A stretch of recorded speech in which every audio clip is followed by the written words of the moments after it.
Costa del Sol. So it's a big moment for him to go, and you can see how frustrated he was. Punched his bat in frustration. Kartik Gupta, the number 3.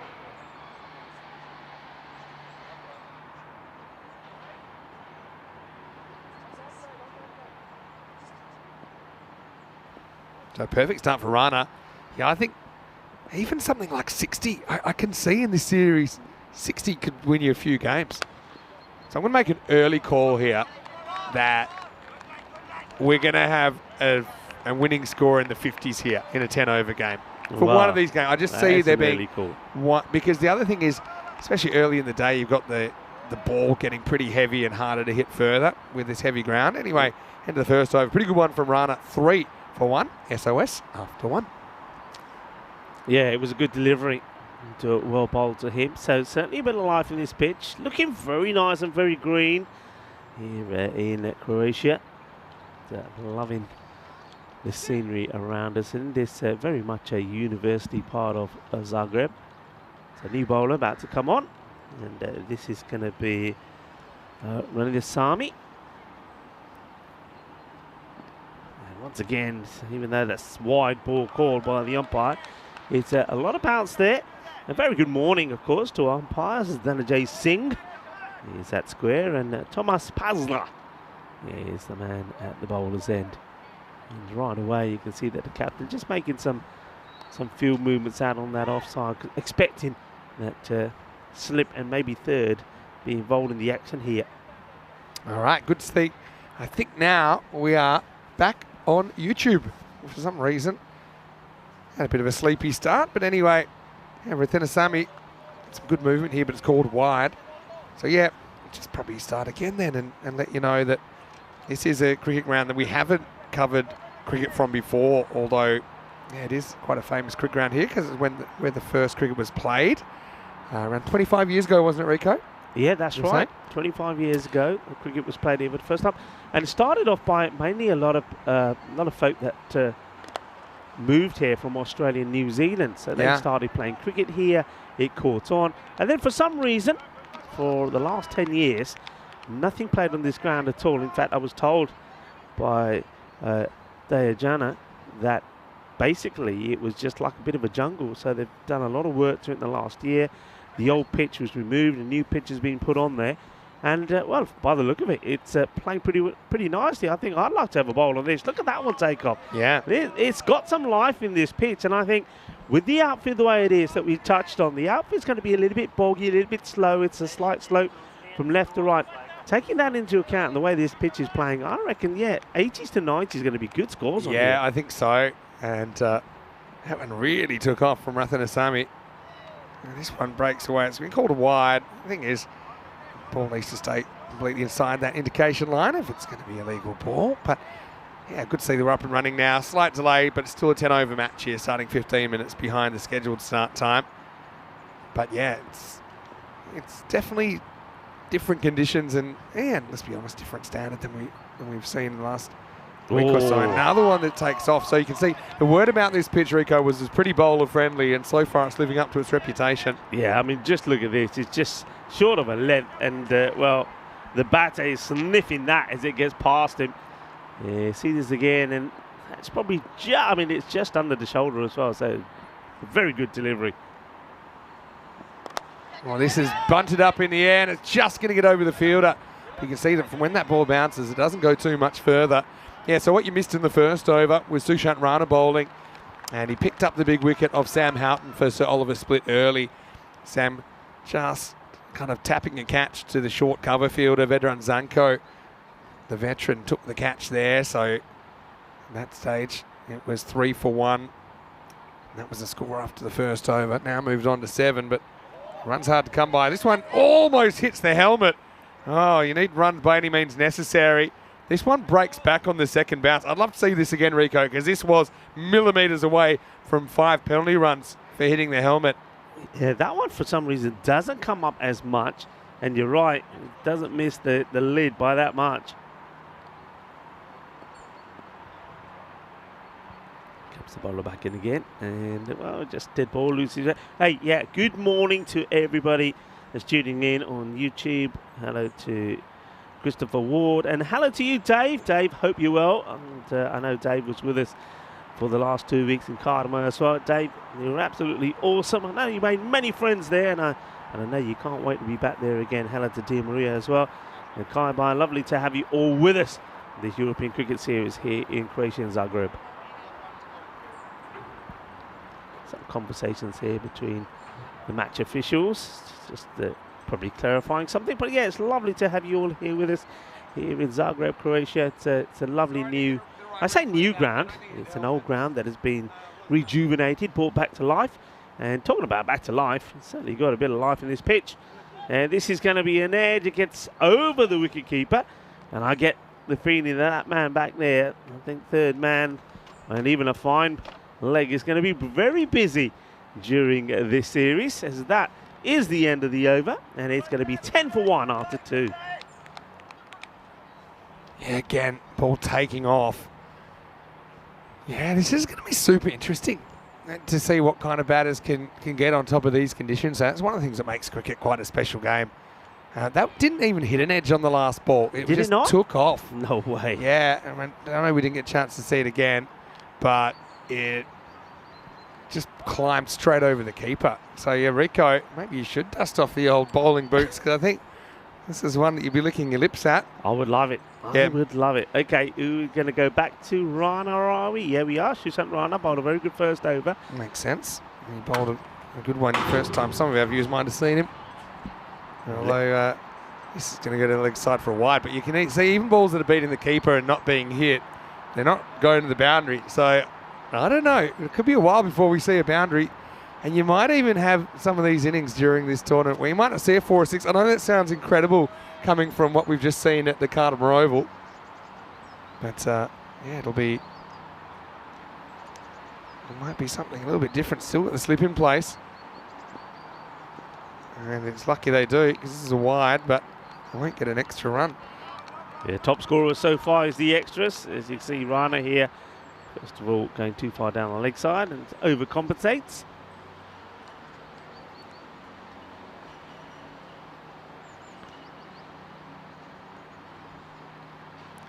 All right, Rana up in the air, and this one will be the first 4. Well, there you go. Needed something. Adhikari provides a little bit short, and it can't be that easy to be confident in the bounce, because you've seen a few taking off, but that's a really good cricket shot. And we have our first boundary of the ECS Croatia 2023. Yeah, cuatro carreras. Well done, well hit. And is Krishnan to get it over the mid-on, who looks like he's going to go further back in now. His third man looks like he's been brought into the circle. So the first sort of aggressive move made to stop the boundary. Simply you can see that the slip comes out as well and goes to square leg. Yeah, so forces a field change. Puts. Oh, that's really good keeping actually from Gurinder Singh behind the stumps, because this one keeps down. Yeah. So yeah, this is a bit of the upstairs downstairs about this pitch already. Just have a look at this one. You expect, based on what you've seen so far, it'll take off and shoots. You can understand why Adhikari's going for that shot. Yes, I had a question from Kevin saying the outfield looks a bit bigger, but I can tell you it is exactly the same dimensions. That's the one thing that's the same. This is going to go down to long on, who's back now for a single. So yeah, this is why it's so interesting, because literally it is the exact same size as the Cardamom Oval, but it just seems completely different as far as how easy it is to hit boundaries or not hit boundaries. Partly it's because the outfield has a lot of undulation, so that's not easy for the fielders, but also at this stage of the morning when it's pretty dewy, you can tell it's not travelling that quick over the outfield. A lot of balls are going to pull up. This is another edge. This is going to fly away. This will get to the boundary. So Gupta gets his first boundary. So throw of a split, just chugging along here, and a second boundary in the over. Yeah, nicely played. Hey, is it just me, or do they look like jockeys?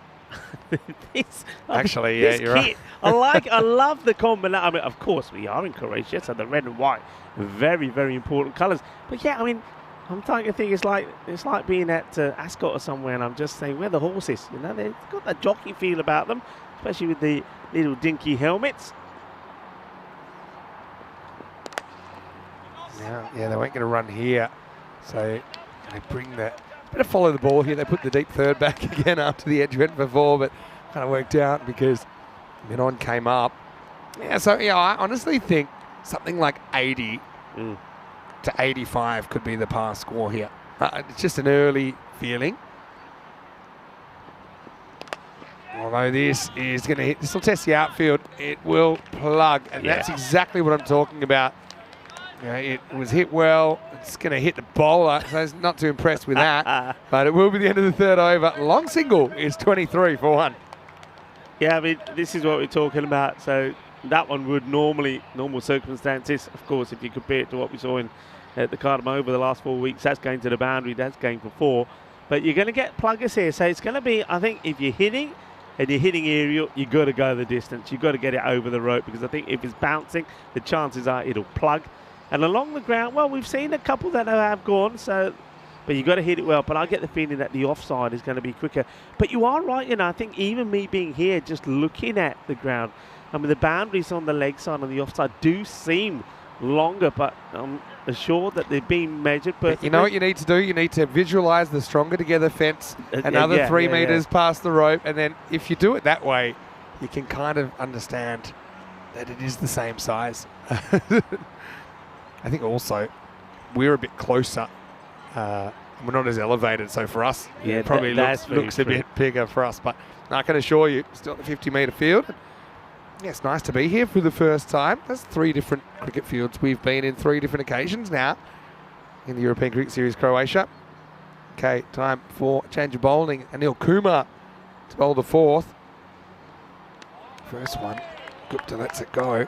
So Oliver Split, of course, from Split, where we held the first series back in 2021, the Hotel Resnick ground back then.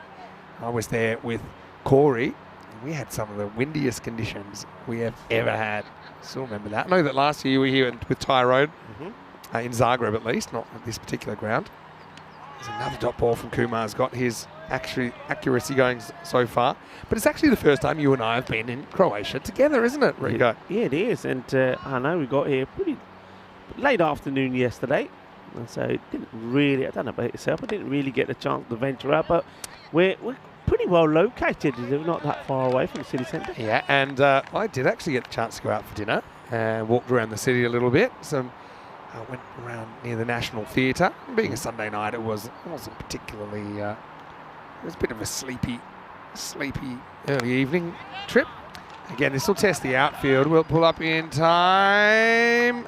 No, it doesn't. It goes for 4. Yeah. So, yeah, you're going to have to earn your boundaries, but Gupta pretty much nails that one, and he gets 4. Yeah, nice shot there from Gupta. That's what I was thinking. I think that part outside the off, you're going to get better reward for shots, especially those along the deck. It is slightly down the hill. So, yeah, nice shot, nicely played, and you can see they're just creeping over the rope. And he gets an opportunity to play a similar shot, but he backs away from this one, and the umpire's happy. It's a puzzler that this stays inside that line, and he's absolutely right. Good call. I like the keeping of Gurinder Singh so far. He hasn't had it particularly easy. Well, this one is going to be kind of jammed into the pitch, and the batter will get enough bat to get it over the fielder. So that'll be 1. Pretty good over. This is a 4 and a single and nothing else from Kumar. And so Sir Oliver Split after 4 overs, 28 for 1. Yeah, ticking along quite nicely. That one from Kumar just banged it in a little bit shorter. The batter dealt with it well, gets it over the man at square leg. That's Nigel Vincent. So they get another single. So going along nicely. This will be a good test. Brendan Zanko, remember we saw him playing for Croatia at the Dream 11 European Cricket Championship. So great to see him again, and well, he's going to have a bowl here now, and I reckon he's going to be pretty tricky on this deck. Oh, I think so. I think accuracy is key here. We're not going to have too many bowlers running and trying to knock batters' heads off on purpose. So I just think making the batter make the pace, being accurate, drawing them into false strokes, that's what this is all about. Here's Zanko. And again, that's great keeping, because it almost hit the edge of the pitch and took off. I've really been impressed with Gurinder behind the stump so far. He's made a decision, hasn't he, pretty early on. I mean, I know he's standing up here now, but even before he thought, right, I'm better off taking a few steps forward and taking the ball when it's a bit spicy than going too far back and taking on the second bounce, and he's done well. And I think that is smart. You know, with the amount this ball's been moving around, if he is further back, by the time it gets to him, it'll be so far more sideways. So, yeah, Croatia, of course, we saw them in Group B of the European Cricket Championship. First time Croatia had fielded a team, as we went from 4, or actually went from 21 teams to 31 teams. Oh, that's cleverly bowled. It's such a good delivery. Change up of pace, flights is up, and this, well, how does it miss that off stick? Have a look at the movement here. Zanko gets it to go late. Batter is almost grieving the fact that he couldn't catch up with that. Yeah, Croatia, though, unfortunately with them, they weren't able to win a game. They were kind of in a battle with Bulgaria for the final spot in the finals. This is going to be hit over cover, but again, outfielder able to get around, keep to a single. So yeah, it's great to see some of these guys back on the domestic circuit. I mean, someone like Jared Newton, who I believe is going to be residing in Croatia shortly. He was a very good player for them. They won't see him during this series, but still we're going to see plenty of players like Zanko that we did see at the Carnamore Oval. Yeah, so I think here, running between the wickets becomes important. I think there probably are a few more twos in here because it's also difficult for the fielders to kind of cut off the angle to the ball as well. Oh, and this should be gone. And I think he draws him out of the crease, and the umpire at square puts the finger up. That's an easy one, I think, from Tomas Pasda. But a great bit of bowling from Zanko. He just teases him, and the batter thought he's got to try and get out there and get to this Gupta. And he leaves his crease. But great work from Govinda. Look, let's see those gloves there. Does he keep those gloves behind the stumps? Well, I want to see. Let's see this from side on again, because he's got to make sure those gloves have not gone in front of the stumps here. One more time. I wonder if we've got a good angle here. And does he just encroach here? Just about here. Let's keep an eye on those gloves. Oh, it's so close. I think he might have just gone over them, you know. He might get the benefit. It all depends on the angle, though. Yeah, he might get the benefit of the doubt on that one. But yeah, you're right, Rico, about perhaps not staying completely behind the wicket. So maybe it's one of those ones someone has to have just a quiet word to him, because I like the work from Govinda. It's good take, but not so sure about charging, like what your best outcome is there as a batter. In the end, Gupta goes for 12, has to step aside. Sajid Khan comes out at number 4. Maybe that's not the worst thing either. Maybe you can get the new batter to come out and be able to get on a bit of a run. It's kind of one of those fields, I think, where you're looking for a great individual contribution for someone, or a great partnership from a couple of your batters, because it's not going to be easy for new guys, I think, to come in and fire. Zanko pulls this a little bit too far to the left. Yeah, he's going to be disappointed. Zanko, new batter, comes in and he's delivered 2 wides, one either side of him. Let's see if he can get this one full and straight. So I always like the Assassin's kit. Watched him on TV last year. Zanko just struggling again with his control. I think does this hit the batter, or is this a wide? I think for me, it doesn't make any contact. I'm surprised it's not been called. I don't think he does get any touch. He looks like he steps well inside. Oh no, he does hit him. I thought he does hit him. Yeah. All right, well, this could be our first of the series. Maximo! Well, they say a change is as good as a holiday. I know that's true for us, Rico. Sajid Khan shows a bit of power as we get 6 off the last ball of the 5th over.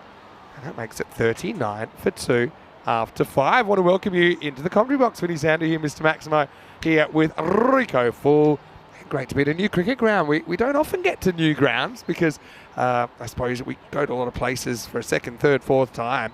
But it's our 3rd time in Croatia, and we're certainly really excited to be here. It's great to be here. It's wonderful. It's a new place, new venue. We'll see some new teams as well as some familiar faces. And I'm liking what I'm seeing at the moment. You know, having, let's face it, having been 4 weeks in Qatar, where I do believe it was like beneficial to the batters. Yeah. I think here it's going to be different. I think the bowlers, if you bowl well on this, are going to have the upper hand. So I'm looking forward to this contest. Yeah, hello to everyone that might be joining us on the European Cricket Series for the first time as well, maybe after discovering us during the ECC, as this is going to be Danakula, the captain, coming on in the 6th over. And so, yeah, it's certainly slightly different dynamic. That's the beauty about cricket as well, isn't it? Different conditions, gives the game a different feel, kind of changes the balance. Certainly, though, the ECC, a lot of great feedback about that. A lot of people saying it was the best tournament they've ever seen on ECN, which is always great to hear. This is going to be a wide, I think. Umpiring's been pretty good so far, I've got to say. Kind of cooler. If he watches this again, he'll see it certainly wasn't inside the line. But what about the English team? They did enough, didn't they, to get to Championship Week. They had a bit of a scare during their group. Switzerland knocked them out. Well, not knocked them out, knocked them over in Qualifier 1, but England ended up coming back winning the final. They were the form team of Championship Week as well, despite 2 losses. And some of the cricket we saw, I mean, highest ever chase. Yeah. 183 by the Dutch to stay in the competition against Spain. I mean, Spain still must be... Stop it. Stop it. Yeah, having... Stop it. I went back and watched that. But yeah, Spain were up to 98%. And Hamza took a hat-trick that essentially brought Sikander Zulfikar to the crease, who would end up upstaging him. That's a better ball from Danakula. That's the zone, I think, as well. You want to try and keep it in that offside channel and kind of force the batter to hit the ball through the offside. A lot of them try to kind of go straight or leg side at this level. Yeah, one thing we learned at the Karama Oval is that scores off 140 were not enough, and more often than not, batters are really thriving in those conditions. This is a good hit as well, and this has it. Oh, what a wow. save! What a save! Sensational! I was getting ready to do my first bullets in Croatia, and then we have seen something superb. I think that's Anil Kumar makes an unbelievable save here. Oh, that's unbelievable. I mean, check that guy for glue on his hands. How has he done this? Oh, what an incredible look. And he kind of he sees now the rope's there, so he's like, you know what? I'm going to have to throw it away, but what an incredible stop. It's a great stop, but you have to say in a way he's a bit naughty as well, because he should have been on the boundary catching it. Because he strays off the boundary, he has to pull off that amazing stop. And this has been defensively played away. I'll take a single. And what I'm noticing so far from this pitch, more often than not, is good bounce coming through, but there's a little spot just outside the off where it stays a little bit lower, but does skid through. So it's going to be a challenge and a test for a lot of batters here. Wow. I still can't believe what I just saw there. It was incredible. Anyway, Danakula, I appreciate the work. You can't see your point though, Rico. Was this one will test Gurinder. And they are going to go for the extra run. It's probably going to hit the batter again. Nope. It'll be 2 wides. But yeah, this is what we expected in the European Cricket Series. We expect the unexpected. That was a great bit of work. Unexpected and loads of highlights. That's what we expect to see, and I'm pretty sure we're going to see loads. And I know the likes of Christopher, Dave and Twilight are looking forward to seeing them as well. Hello to you guys. Hello to Ashwar Ramdat as well, who's joining in. As we're going to see another single here played. The ball laid to behind square. They'll take the single, and I think that's the key here. Just to keep taking the single, see what score you can get to. And of course, the other thing is, maybe you should talk a little bit about the format here. Yeah. You've got 6 teams. That's right. And we're going to see quite a lot of teams play each other back to back, aren't we? Yeah, that's right, because there's 6 teams and each team will play each other 3 times. So obviously not quite as many teams here. We'll also see teams from different locations. Unfortunately, no Belgrade this year from Serbia. Well, he will get back to his crease fairly quickly using the ground route. And so Danakula, his over ends up going for 8, and at the end of 6 overs, it's 47 for 2. Yeah, going for the big hit here, isn't he? Look, he sort of unwinds, but then slides and just gets himself back, and a nice little, like Danakula here says, I'll just lift your bat up for you and slide the ball in. That's nice. You're going to see a lot of that as well, a lot of friendliness between these guys, and know each other very well, of course. And at the over, 47 for 2 after 6. Yeah, so the extras is going to be important. We've had 16 extras so far in the first 6 overs, so we'll keep an eye on that. Just want to mention one more time, Sushant Rana, what a stop that was. But you're right about if he's taking a step back, maybe that's one he doesn't have to dive for, it doesn't have to jump for. Anil Kumar to come back for the 7th, and he starts with a wicket, and he blasts straight through Adhikari. Beautifully located ball from Kumar, and so Sir Oliver Split will lose their 3rd wicket. It's 47 for 3. Yeah, I think sort of forced to play this shot. He's chewed up before that one 13 balls for just 12 runs. So he knew he had to get going, get somebody else out there who can maybe hit a few big balls, hit a few boundaries. But not a bad start from him. I mean, difficult conditions. You're playing the first match and the pitch a little bit lively early on as well. So he's done his job, I think, as the opener. But now it's time to let somebody who can come in and maybe go bang bang towards the end of the innings here. But that's a good delivery. Well bowled by Kumar. Yeah, I think that's where you want to be. I think you can bolt something a bit more. I suppose at this level it's a bit different. I mean, that's kind of line that the Cartamore Oval with those conditions probably gets clipped into the jungle.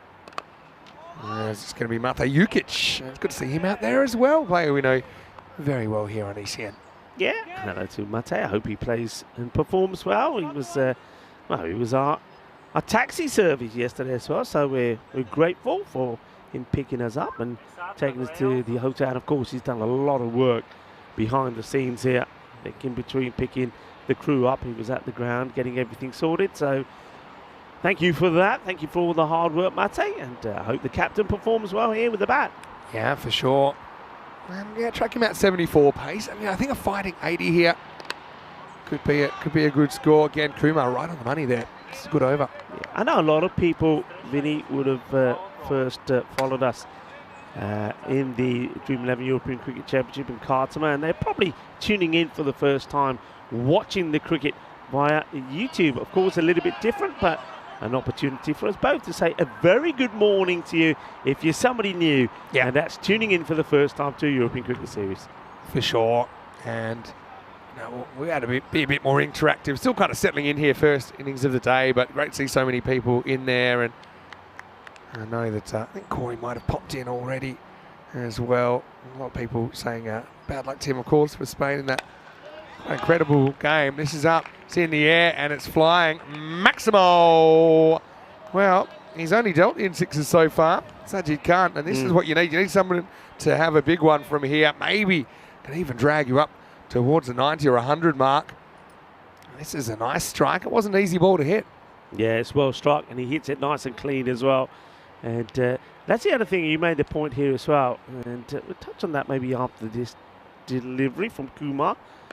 And doesn't quite get it right. It doesn't carry, fortunately for him, to the man at square. Could be overthrows here. In fact, if the batters were alert, they should have been.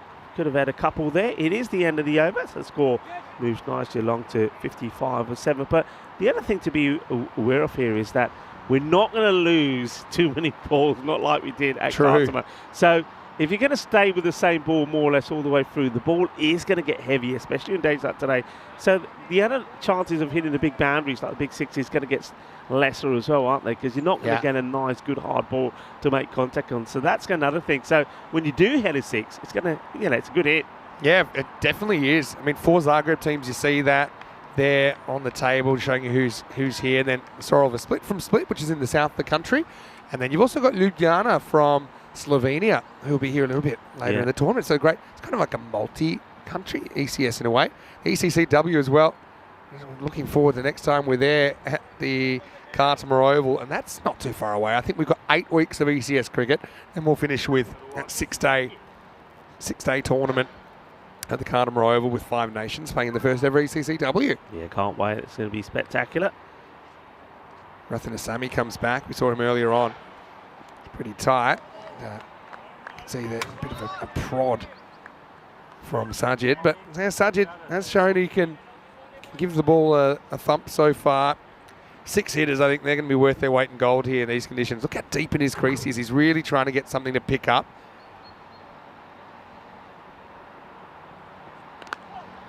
See, I think with this pitch though, because there's obviously a bit more fire in it for the bowlers, if you get too deep in your pitch, it might not be the best strategy, because we've seen a lot take off, and if one does, I think by the time it reaches a batter, if he's well behind the crease line, it's going to be very difficult to deal with. And this one is going to be another wide down leg side. So yeah, I think at this level, we've been to Croatia a couple of times. We know that sometimes the bowlers struggle with their control, especially with the quite harsh playing conditions surrounding wides in ECN cricket. I think you're allowed to have as many wives as you want. Sorry, I don't think that becomes a thing. But Now he's going to go to the skies. It's catching opportunity for Danakula, and he'll take the catch. Well, that's the man you want under it. You want the skipper there. And so, the end of, what was it? A pretty good knock, I think, with a couple of sixes in there from Sajid. But he goes for, your favourite, 13. Yeah. And the score, 57 for 4. Made that catch look very easy, didn't he, Danakula? I mean, it did go a fair way up in the air, but he gets in line with it, takes a catch. I think that probably would have been another one that was a wide, actually, but I think you can see Khan just getting a bit frustrated. He wants to get a few boundaries away because he did hit a couple, but you can also see that though he did hit 2 sixes, he also faced a fair number of deliveries for not too many runs, so he just wanted to get going, tried to take on the bowler, and finds the safe hands of Danakula, the captain. So he departs. So it's going to be Raja Fuzan who gets an opportunity to have a hit. Hello to Muthu Kumaran, who's watching from Malta. Of course, plays for Mother Day. Hello, Muthu. Hopefully you're well. Be in Malta pretty soon, actually. Whoa. Well, there you go. This ball really started playing with a rubber ball sometimes. Faizan, I think he wears that one. Yeah, hello Muthu, who of course has created many highlights on the European Cricket Series. I never forget the catch that he dropped and the run out he misses, and then a hat trick, of course. It's going to leg side. Yeah, you see there the highest chasers. Maybe we can bring it up again, but a couple of our chatters in Dave and Julian, they were in the box for that second innings when the Netherlands chased 183 against Spain, doing it with a ball to spare, and it seemed like it was going to be a little bit of a no contest, but I think they'll have memories that last forever. There's a bit of discussion about it at the moment in the chat, but that was crazy. It's going to be strike 3 here for Faizan, so that'll be the end of the over. Athanasami just goes for the 1 in the over, and I'm pretty sure that was wide. It's the end of 8 overs, 57 for 4. Yeah, nice tidy stuff. She's not giving too much away, so 2 overs to go. They're trying somehow to get this to around about the 80. We do believe that 80 could be a good score. 80, you've got 80 on the board. You'll do well to defend it because I think we've already seen here, if you bowl tight, it's very difficult to get away. They're going to go with some more spin, so it's going to be Zidran Zanko to bowl this one. He was pretty good last time around. He was leading wicket taker for the Assassins. He took 15. Yeah. I think the Assassins, they were disappointed they didn't get the results, though. It was only 1 week last year. They finished in 4th, lost eliminator, and they were kind of in a 2-way shootout with Zagreb Sokol last year to see who'd get the ECL spot, whoever performed better in the series. In the end, it was Sokol that performed better. So, Zanko, with him, it's all about accuracy, and that's a good start for him. Of course, it was great to see so many native Croatian players playing for Croatia in the ECC as well. First time we've seen them. There's talk it'll be kind of a 2-tier ECC next year with a promotion relegation system. Yeah, it's well bowled. Just get 1 here, but that's not the worst result at this stage. Takes a bit of a Tortuga. Nice to have the Tortuga back, Jeffrey, because we didn't have too many Tortugas at the Cardinal Oval, did we? We didn't. I don't think we had any, and it's no surprise because the Cardinal Oval, of course, is the field of dreams, and it's the outfield's like a carpet. It really is. Dunk. Zanko. Again, offside channel, trying to freezes the batter. So one gets past Gorinda, and they'll come through for a bye. And so, yeah, it's an interesting kind of game. It's a bit more of an arm wrestle, isn't it, I think? ECS Croatia, but it has its own charm. Ooh. Oh, yeah, I think I might have lidded him. That's off the grill. That's. I really hope everyone in this series has a helmet on, because this pitch, it will surprise you. In this one, he's eating that if he's not wearing the grill. And so for Mate, it's very important. He stays out, of course, as the captain. I think he's happy. He's put the headgear on. Yeah, too right. So, and that is off the bowling of Zanko, who's just a slow spin bowler. So interesting stuff. And I think it's the tournament referee there, Stefan Gooch, probably saying, let's just make sure the batter's okay. And he says, I'm fine. And he's not fine anymore because now he gets skittled. Well, that's the way to do it, I suppose. from the experienced Zanko. Softens him up first, doesn't he, by cracking him on the grill. And then while he's shaking at the knees, he puts the Yorker on and does jagale, takes the wicket. Well, Zanko might be the world's slowest fast bowler, but he's really worked him over there, hasn't he? He got one upstairs, gets one downstairs, a little bit of in movement. Again, it's all about the accuracy. You can see it's kind of slight wobble seam there. Comes in, cracks middle and off, but yeah, you've got to say, it's pretty good bowling by the veteran. We'll enjoy that. Sir Oliver Split lose their captain for 2, and the score is 59 for 5. Hey, so Corey just messaged me, and he was actually just reminding me of Spain's crazy week. Match 1, Jersey, remember the game where they won by 5 runs with the penalty runs, and it had about everything in it. Then second game, they got pumped for 216 by Ireland. Third game, they chased down 170s. Fourth game, had that awesome win over the Netherlands. First time they beat the Netherlands. Oh, that's pretty close to hitting the stumps as well. That'll be the end of 9. Zanko, good shift from him. He takes 2 for 12, and it's 59 for 5 after 9. Yeah, so then the sixth match they played was the rain in Spain. It was the Spain versus Germany thriller. And then match 7, they had the eliminator, and of course the bat swapping controversy with Ireland. Ireland complaining about Hamza using the bat that was originally used by Bubba.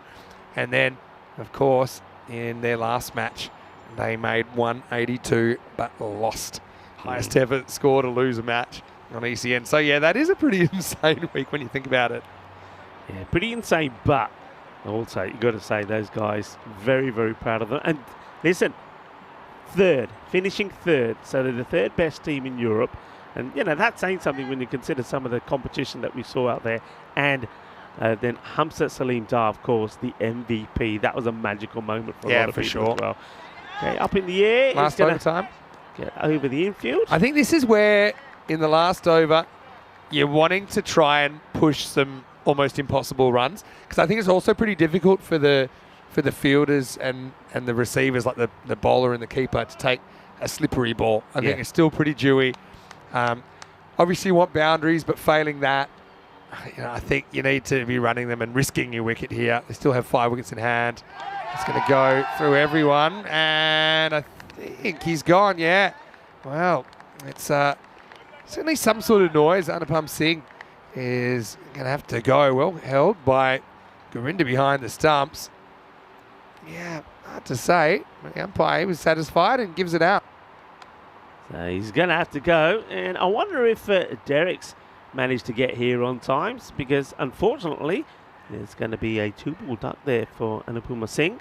He's saying, I don't know what happened. I don't know if I touched it or not, but they're giving me out. And, well, hello, Derek. And, well, we're all happy that Derek has made it through as well, because Singh is going to go for a 0.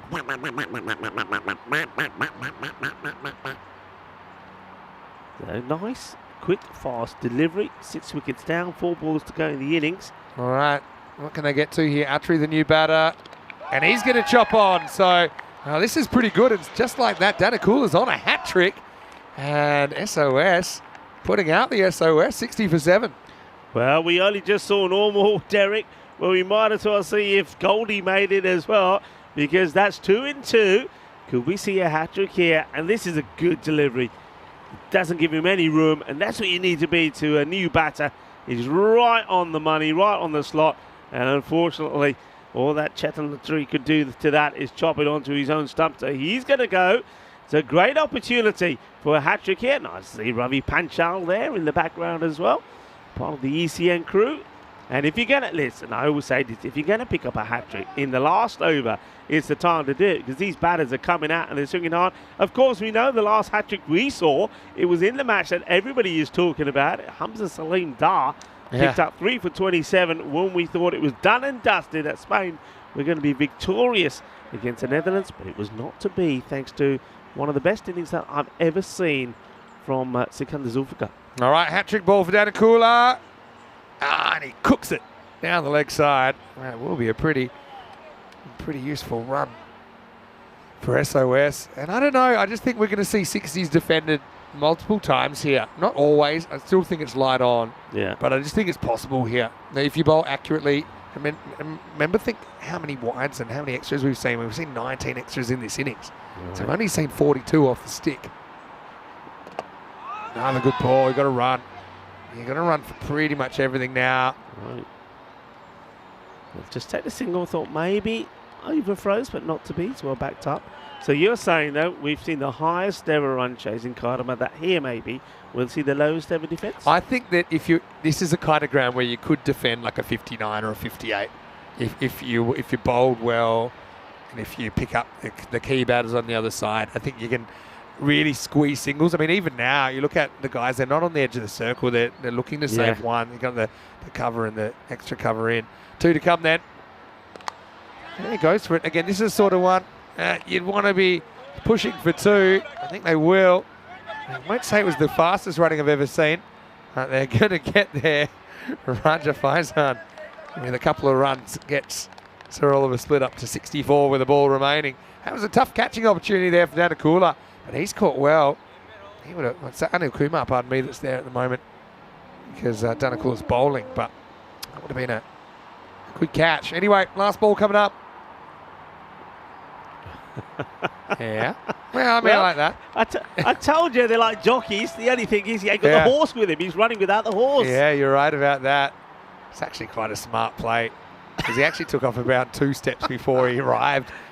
Yeah, fair play to the bowler as well. Well, didn't waste any time because the wicket's not really worth anything. Anyway, take 2. This time watch. Gets a fair bit of bat on this. Again, you've got to be going for 2 here. Oh, why is he saying no? Oh, that's crazy. I don't know what planet. Got to say that. He's having a go at him. Is on, but he's got to be running 2. Him. But he's obviously can't count to 6. There's 2 there. Because it's the last ball. He's saying, what are you doing to me? He's saying, well, hold on a second. If you're waiting for another ball, you're going to have to wait till match 2. Look at this. Puts up the stop sign and everything, saying, no, thank you. He's saying, what? Welcome back. And very easy to so turn down. It's going to finish 65 for 7, or maybe worried about his cardiovasculars there after running it 2 earlier in the over, was Faizan. But in the end, 65 will be the target. 65 the score, 66 will be the target for Zagreb Assassin. So I do think have the better of the 2, the better of the performances here, but we're only halfway through and we're still trying to work out what a par score might be. If you go back, it was Sam Houghton. He was a big one to get early, wasn't he? Yeah. And I think even though they had periods, I think, where they kind of lost their line at times, we saw it's not easy to bat out there. We saw an outfield that pulls up a bit like that one there. We saw some balls taking off. And I think when the bowlers get it right, they're going to be a handful here. Yeah, I think you're absolutely right. I think it's a good one, this, for the bowlers. You're going to get assisted with some good bounce. You're going to get the odd one that might just skid through as well. And batters, they're going to have to create something. You can see that Gupta was trying to, and he ended up being stumped. And well stumped by Gurinder Singh, and managed just to keep his hands behind the stumps when he took the ball. But yeah, he kept well, what about that? That was an amazing stop, wasn't it? From absolutely nowhere. I think that was Anil Kumar actually on the boundary that pulled off that stop. And there was a straightforward, simple catch there from Jawad Danikula. He was good. And Zanko, well, he made a good impression first up here as well, didn't he? He was took some good catches and he bowled well as well, bowling at the stumps. And that was one where we removed the captain, Mate Jewick, for just a couple. And nice bit of catching there behind from Gurinder as well. Getting the wicket, and of course we also had an opportunity of somebody maybe picking up a hat-trick as well, and that was an attempt. Diving forward was Kumar, trying to take that one, wasn't able to get it into his hands. It hits the palms and comes flying out, and then right towards the end we saw a run out. Then we were really, there should have been 2 runs there. So end of the innings, it is 65 for 8. So it's you'd probably say a little bit light, but as we've been saying, and as you've seen already, it's not going to be that easy to score big runs out there. I get the feeling that the teams that will do well are the teams that have got somebody that can go in there and smash the ball hard and come back with a 25 or 30 quick runs to the name. You'll get to sort of a 120 sort of score, and I think that's really going to be very difficult to try and get to. So Zagreb Assassins, the team who had a 2-6 record last time round, they finished 4th in the standings, but they did lose to the eliminated to Ljubljana last time round, have really given themselves a good opportunity to make a winning start here. They need 66 of their 10 overs. Going to leave you with the mid-match summary there. I'm Rico Full, and of course Vinny Sandu is here with me as well.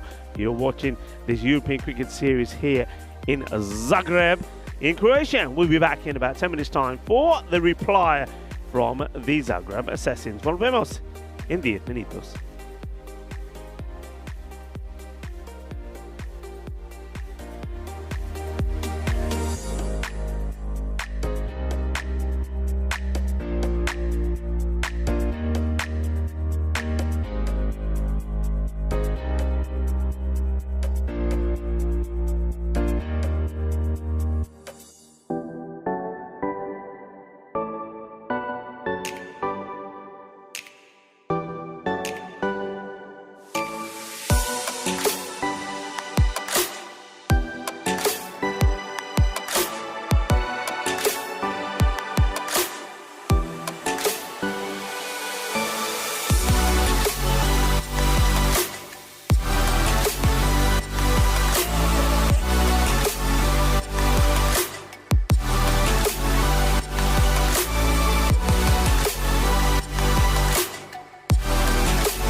This European Cricket Network event is proudly brought to you by HCL Software and Bizaway. Hello, cricket lovers, and welcome back. It's great to have your company back on the European Cricket Series. These are domestic 10-over matches from around Europe. In fact, I believe this is match number 890 of the year in the European Cricket Series. And if you add in all the other games, I think we're over around the 1,400 mark at the moment. Vinny Sandy here, Mr. Maximo, behind the microphone with you. Got Rico Full with me as well. Right now, we've seen Sir Oliver Split put into bat. They've made 65 off their 10 overs. And ordinarily, I'd say it gives them next to no chance. But I don't know, Rico. I just think with these conditions, if they can bowl well, maybe take some of the key batters early, maybe they can be competitive in match one. Yeah, I agree with you. It's almost like you feel that every 10 runs that you score on here, it's worth another 5 elsewhere. You know what I mean? I get that feeling here. So you're 60 here. I think you can say that's like a 90 to 100 score. So I think you're going to have to bowl well. And if you bowl well, you get an opportunity. Faizan to get us going. He starts with what I think, for me, it looked over the head. Let's have a look. Yeah, I mean, look at that. I think that one's probably, he's lucky to get away with it, but he probably needed a bit of luck. No, it's been called in the end. Why okay, it's been called? Fair enough. He didn't get away with it. You don't have to bowl that short to get bounced out of his pitch as we saw in the first innings. Now this is a bit short, straight down the throat of the fielder and caught. Well, it's a dream start really for Sir Oliver Split. As that was short, it was wide, it was smashed really pretty well from down at cooler, but the captain, he's going to have to go for a duck and it's 1 for 1. Yeah, he's going to go for a first ball, isn't he? He's going to be a golden because the first ball was called a wide. So the first legal delivery picks up a wicket. So it's a disastrous start for the captain. And Danny Gula will go back with nothing to his name. That means he's going to get a golden Derek as well. Let's hear it, let's hear it. A little bit of a... So that's a perfect dream start. So a little bit short from Raja Faizan, but he's done the job. Well, we saw 182 chased. 183, I should say. Could we see 65 defended just 3 days later? This is ECN. It's exactly the kind of thing you'd expect to see on ECN. Craziest cricket in the world. Faizan, though, he needs to stop giving away freebies if they're going to do this. I think, yeah, you don't give them the wides. I'm going to be generous. I'll say you give them 1 wide and over. Give them 10 in wides. Yeah. But you don't want to give any more than that. I'm just going to... What was the number of wides in the first inning? I'm just going to have a chat myself. I think they're still counting them. There was 17. So there was 20 extras in total. 17 wides and 3 byes. So, yeah, you can see... 20, and they only made 65. Yeah. So extras could be crucial here. And already we've seen that... there's a couple of extras in this one. There's nothing on from the batters at all yet. And that one has to be fended away. Well, they're the first ones off the bat. But once again, short and fiery. So for me, again, you can break it up into little pieces. And I think as a bowler, you're happy if you can defend, if you can go for less than 6 in your over. You know, have seen a few dot balls out there. We've seen the pitch isn't particularly easy to negotiate. I like the fact they've got the mid-off pretty close, trying to save the one there. I think if you're smart as a batter, you don't necessarily need to go for broke with wild swings as well. I think you're probably going to get an extra and over. You can just knock them over in ones and the odd 2, okay? And when the boundary ball comes along, you try and put it away. But I think that you also need to have a good understanding running between the wickets, both taking off, running hard. I think maybe in the first innings we saw a few runs left on the table. But I think this is going to be a wide. No, it's not. Okay. I must have taken some of the pad on the way through. No, now it's called wide. Okay. Seemed that it was outside the pad to me. And again, our screen right now is just having a little bit of a snooze, so I'm just having to call it as I see it. It's a few gremlins. It's a proper Monday morning. That everyone else can see the replay, but we can't. So you tell us. Maybe the viewers have to tell us. I can tell you that was a massive wide.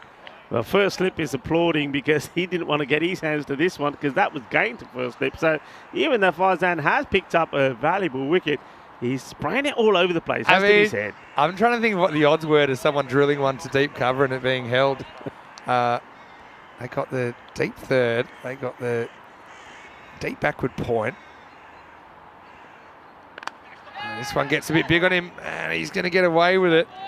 Just goes, I think of 2, but they're happy with 1 in the end. And it's actually a pretty good shot, I think, anytime you're catching up with a ball off that length.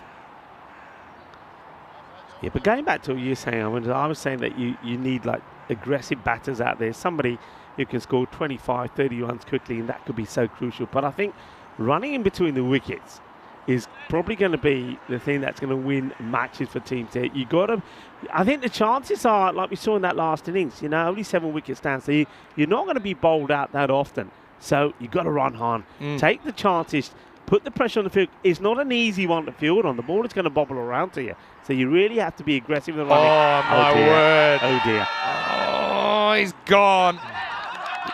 Well, I mean, we've seen a few jump up. This one has shot through like an old Western, Rico. Let's have a look. I hope this stays on. Oh, well, our screen cut out at the time. But I'll tell you what. Keep showing it. Show it again. Oh, no. Oh, jeez. Hopefully we see it once. Better yet. Oh. I can't believe it. I'd like, maybe we're laughing because our screen's on and off. Oh, dear. Oh, you know what? Let's just agree that it looked plumb from here. Oh, mate. You got to be so unlucky. You guys tell us, because you guys can see the replays and we can't. That looked plumb. People at home are probably thinking, why are we asking for this replay so many times? It's not that we think because it is a bad decision or something. We're just trying to see it. Oh, dear. You've probably seen it 10 times. We haven't seen it once yet, only live. But, yeah, absolutely plumb. Yeah, it's well, that's come from nowhere, isn't it? From a guy who's been. I mean, this has been one of those overs. It's so disconcerting when you get balls. I always seen a ball that length hit someone in the face in the first innings. So, well, that little cheeky little side signal as well with the umpire saying, "Look, I had to break it to you, but you're going to have to go." Right, you got it. Is this still the first over? It's still the first over. It's still ongoing. We've still got a ball to try and get in. I was just watching Faisal going, hasn't this guy already bowled one? But I don't remember anyone else bowling one. That's the 6th wide in the over. So the other thing you got to worry about is the time as well, if you can bowl these extra balls. And that's really well fielded. And so that will take us to the end of the first over.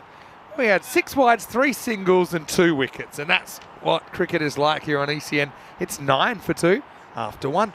Hey, golden ball chat. Yeah. We never got a golden ball at the ECC. Unbelievable. But we did have some pretty incredible action. So we start 113 matches since a golden ball. And I suppose now we're just looking, we need to have one before the end of the season, don't we? Because we've got 9 weeks left in the season. Rico, I'd love for Croatia to deliver us a couple. And I think with a few low-scoring thrillers on the cards, maybe we will get a golden ball here. Yeah, maybe. I mean, yeah, you're right, though. I couldn't believe we didn't get one in Spain at the Cardiff Oval. And we thought we were going to get close. To be fair, there weren't that many matches that actually went so close to the wire as well. It has to be said. But, yeah, I mean, look, from what we're seeing here so far, maybe Croatia will deliver. Speaking of delivering, the new bowler is marking up his run is Anupam Singh, who unfortunately went for a 2-ball duck. It was the first of the ducks, really, wasn't it? So let's see if he can put a good performance in with the ball. Can I tell you, we've never had a golden ball in Croatia. We've been here. It was just 1 week series over the last 2 years. Last year in Zagreb at the other ground, and then split the year before. Could this be the year? It's a pretty good start, though. I like the movement and the kind of zip there from Anupam Singh. That's a good delivery, actually. He gets good carry through as well, but he gets this one to move away. One thing they've also got is a pretty good keeper in Sam Houghton. You know, he's decent in the field if he's required, but I think they like him with the gloves. He's pretty solid. Sam himself, he's hit a golden ball. He's been a golden ball champion before in Gibraltar. This one, again, wides being an issue.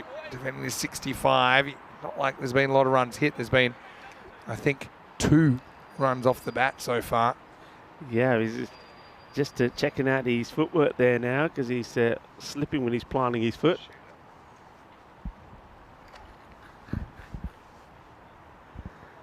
So there's the wide. Goes back. Looks like a young player who's getting the ball in the right place. He's getting a good bit of movement. Let's see how he does here now. Yeah, too much movement though, isn't it? And the ball's swinging around. We can see that, but it's kind of ball's worst enemy. I mean, SOS given 16% here. And so they've got a kind of 1 in 6 shot here. I think you're just trying to win the over. So trying to win the battle with 6. So we saw Faizan in the first over. He went for 9, but 6 of them were wides. 6 individual wides. Yeah. So this is what you need to try and sort out. Around the wicket now. Floating slip in place. He seems very close, doesn't he? The slip fielder here. Get the feeling that he needs to take a few steps back, because I think if he's in that zone where Sam Houghton certainly is going to be calling those anyway. Yeah. I suppose with this angle, you maybe got a bit more room inside that tram line. It seems like you do if you start it on the stumps. Natural angle taking it across. And this is a nice shot though. Really well hit. It's going to be 4. And the first boundary of the innings comes off the bat of Sushant Rana. And he's one guy, we've seen him doing some mercurial things so far. Remember the boundary stop he pulled off in the first half of this game. Also bowled very well in full toss. So kind of bowler error opening up that opportunity. That was a good hit. Yeah, it's a lovely shot. Nicely timed. It was straight down on the leg side. Bit full toss really. And following the ball a little bit here in the field. I would still keep it pretty tight, because that's just a bad ball that deserved to be put away. So now, well, not just following the ball, but putting extra men out on the leg side as well. Yeah, so we've seen that a little bit so far, haven't we? I suppose the follow the ball strategy. Decides to come round the wicket. This is going to be a wide, nowhere near the bat. Sam likes it, thinking there was a bit of at least something in there. That's why he appeals.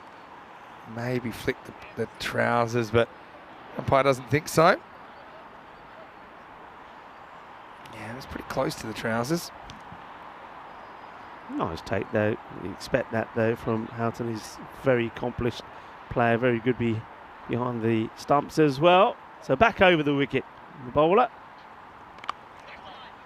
Hey, a few people chatting about our ECN sweep, about who was still in at the end, and of course Ireland winning. That meant that the winners were, England 11 winning, Helix and Golden Star Bond, as well as Michael Darwin, Shauna Henry. So they were the winners. Hey, lowest totals defended. This will make the list. Well, we actually haven't seen that touched in a while. I don't think there's any on there from this year. Oh, just the one. Bajiba Blasters defended this total in Malta earlier in the year, 65. The other records have been off the charts, haven't they? Another wide coming up, and sun breaks through. Just conditions today. A lot of people asking about that. We're expecting a maximum of 21, currently about 14. But there is this dew issue, I think, in the morning. We just have the 4 games a day as well, because of the sunlight at this time of the year. So it'll be slightly shorter day than you used to over the last few months.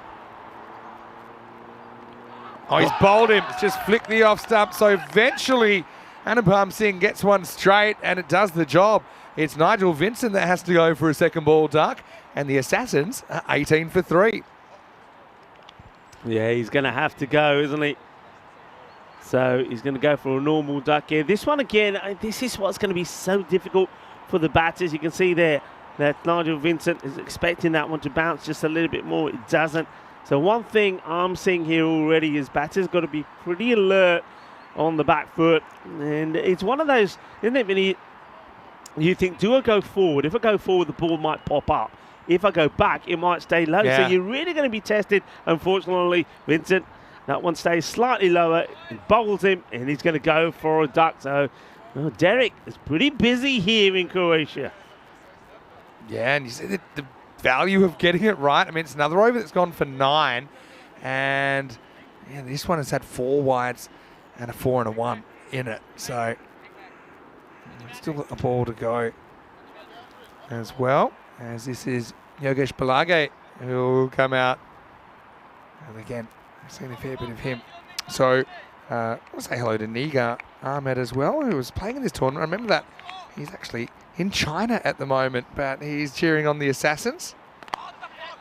And so now they think about one here, but it's knocked down. Again, that for me is a run normally. And I suppose Balage will have to remain on 0 as we get to the end of the second over and the score 18 for 3. Yeah, that's where we go back to what we're talking about on this pitch. You've got to run hard. You've got to take those singles. You've got to put pressure on the fielders and try and get the 2. It's not going to be easy to pick the ball up first time every time. So you've got to make things happen. Balage is a name that rings a bell. I get the feeling that he had a pretty good series here last time around. I know he's very aggressive, and he could be just the type of batter that can perform well on this pitch.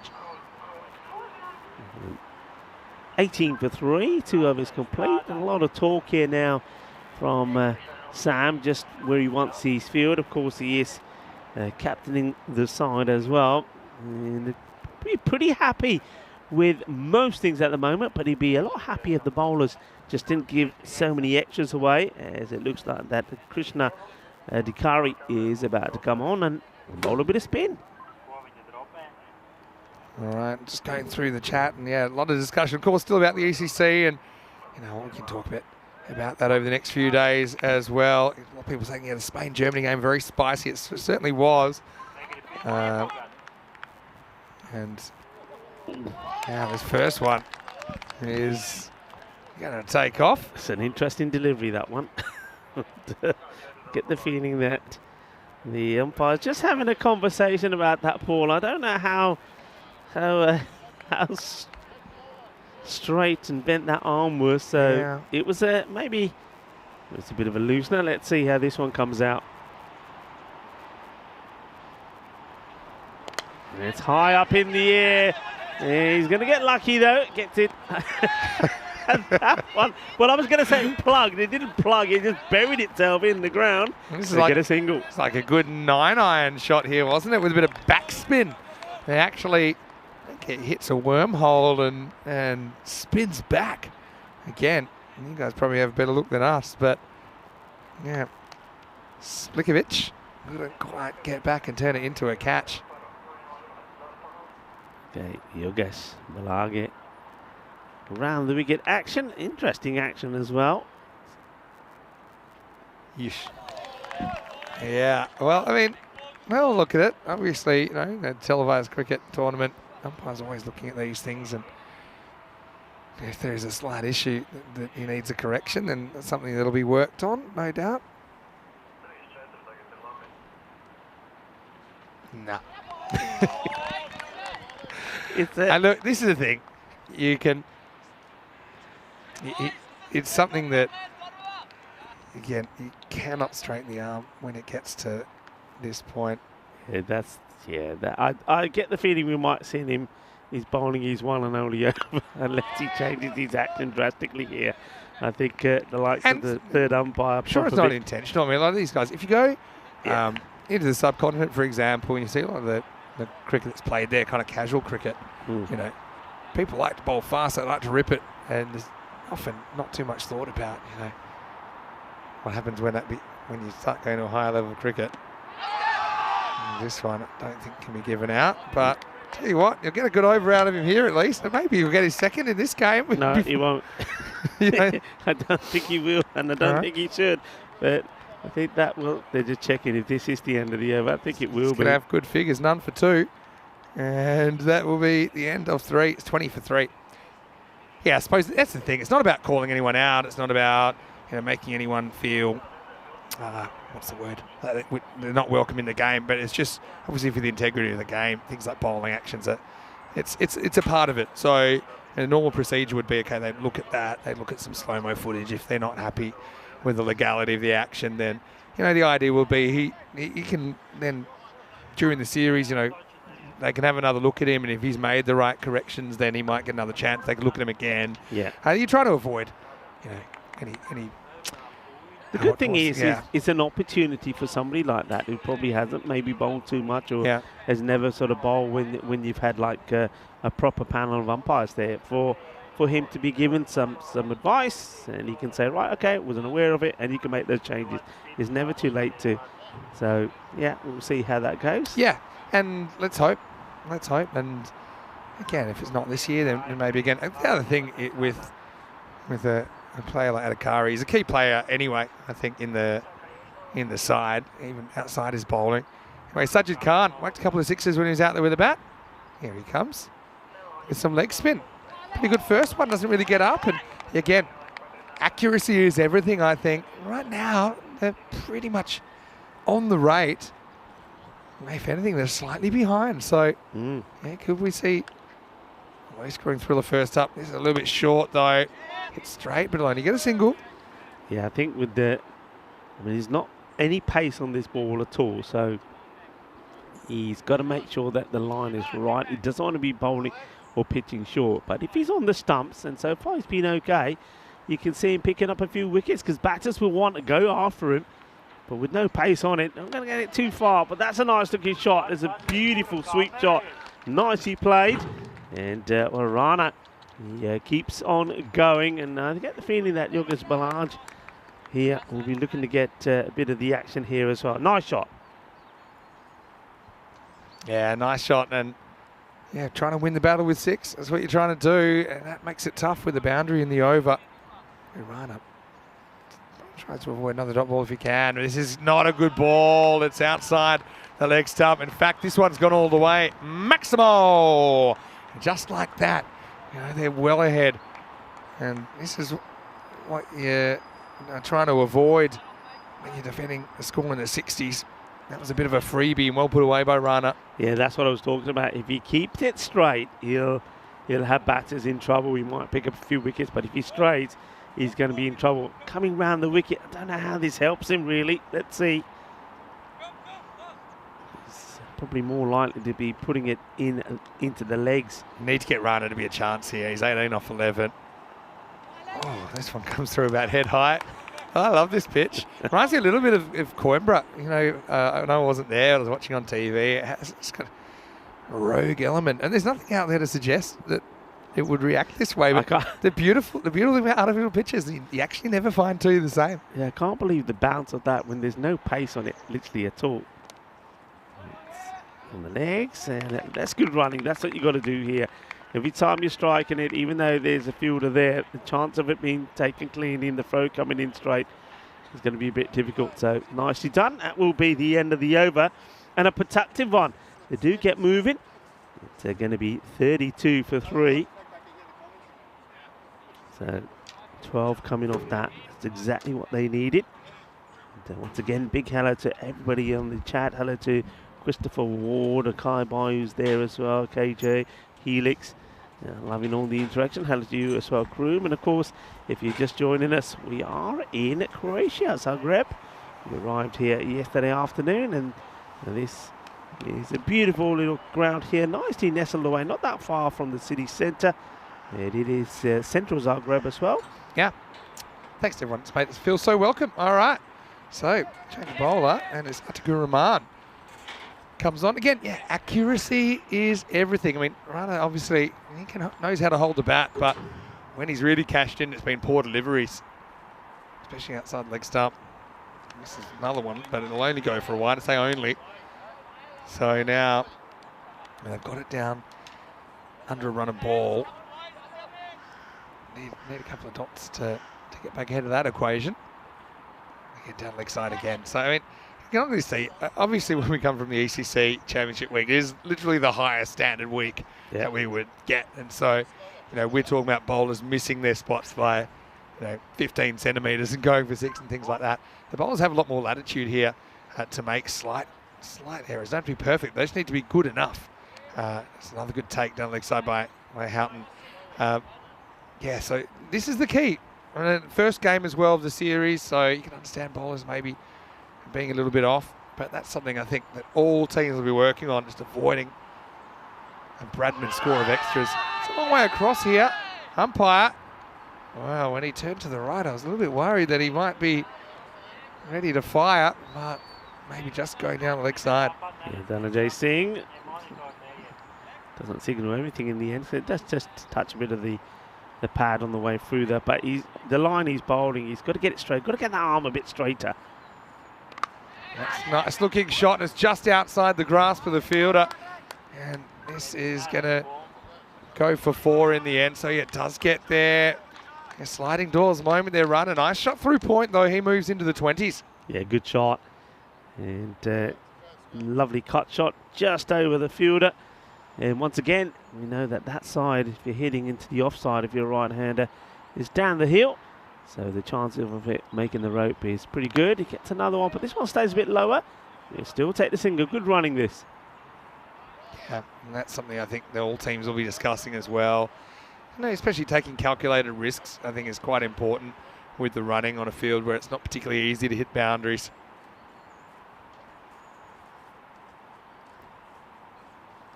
Oh, this is a bit of a missed opportunity. It grabs a bit of something down the leg side, so it won't be a wide.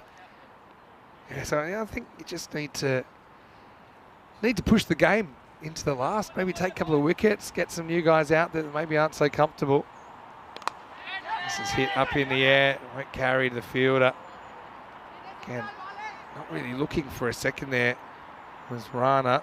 That will just be a single and takes us to the end of the fifth. The score is 41 for 3. Just a reminder as well, you can always catch us on all our social media, and thanks for all the messages. Yeah, maybe drop us a message. Let us know what you thought of the ECC or kind of how you're feeling going into this phase of the season. You can get me at Mr. Maximo. You can get Rico at RicoFull on Instagram, and also all the socials are there. And if you haven't already, make sure you subscribe to our channel, ECN European Cricket Network. And I have heard we're at about 373,000 subscribers. So yeah, next big stop's 400, isn't it? Anyway, this is in the air. It's a big moment. He's got to catch this. He will catch. That's an excellent bit of fielding from Anupam Singh. And so it's Balagi who's going to have to go. He laboured for 3 off 8. And I thought for a second that the fielder, Anupam Singh, had maybe crept in a little bit too far. But he did well to make the adjustment. He holds the catch.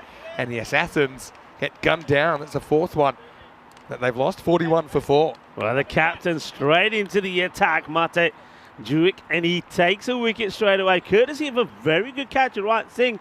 He was a little bit in from the boundary rope there, and I thought for a moment that it was going to end up going over his head, but he adjusted well and takes a good catch over his head to give the captain his first wicket. And to break that little partnership, even though it's not Rana who goes, but every time you pick up a wicket, you get another opportunity. So it's going to be Rathnasamy who comes in now to try and see if he can stick around there with Sushant Rana and finish this match off. And he gets a teaser, doesn't he? Really floated up. But once again, it's straight, and I don't mind that. Yeah, I think so. It's a good start by Ukic. We saw him get rattled in the face with the ball earlier. Luckily, he was protected with a helmet, but then went towards a bit more pitched up. Again, this is pretty accurate. Just test the outfield, and it slows up pretty quickly. So that's the thing. It is quite bumpy, but it is quite a slow outfield, and so the fielder should at least be getting there. That's why you're trying to put your best fielders in some of those positions where they're in a position to cut the boundary off.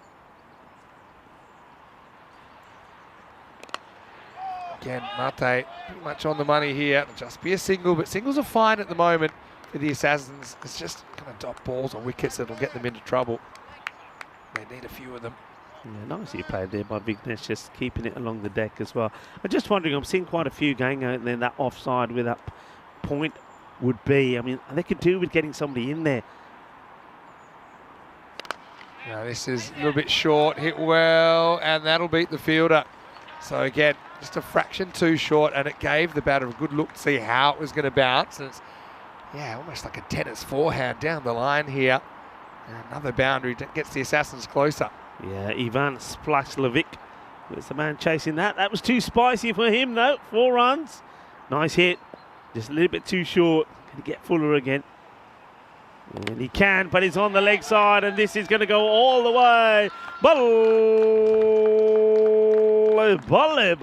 Ginna Sona, Shaka Lagya, and that is right in the middle of that stronger together banner as well. And it looks like the Assassins and the team that are stronger together here as they march on, get past the 50 here with that strike. So 54 for 4 at the end of 6.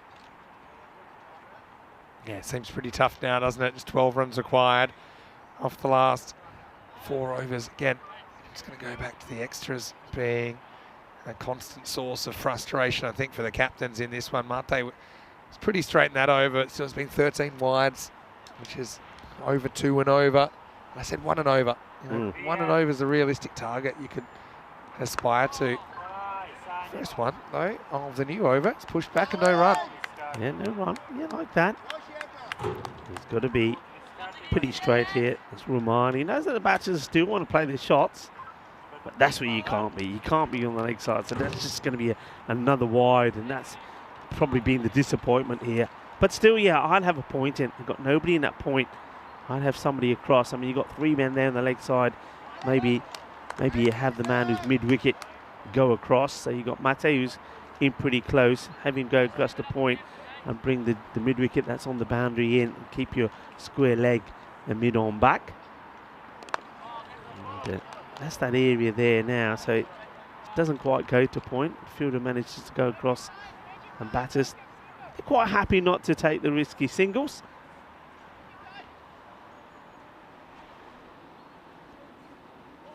Yeah, there's the ball. Okay, I mean, you're going to work your way back into this. You do it 1 ball at a time. You know, you can't really afford to bowl a bad one. Obviously, a couple of wides not helping. Oh, there's the edge. It's going to get away from the fielder. And it's going to run away. One go for 4. Get rare too. And they'll get away with it in the end. That's good hustle from Vigneshwar and Rathanasamy. And it draws the Assassins even closer to the finishing line. Yeah, a couple more there. So just 8 required now. It wasn't a bad delivery though. It was better. It was the better areas.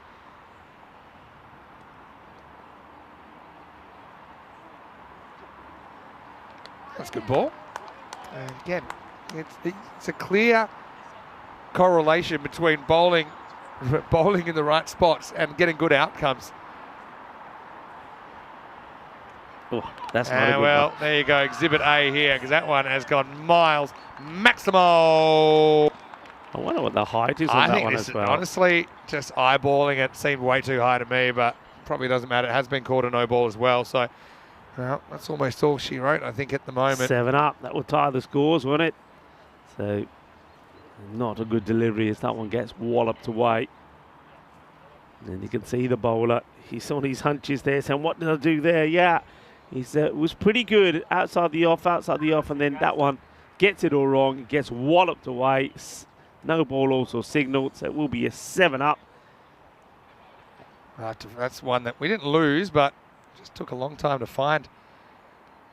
So, yeah, I mean, these 2 teams will play each other again in the next game, so, yeah, I'm looking forward to seeing the rematch. And, it's a relative split, yeah. If they'd executed a little bit better, maybe they could have won this one on another day. Anyway, it'll be the end of the 7th over, and the score is 65 for 4. So let's have a look at what's coming up. And like we said, the 2 teams will go again. And at this stage, they're planning to start this on time, so we did start a little bit late this first game, but next game is listed to start in around about 15 minutes time right here on the European Cricket Network, so stay tuned for that. Of course, 4 matches today.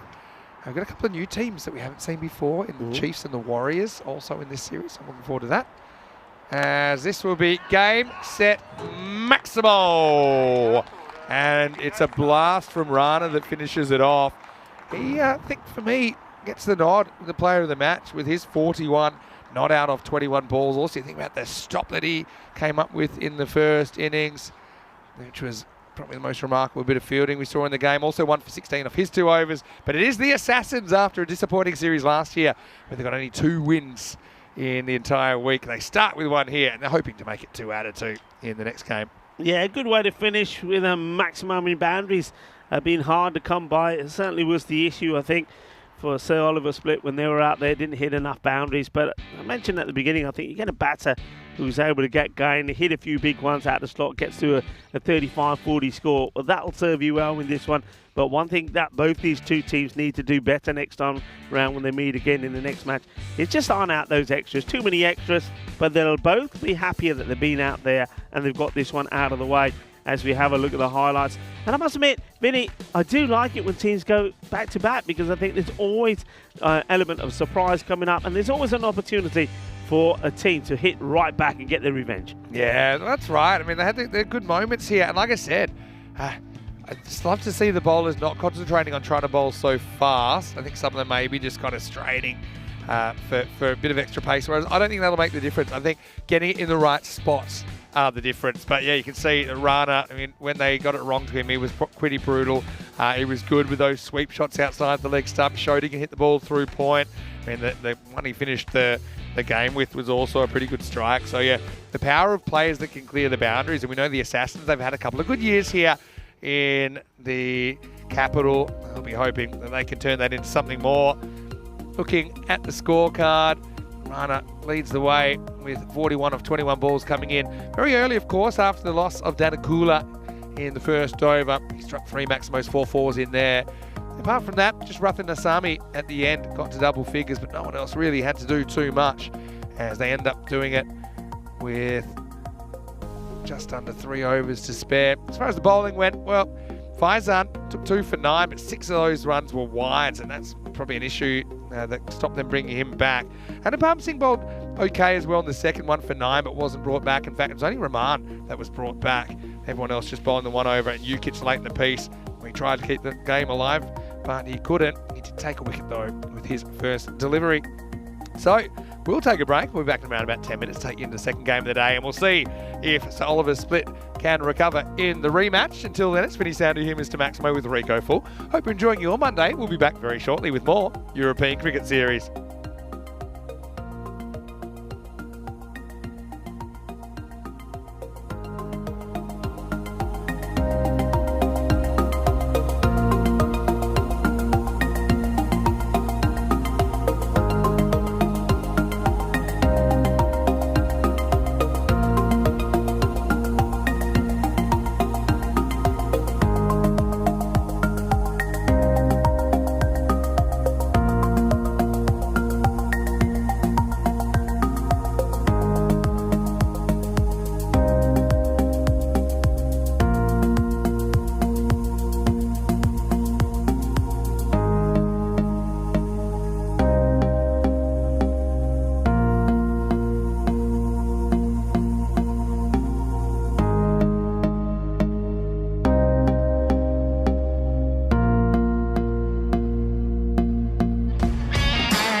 This European Cricket Network event is proudly brought to you by HCL Software and Bizaway.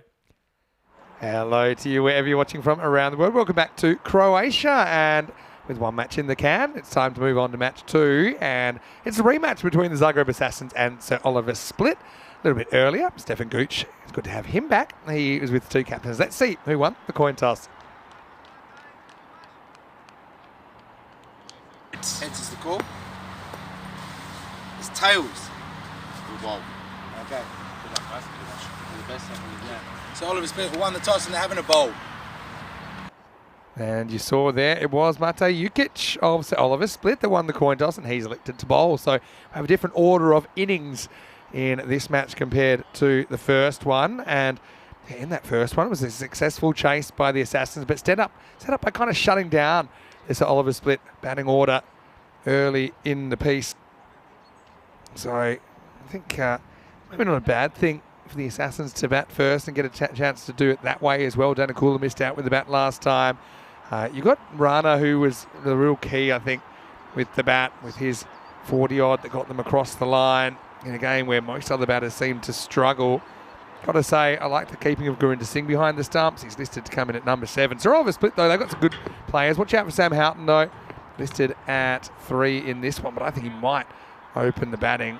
And also, I think you got to look at Mate Jukic as a key player in there with his bowling, see if he can get it right.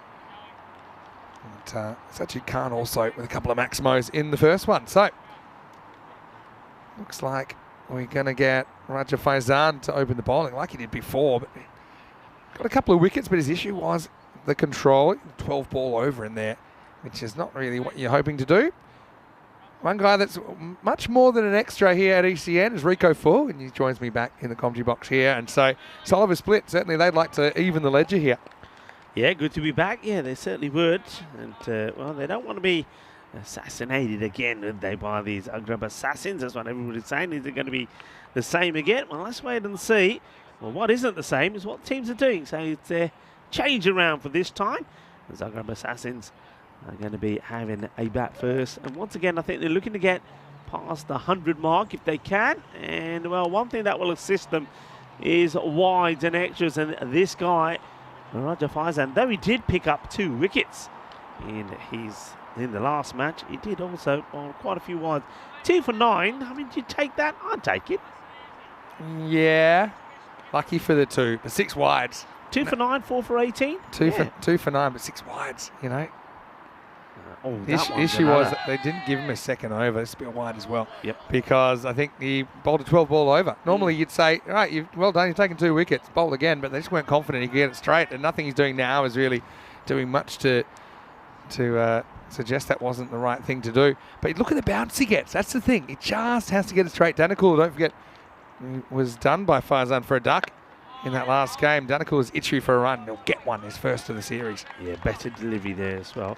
I mean, he's coming round the wicket. He did start over the wicket in the last match. I think he needs to stay over the wicket. I think if he gets his line right over the wicket, he'll be a dangerous bowler. And that's what it's all about, getting a line right, not trying to bowl too fast.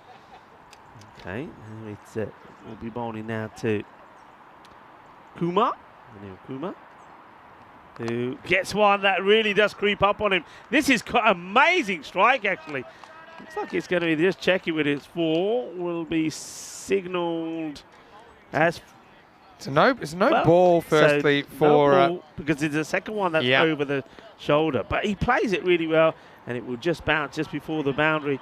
Well, they're signalling 6 over there, so I'm sure it was signalled 4 by the umpire, but everybody on the bench is saying 6, so I'll wait to get this clarified. And I think that's it is 6. The non-striker saying, is that 6? Yeah, there you go. The umpire did signal 4, so I guess it'll be a no ball plus 6. 7 up again. All right, free hit. And it will remain a free hit as that one will be called a wide. So well, issues for Faizan continue. Tell you what, if bowling wides was a crime in Croatia, Faizan's going to be spending a bit of time in the big house, isn't he? He just got to try and get it straight on. Yes, he's moving it around, but still on a free hit. And Kumar, where's this? I mean, honestly, it's not very pads. smart batting from Kumar. He needs to know that Faizan's having these issues and not back away. I know he's itchy to probably hit the ball, but yeah, backing away just allowed Faizan to get away with another leg side delivery. Yeah. So he gets himself out of trouble. And now, well, that's a cracking shot. Well, there's no doubt about this one. This one does go all the way. Manos, arriba, arriba, arriba, Vitro Portuguese, with 6 carreras. Well, that has been smashed right out the middle. But this is sweeter than a bowler glove jumbo. What a lovely shot that is. Yeah, and so I know that Anil Kumar would be keen to make up for a failure in the first game. He was LBW to ball that kept really low from Raja Faizan. But you can see what he's bringing to the table, and it's a bit of power. Yeah, he was unlucky, didn't he, when he got that one that stayed low. And that's the other thing you see, with the bowler coming around the wicket, with that area of the pitch where the ball has stayed low, he's not going to find it. Because it seems to be that he's getting a bit more and a lot more bounce with the ball just outside the leg stick. But he's not able to use it to his advantage. And he fires this one big time wide outside the off. So the issues continue for Raja Faizan. Well, he's trying to bowl complete his second over in the day here, but when you look at the number of balls he's bowled already, he's probably completed 4 overs in reality. Can he get it right? Better, he can. He gets played away into that area again, and I get the fielder that's going to hand to it, but not before I think it's gone past the boundary. So I think this is going to be another 4. Yeah, it is. So cuatro más. So good hit, and those two fielders dissected beautifully. And see here, by the time he gets hand to it, but I still feel he's already he's already outside the fielder plate. That's going to be 4. Great camera work by our crew at Spring Productions. They've done a really good job setting up this venue. His first one's gone magical. And so, yeah, the balls that haven't been wides have pretty much been dispatched. So Faizan, I like him.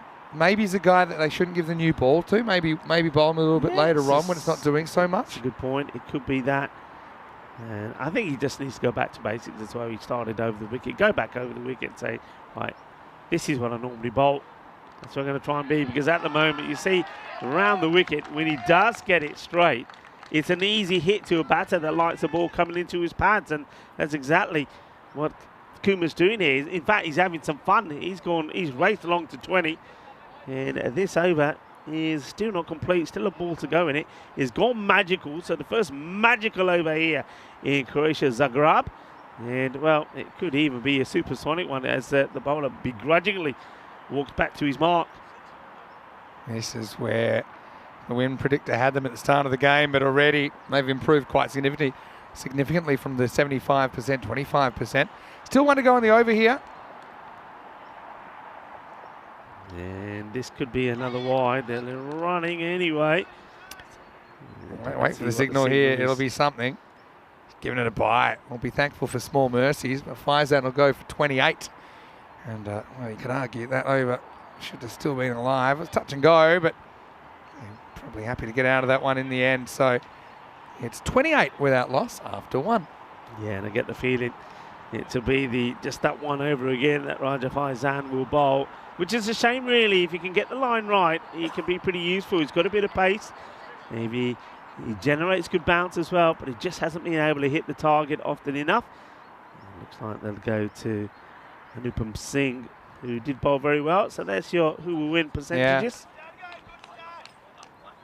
So 75% to 25. That's the start of the game, yeah. So you can actually see how much it's moved already, just in the space that first over. So we're going to get Chetan Atri to bowl the second one. And he's going to go up and over the top. And that might have almost gone all the way. It hasn't quite, but it plugs, but it still gets over the line. So you can see already they're 90-10 Rico and probably going even further north after that. So SOS, once again, it's very clear when it's working for them, when it's not. If they got the ball in the right place, they've had good results. If they haven't, they've gotten it wrong, and they haven't gotten it right so far in the first 7 balls of this one, first 7 legal balls. Sam Houghton sort of following the ball a little bit, isn't he? as the man from leg side comes up, and then this has been mashed away. Oh, what a hit this is. Well, he likes the short stuff, does Kuma. He's not a big guy, is he? Look at him. He's dwarfed by most around him, but you bowl short to him, well, he makes you pay. That's a tremendous hook shot. Yeah, really good shot. And, you know, you're going to have to be a really good player of those shots, I think, to succeed with the variable bounce. But obviously it looks like Kuma eats it up there. He's 30 off 8. Oh, yeah. That's that wide delivery again now. Yeah, Raja starting with another 12 ball over. So you could argue he has had his 2 overs every game. Just only one of them's been legal. Yeah. Again, maybe change of angle you could try. It's pretty clear. You don't want to get too short to Kumar here. Okay, this could be a chance. Somebody's got to put a name on it. And down it goes. And, well, that one had to be taken. And I think that's Gupta that gets himself under it. Yeah. And it comes straight out. And just looking at the reaction from Rahman, you couldn't believe it. Yeah, not only does the Grizzly go down, Rahman goes down as well in disbelief. Nowhere to run, nowhere to hide. But you look at the length that caused the false shot, and it was pitched up, wasn't it? It was skied. Now this one inexplicably has been called okay.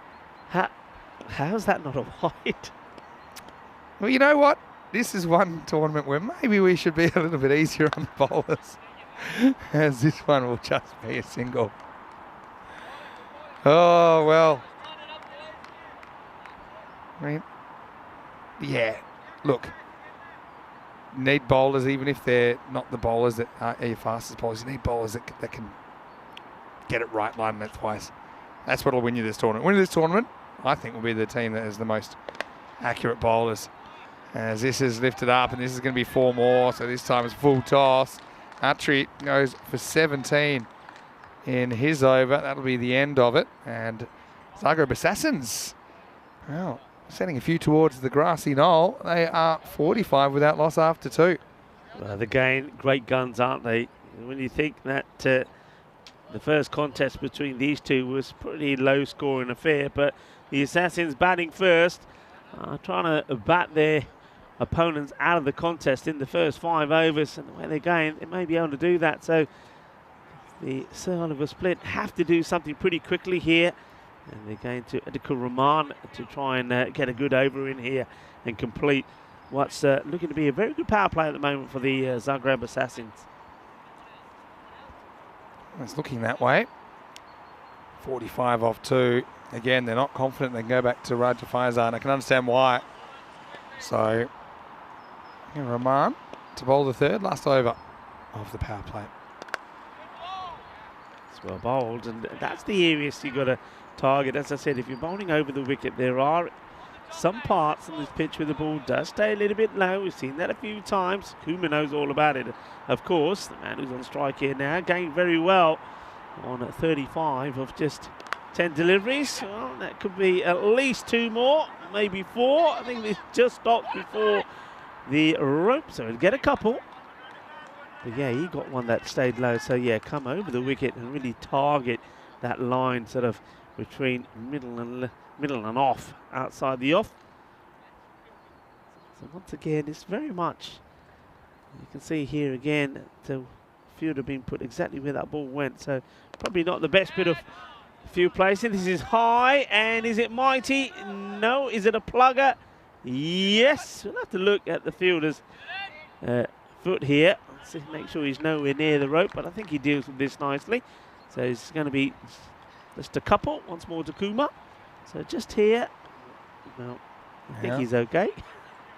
Yeah, well, we don't see the middle bit, so again, you tell us what you think at home. I think that'll be fine. That's hit well, and well, it's going to go for the boundary. So the fielder was moved there. He's a little bit slow getting himself in the right position, and then if he was waiting for a kind bounce, he doesn't get one, because this one hits the deck and skids through, which you expect on this surface. So that is the captain, Mate Duick, who puts himself there, but can't stop this. And just to let viewers know what we experience here with the screen, it's like, you know when you put the indicator on in your car and it goes on, off, on, off. Well, that's what our screen, our monitor is doing at the moment. Not just ours, but all the monitors around the ground as we see another short delivery that gets dispatched. Well, they're going for the old bodyline tactic here to Kumar, but it is not working as he smashes that one away shortly for 6 as well. I think umpires want to check, but the way he hits that, that's got to be 6. And that means that Kumar moves to 49 or just 14 deliveries. Exceptional hitting from the little man. Yeah, got the power. And yeah, it's going to be given 6. And yeah, looks like it. That's the right call. It's a wide delivery. Kumar once again trying to latch onto it on the leg side. If you look at his wagon wheel, all of the runs he scored, apart from 1 or 2, have been on that leg side, and there's been full tosses and short deliveries. This is another one down there, and he clips it away nicely. And he'll get warm applause as he raises his bat, because that is his 50. Very well batted to Anil Kumar. 50 of 15 deliveries. Well batted, Mohit Badania. Anil Kumar will have the half century puri kali. Please see that is. And that's the end of the over as well. And the Assassins are going well, 62 without loss. Yeah, really good knock. He's hit 4 6s, 5 4s in there. 15 ball 50. He has the ability to change a match, or at least start a match with a different kind of feel. The scary thing is, if he keeps dominating the strike like this, he'll probably end up with... He's actually on world record pace. How about 165 to his name? So you never know. But yeah, you got to bowl better to him. Remember, he was dropped in there as well. But when was he dropped? He was dropped when they didn't bowl short to him. Threw him into a front foot shot. It was skied. Unfortunately, on that occasion, Karthik Gupta couldn't hold on to the chance. Sajid Khan to bowl some of his leg spin. His first one isn't a leg spinner. It almost trampolines over Houghton. This is crazy. The kind of bounce we're seeing. That has to be a bouncer. So yeah, he's got kind of an orthodox rolling kind of leg spinning delivery. But then obviously the quick ball, going for that first up. Looked good when he was accurate, like so many other bowlers in the first game. Sajid goes quicker one again. This time it should be handled. It's not. Eats up the fielder. But he's got time to turn around. It's got to be 4. He's picking that up from where the batter is. Well, you said it should be a good bit of handwork, but he goes with his foot. Now let's see this again. Does he go with his foot? It was like a full body heave. No, he goes. But we're not going to see it, of course, because of our monitors on the blink. I'm going to have to watch these games back later. Does that not go for 4? Nah, it pulls up. We're living in a new reality, and it's a reality where it's going to be Sajid that takes the wicket finally, and not before time. They're going to make the breakthrough. It's Danakula who's going to have to go. Only faced 5 balls for 5 to that point, but the 6th one is his undoing. So double failure for Danakula, and it's 66 for 1. Yeah, nice sharp catch taken, and Nanikula will probably be thinking it's definitely not his lucky day. The 2 occasions he's been out to good catches, and that's a nice sharp catch taken. But once again, it's reward for bowling in the right line, the right corridor. Outside the off, you get your reward. Yeah, that's the one thing I think that is going to be the difference. Bowling it where you want it versus not. And Sajid, he's had a reasonable morning. That brings Sushant Rana to the crease, and wasn't he good in the earlier game? Ended up with 41 off 21. He was the player of the match. And he almost nicks off first ball. Yeah, good delivery though. You can see this time around, Sajid Khan is getting a little bit more into his action, isn't he? Maybe when we first saw him, he hadn't bowled too much. He was just literally just tossing the ball up there.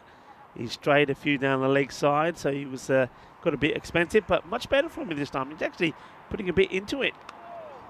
Well bowled.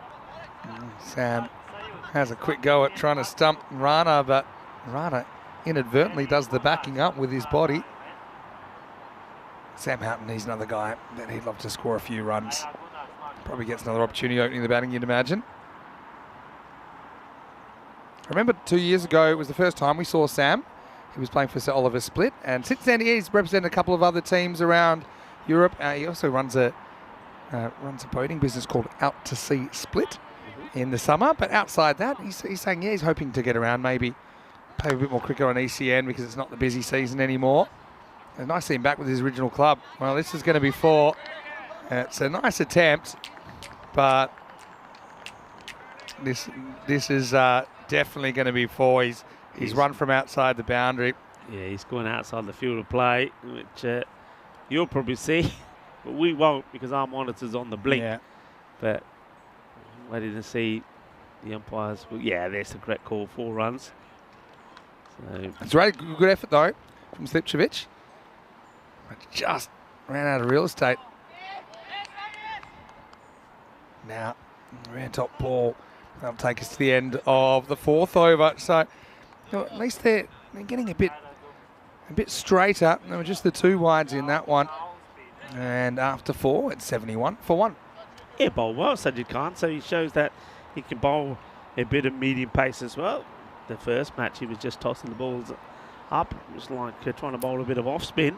But this time around, he put a bit more into it, and he was pretty effective as well, majority of the time. He did get the ball in the right areas. And let's see if the next bowler, Krishnan Adhikari, can do the same. Yeah, Adhikari getting a bowl here. So, yeah, it's an interesting decision.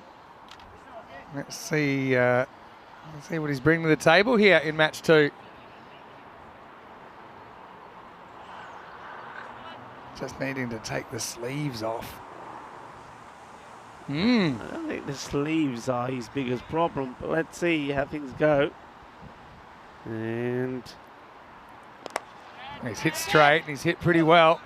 And that's going to be...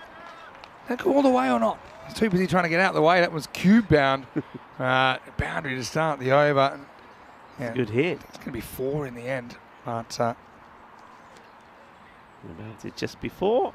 And, 4 runs signalled. you tried to get there, but tried to get there, but I made the mistake. Oh, hang on. It's gone all the way. Yeah, Maximo made the mistake of not watching where the ball bounced. I was too busy trying to extend out to try and stop the ball. I was never going to go that far past me, though, was it? Certainly improved a lot. This is in the air. Going to be a wicket right back to the line and all the way. Maximo. Well, 2 balls, 2 sixes. Yeah, I mean, obviously, Adhikari, they had a word with him about his action in the first game, so he's saying, look, I'll go again. Have another look at me. I think it has certainly improved to an extent. Well, the batters will hope he stays on, I suppose, because 2 sixes. They don't mind that at all, as Kumar just keeps turning on the style, and this one probably will be a wide. It's called it square leg, which tells me that it might have been called for the action. So it was called at square leg originally, instantaneously. So no ball will take precedence. It's called a no ball. Yeah, it's going to be a wide anyway. But yeah, free hit's coming up. And actually, I think he's been given his sleeves, and it's like he's out of there. I mean, I thought maybe he had to wait for two calls, but I don't mind this, to be honest, being replaced at this stage. But it does mean that there's a free hit coming up, and this is the ball that I don't think anyone really wants to bowl. It's going to be the captain to take responsibility, Mate Jukic. And yeah, like I said, hopefully for Adhikari, you can keep working on it. I definitely saw improvement there. I don't think it was quite there yet, though. Yeah, he tried a lot harder to. Free hit, don't forget. I don't think anyone will get near it anyway. Proper Bermuda triangle job. And we'll end up having to settle for a single. Beautiful sunshine, by the way, at the moment. It's absolutely glorious here at this ground. It is, of course, the Majadost cricket ground here in Zagreb. It's a sports complex, actually. We've got plenty of facilities around us. This is a full toss. I think it's dipping. The height probably is okay on this one. It's a slower ball coming downwards from Mate, who's, of course, finishing off the over that Krishnan Adhikari started. His action was watched after his over in the last match. He tried to make it a better action, or I should say more of a legal action, but still, it's not getting the arm right, so he had to be taken off. As a result of that, Mate's trying to finish things off here again. Once again, 2 full. Doesn't get into pitch, but he's got the field well set for it. What I will say, I think that they've handled that well. I mean, obviously, they spoke to him and kind of discouraged him to bowl, but he was adamant that he could bowl with a legal action, and so they gave him an opportunity, but in the end, they kind of have to go by the rules, which says if the umpires see that and they obviously weren't satisfied that it wasn't straightening, then you've got to call it, and then, he's got more time to work on it now, I think, before the next time we see him. Anyway, to Mate Jukic. He's going to spray one down the leg side.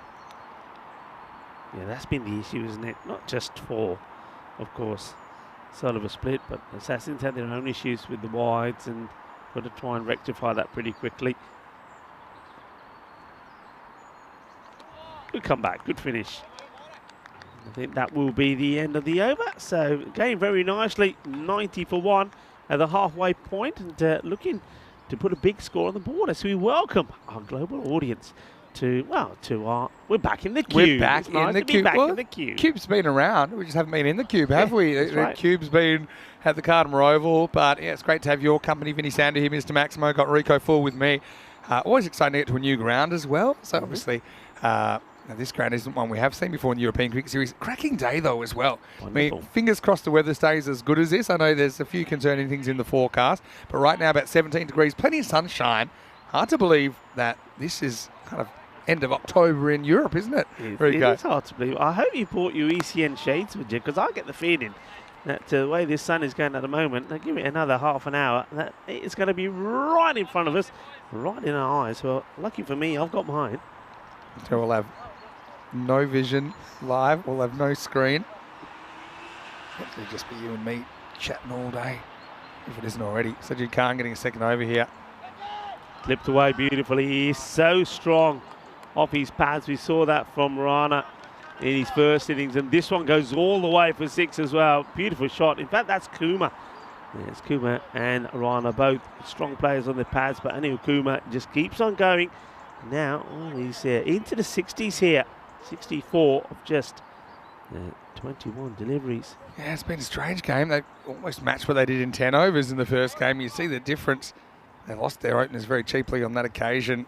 This time, I suppose, you'd say they still lost Nakula for a few less than what he would have liked. I had a question from Jemima in the chat. Hello, Jemima. Hopefully you're well. And where are you watching from? Maybe let us know. Asking where the cricket was played on the baseball ground last year. I think you're thinking of the Montjuic ground in Barcelona. And we will be there in just a few weeks' time, about a month's time actually, for a 3-week series in Barcelona. It'll be great to be back there. Oh, this is a great shot. Once again, not the best of deliveries, but the reactions from Rana, sensational. This time it is Rana who smashes the ball away for 6. So 6 more to him.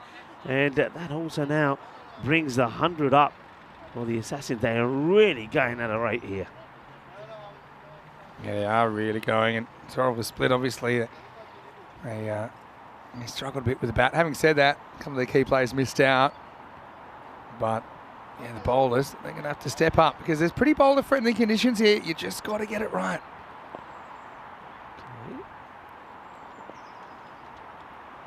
Khan. Into the body. That's better. I think he's far better coming over the wicket. Just need to have consistency, really. I mean, that delivery there, if you can get those in the right place all the time, you'd be more than happy with it. Yeah, I had a bit of an issue as well, Rico, that I've kind of recognised after leaving Costa del Sol after 4 weeks, as this one gets worked away for 1. I think I know what you're going to say, but go on. What? Is it empanada related? Kind of. Anyway, I'll tell you in a minute as we get to the end of another over. I think that makes it 106 for 1. No, it's 105 for 1 after 6. Yeah, so one of the issues I've had is that I keep walking into restaurants and trying to speak Spanish. So, I've been working really hard on my Spanish and trying to talk as much as possible. And obviously, we've been speaking of Barcelona. It made me think of it. There's another chance. And my Croatian isn't great, but I will say that I've been taught how to say cheers, which is the most important thing. With this Živjeli. Živjeli?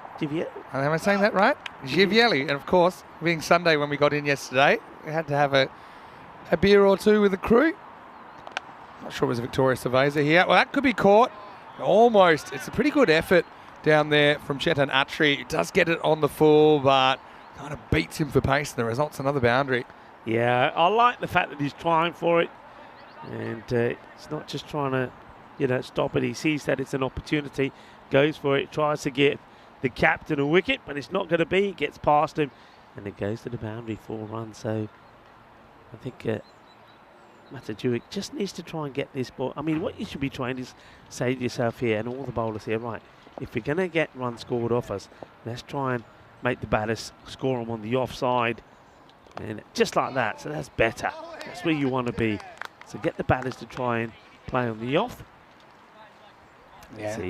Nice to see a lot of people as they, because we're pretty close to the road here. A lot of people stopping, having a look, seeing what the cricket being played. Remember, it hasn't been played here for about 10 years.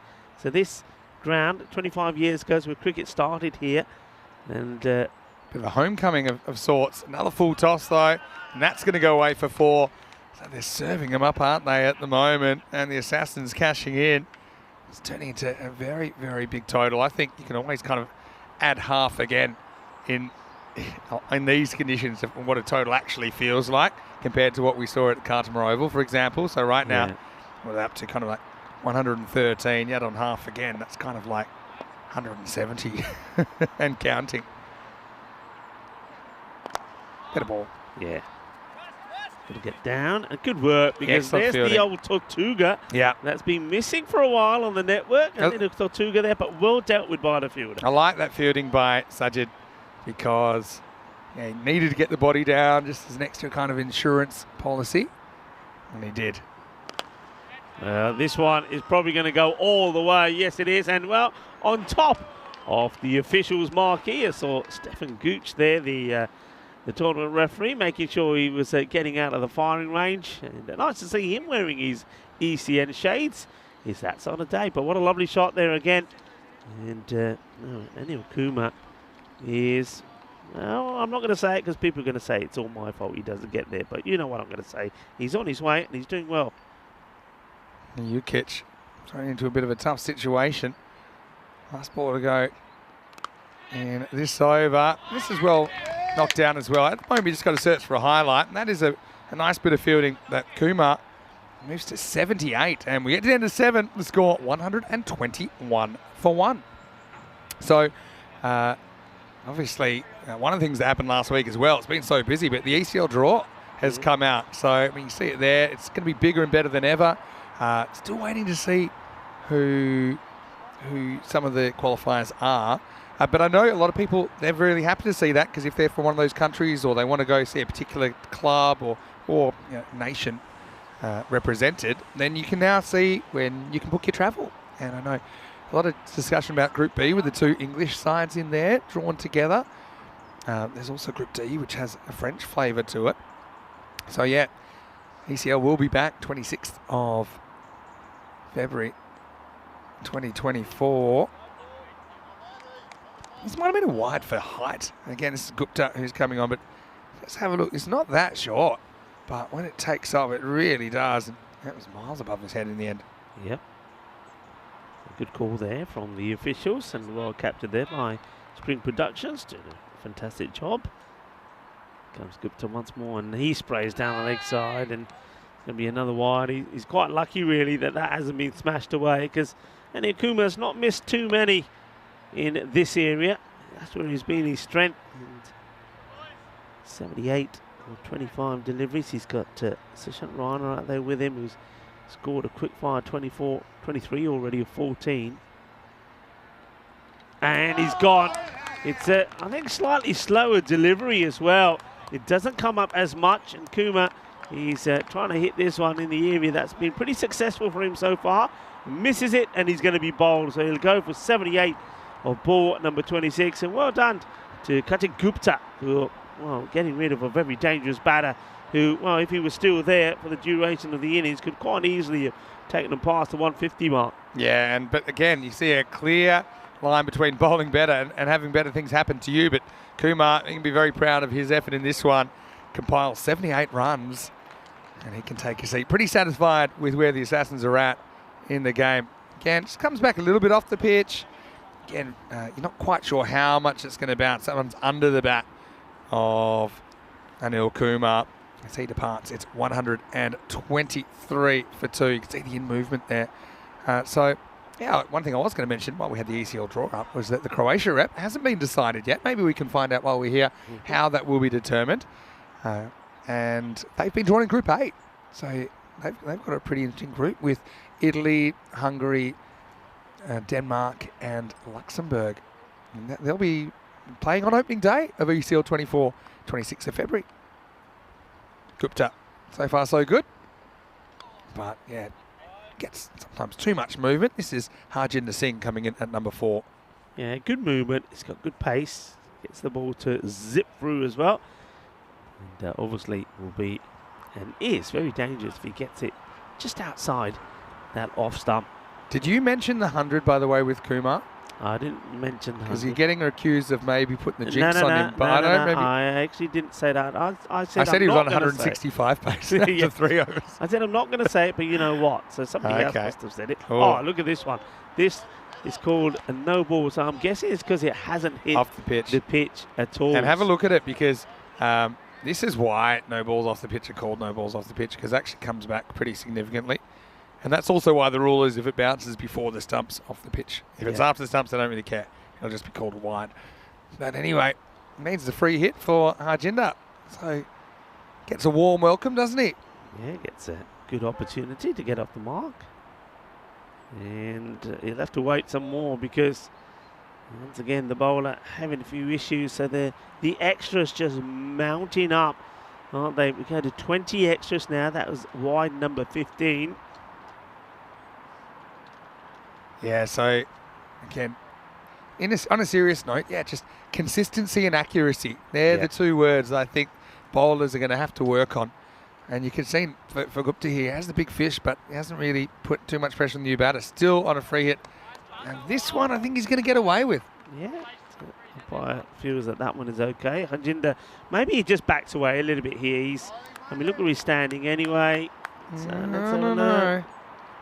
He's a bit unlucky not to get another free hit, to be honest. Anyway, I guess the West doesn't need anything to go their way at the moment. That one has to be a wide. Yeah. And you can see where bowlers, they automatically feel, he's bowled a few wide, so he feels that if he comes around the wicket, that he'll be okay. The problem is, it's not the fact that the way he's bowling, it's his actual follow through. If you watch his body, he doesn't play a shot here actually. It's a shake of the head from the umpire, probably more to do with the fact that the ball probably still is on impact, going to miss the stunts, but no shot played. So it's worth a call. Well, problem here is pitching outside the leg, isn't it? But it's a curious option. He's certainly not going to score any runs like that. Harjinder will finally get off the mark as he plays this one round. Well, it's a direct hit, a good bit of fielding. Might even go upstairs to have a look. We'll have a bit of a line review. I'll tell you, I saw it happen here. The keeper knocked the bails off, and then the ball hit the stump. So my feeling is that it's actually not out anyway, even if he is out. See, look at the keeper. Knocks the stumps here. See, before the ball hasn't come in yet. So actually, I think he's in anyway, but won't be out. On a couple of accounts, one of them being that the batter was in. Yeah. It's Sam trying to hustle in towards the stumps, but pretty easy call I think there for the umps in the end. Is that the over? I thought there's still more to come. Everything's going like at a slightly still different pace. You got one to come or two? Just unusual that the umpire who's at the bowler's end was the one that went over there and was doing putting the stumps together. And okay, that's not bad. So that's the one where the slightly slower delivery. That's the one that he got the wicket with earlier. He finally got the wicket of Anil Kumar. So single taken. And there is still one to go in the over. And now he's bowling here to Rana, who wants to try and keep the pace going. It's a good opportunity for him to follow up what was a good player of the match performance from him in the first match, 41 of 21. Well, he misses out on a full toss, which is, well, it was a bit of a rank delivery, I have to say it. And the likes of Rana has been putting these away for fun. Well, he misses it. Well, you miss, I hit, says the bowler. So Gupta picks up 2 in the over. Yeah, and this is what I'm talking about. You got to get the big fish. If you do, then you can kind of open up an innings. And look, Gupta, the 2 balls he's bowled that are on the stumps have taken wickets. Probably bowled another ball that would have hit the stumps that the batter didn't offer a shot. But yeah, bowl good balls, get good outcomes. It's as simple as that. Yeah. That's 8 overs down then, and the Assassins 129 for 3. Yeah, so Harjinder seeing the batter that went. He wasn't swinging and missing, didn't really make too much contact with many, got out to a bit of a full bunger. And, well, they're running, should be running hard here. Got to come back for 2 because there's a very leisurely chase from the fielder. Does get there eventually, but the batters do come back and take 2 leg byes. Shows you how conditions make such a big difference. I mean, if you had this score at Cartamar Oval last week, you'd probably say they're a bit behind, or maybe about 50-50 game, but SOS only given a 2% chance at the moment. This one might be called, you know, it's a little bit high. I think the umpire's, square leg umpire has put the arm up straight away. So this is going to be another extra free hit coming up, as this is too high. Yeah, it's a good call. I think it's waist high, so you'll get a warning for that. Just overdoing the York then, I think, Anupam Singh. It's a nice looking shot, and it's going to get past the fielder. Once again, too spicy for Ivan Splicevic. Yeah, Splicevic just tried to go to the foot here and got his feet in a little bit of a muddle, you see.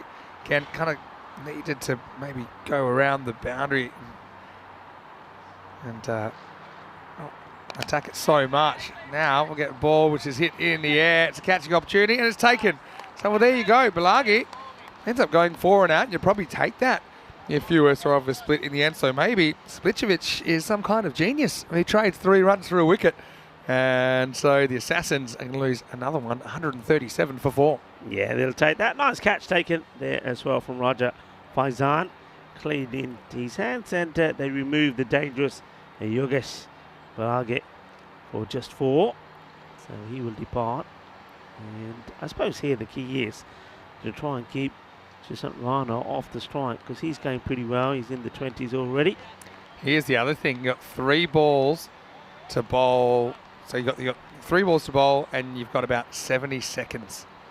And I think if there's 3 legal balls, that shouldn't be a problem. And there's one of them. This is pretty good stuff, actually, from Anupam Singh. Yeah, but that's the other thing. You see he's hustling back, which is good to see. And bowling extra balls is going to get you in trouble with the clock.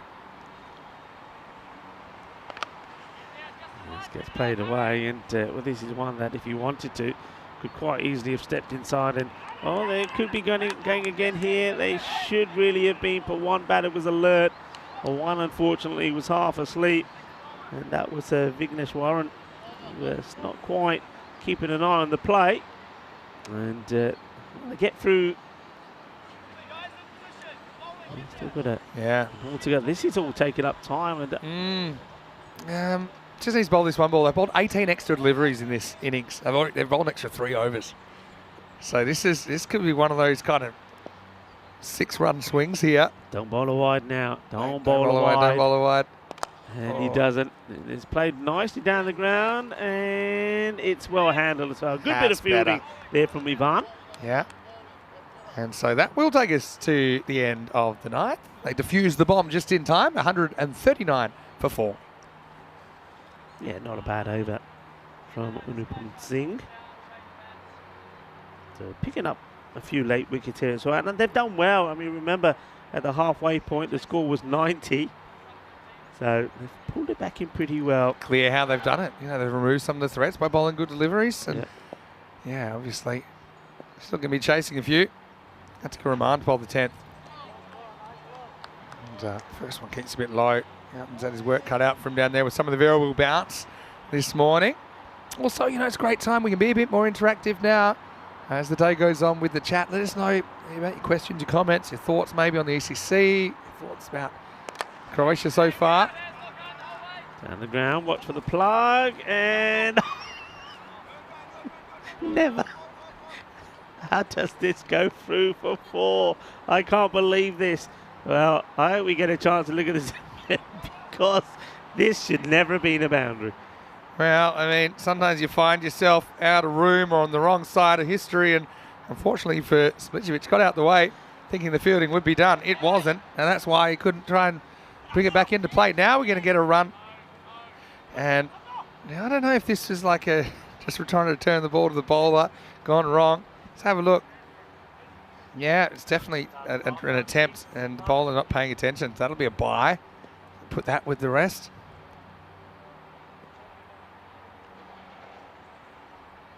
Yeah, as signalled. Yeah, well, sometimes pictures will do a job. But, you don't need to add too much to. Now this is a bit more solid from Sajid Khan. He, to be fair, has fielded pretty well in this innings, and that was just a bit of a blooper. Yeah, he has. He's done well. Hey, isn't it nice to see white trousers? I mean, it's been a while since I've seen the white trousers, and with grass stains as well. Yeah, that brings back memories. But also, they've got a bit of the lawn bowls about them. I don't know if anyone is in one of those countries they play lawn bowls. Look like they're ready for a roll-up. Anyway, 145 has been a good comeback by Sir Oliver Split. Last ball coming up, and it's a wicket. Yeah, well done. Wants to go for a big shot. Does Rana to try and bring the 150 up. He misses it, and you miss, I hit. Says Ajikur Rahman, and he picks up his first wicket as well. 1 for 22. Not bad bowling figures, but Zagreb Assassins do finish with a good score on the board. 145 for 5. Yeah, and again, the power of one or two key batters to shape an innings in this case. There was just one man who had it on fire, Anil Kumar with 78 off 26. Also, Rana, pretty useful again from him with 30. They were the two main protagonists.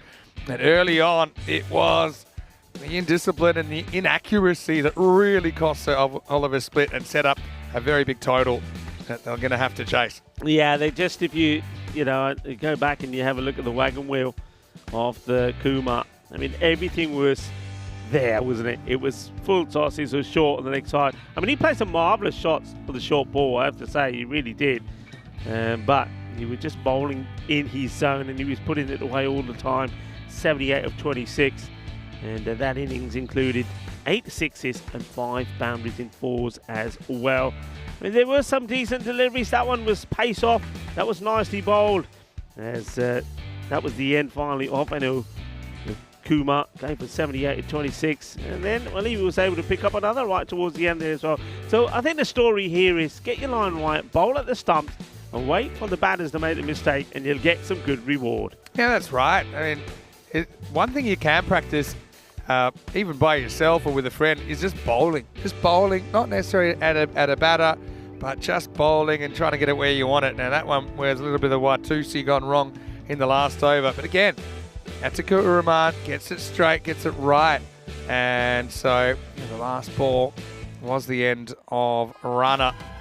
And so, yeah, at the end of the day, it's 145 for 5 for the Assassins. So Oliver Split need to do something pretty dramatic, but I mean, they've still got some very good players in there. And I think maybe like someone like a Houghton gets going, maybe an Anupam Singh. Maybe they could make a game of this. 78 for Kumar, though, great innings. He had his 50 up in the power play, personally, which is quite some going. But Rana, he was an ally for him. Did well to peg it back, didn't they? They had to go to 8 bowlers in the end, and you can see someone like Gupta, even within his over, he had some balls get away from him, but ultimately he took 2 for 8, so hitting the stumps a couple of times. Had to go Rahman with one of the last balls. Sajid Khan with one as well. He wasn't the worst. Anupam Singh with the wicket as well in his only over. Well, Rico, we'll take a quick break then, back, and we'll see if Sir Oliver Split can do something pretty special with the bat. 146 the target. Until then, Vinny Sandu, him is to Maximo with Rico Full. We'll see you after this with more European Cricket Series.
This European Cricket Network event is proudly brought to you by HCL Software and Bizaway.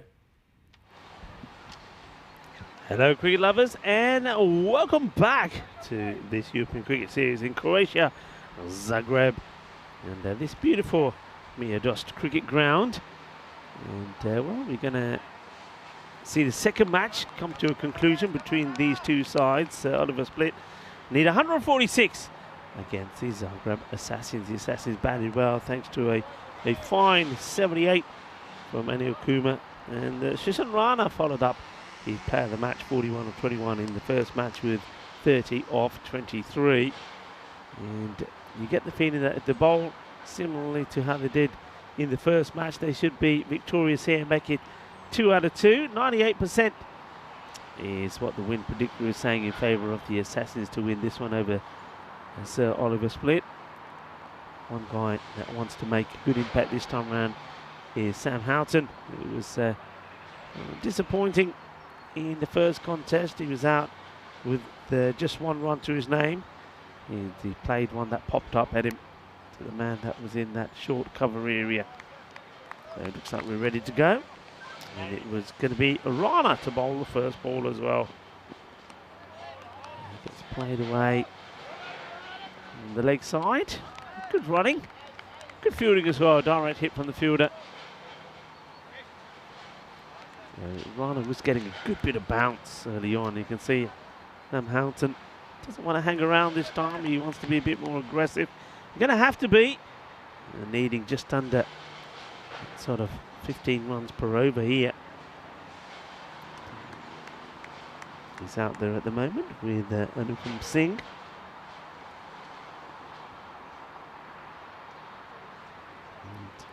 And, no, looking at that, I beg your pardon, it's not Sam Houghton that did the opening.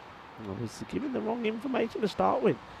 They're starting with Krishnan Adhikari. Man who's having a few issues with his bowling action. Hits this pretty well, but straight to the field. So now Houghton opening up. Bit of a surprise, I must admit. Probably surprised our scorers as well.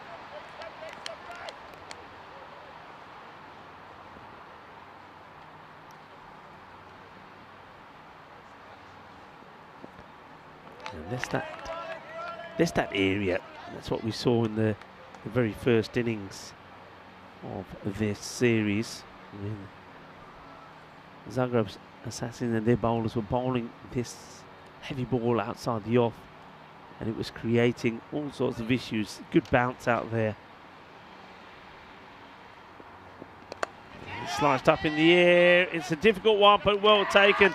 Zadran Zanko has got a really good safe pair of hands, and he holds on to another.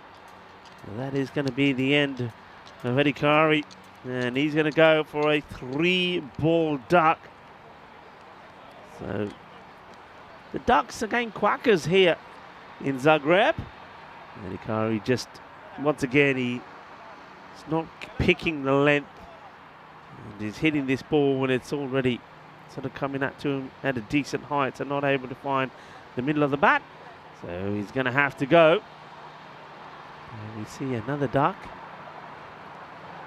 Adhikari leaves without scoring. 1 for 1. Well, SOS, well, maybe. And that is call a little bit of SOS for Sir Oliver Split.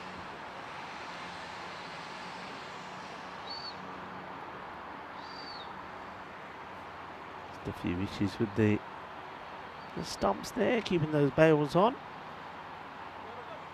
So Sam Houghton does come in now, number 3. New captain of SOS. Adhikari. Zanko taking the catch to remove him. Second catch for Zanko. It's a really good delivery. They'll take the buys. This one, once again, just skids off the pitch. Within the Singh. Gets gloves to it. Can't take it cleanly.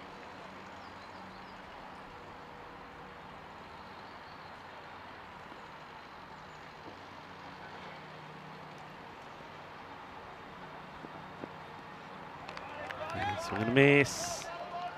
Trying to go straight down the ground again. Anupam Singh wants to be aggressive, but misses out. It's a very good over, very good start for Zagreb Assassins defending. A score of 145, and they have their opponents 2 for 1 at the end of the first. Just to remind you, 140 matches now since the Golden Ball. Never had one here in Croatia, the 2 times that we've been here. So will we see the first this time round? We've got 2 weeks of action as opposed to the previous times that we've been here. In 21 and 22 we were only here for the week, and it's great to be here and, well, being caressed by the beautiful sunshine here in Croatia as well. Next over to be bowled by Vignesh Warren. Rathin Swami makes a good start. Dot ball.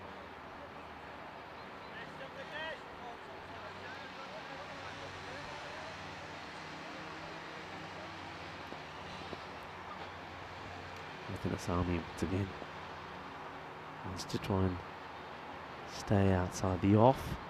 And Sky's up in the air, probably just going to drop short of the fielder who can't get there. They'll only take the 1, so he hits this dead straight, and that's why he gets lucky. There's the 2 men that come through. It was Anil Kumar and Yogesh Balage. Just can't get there to take the catch, so a bit of good fortune for Singh. Houghton desperate to make a good start here. He doesn't need to do anything with that one. That's going to be a wide, and quite a big one as well. Nice to see some of the other teams turning up and getting ready for the next contest. We're going to see Zagreb Sokol in action against a new team, Zagreb Warriors. Sokol, a team that was 6 and 2 last year, finished 2nd in the standings, and then, well, on trying to get to the final. That's got a good bit of shape on this delivery. Doesn't really come up that much. Good in that, just getting his pads in the way, but no run. Yeah, last year they lost to Belgrade in qualifier 1, but they did have the second chance, and then lost to Ljubljana in that qualifier number 2, and finished 3rd overall. A nice took his shot, nicely timed, and well watched by the fielder out. That long off, Yogesh just keeps it to the 1. So tidy stuff from Zagreb Assassins here at the moment, not really allowing sort of a split to get going at all.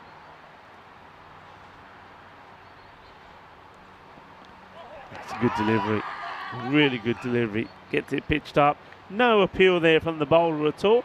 Bit of excitement from Gurinder Singh behind the stumps.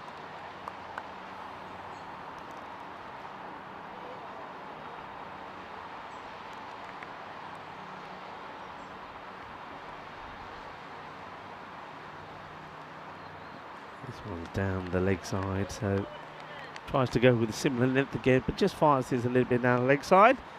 Get the chance to bowl it again. It's another run on the board for SOS, but that rate now climbing steadily, needing just under the 18 and over.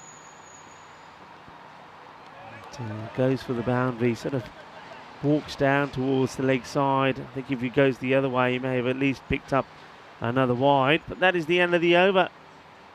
So Rathin Asami, pretty tidy one in from him in the end, just the 5 runs come off it.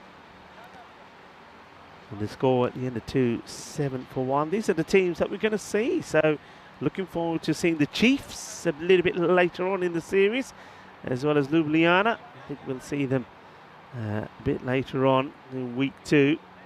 Remember, some of these teams having to travel from a fair way away, but we will see the Warriors in action next.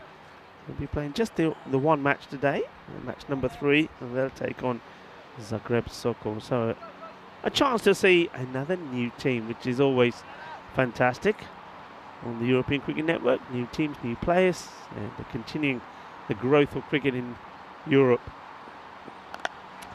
So chipped up in the air into space. This one, I guess, will plug. It does. The batters do come back for 2. I think with this field as well, you can, as a captain, you can really attack the batters because you know that to get a boundary, it's going to have to be a good clean hit that goes all the way. In which case, even if you've got a fielder bat there, it's going to clear them. And the chance of it going all the way along the deck is pretty slim. So you can really be pretty attacking and have men in close. And that's exactly what I'm seeing here from Assassin. Now that one's called it's a free hit because they had too many men outside. It looked like the man who was on the mid-wicket area went too far, so can't be out because it is a free hit, but he can be run out, and he will be run out. That is tremendous work. Absolutely brilliant from Yogesh Balage. I said earlier, watch out for this guy in the field. He's an absolute gun, and he proves it here. So it's a free hit.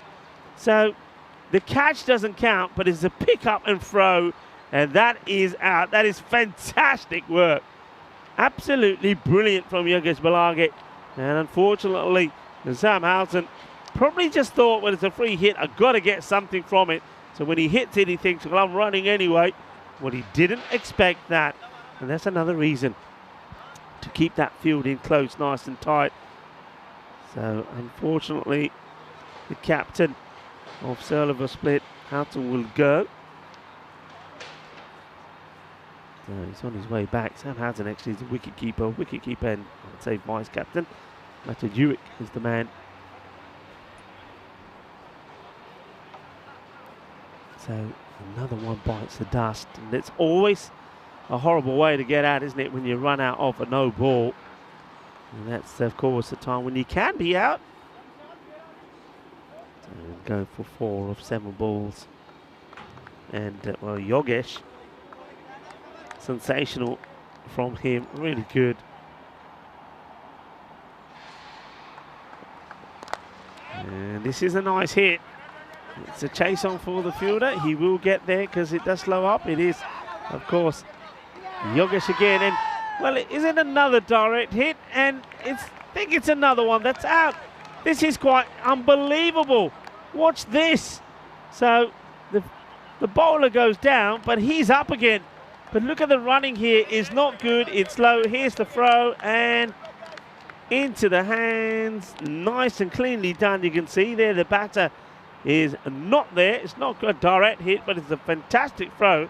So Yogesh Balage got the run out of Sam Houghton, and now he's going to be in the book once more with the assist with the throw. But the running there from Gupta was not good, and I think Gupta's going to go here for a diamond duck. It's a diamond duck for Gupta because he goes without facing a ball. Well, Gupta, well, he's there. There he is. Come on. There we go. There we go.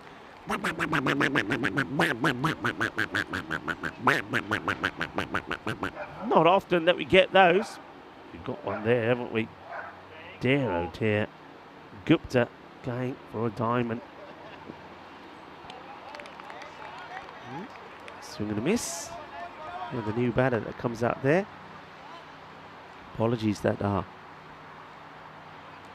scorecard is just a little bit behind here at the moment. Of course, we saw Yogesh Balage getting Sam Houghton run out, and then what we haven't seen, or what you'll see there coming up soon, is that there's another one, and that was Gupta who went without facing. Swing and miss here at the moment. So yeah, we will get that updated for you. Apologies.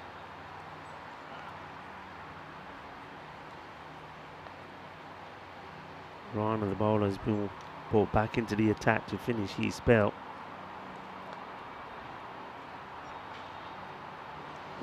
Short. And this is the other difference, I suppose, between the two teams. Sir Oliver Split, when they've got these sort of deliveries, they haven't been able to put them away. Where the likes of Zagreb Assassins, every time there was that short delivery or bad ball on the leg side, it was absolutely punished. Over comes to an end. So another over completed, and it's not the power play that you needed at this point. We'll just get those graphics updated for you. Once again, apologies for that. Namaste. Assalamu alaikum. Sasri akal. Eyeball 1. Vanakkam, ¿qué tal todos? I hope you're all well. Big shout out to everybody watching via fan code. And of course, you can always stay in touch with myself or Mr. Maximo, or you can of course go to our website as well. Don't forget that, europeancricket.com, for all the information at your fingertips. Now, I just want to say a big thank you to everybody that's been sending us so many messages. And of course, there was a lot of talk, of course, about the Euros of cricket that came to an end in Khartoum. That was a sensational event, quite amazing. You know, I said that it was going to be the biggest cricket show on earth ever, and it was. And we saw a frenzy of action, entertainment, and some drama as well. It was just remarkable, and your support for that was just first class. And thanks for all the messages, thanks for all the support for the European Cricket Network. And this is our way of saying thanks back to you. So many messages, sometimes impossible to reply to them all. But once again, thank you all for your support. And thank you to Twilight, who is in the chat with Nick.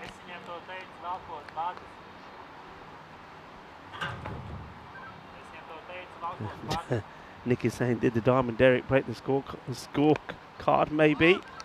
So gets played away. So it's 11 of the power play. And it's a good time to have a little bit of spin on, I think.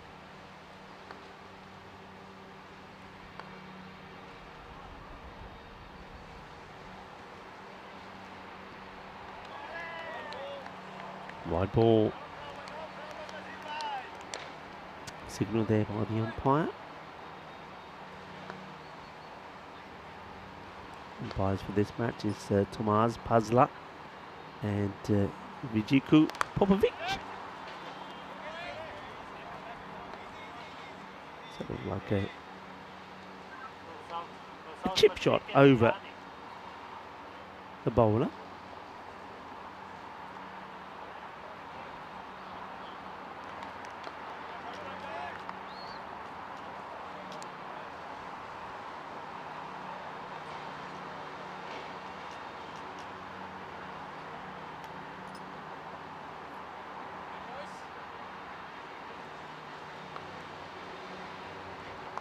Short, and once again just sliced. So another example of a short delivery that was being pumped to the boundary by the Assassins, but as always, just not able to get any sort of momentum going with their batting at all. Naseem Khan is doing the bowling here, bowling quite tidily at the moment. And it's another one that goes through the batter. So the aggression and the intent is there from Raja Faizan. He hasn't been able to catch hold of one as yet. And it's a good take. Oh, this is being called a... not called a dead ball. I'm not sure what this is, a dead ball signal there from the umpire. And not sure what's happened here, but the signal was quite clearly a dead ball.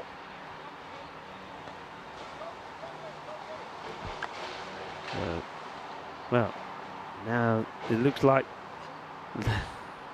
Raja Faizan, who hasn't been able to get bat onto ball, says, "Is the bat? It's not me. I need another bat." So another bat comes out.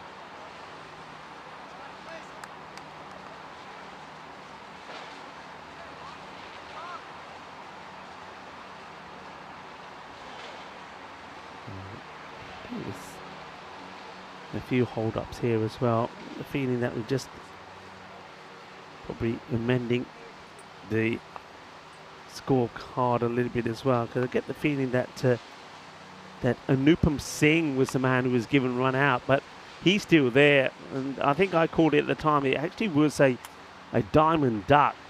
So I think we got the wrong batter that's been given out. So there might be a bit of a delay just to sort that out. And what we'll do, maybe you can talk about a few things.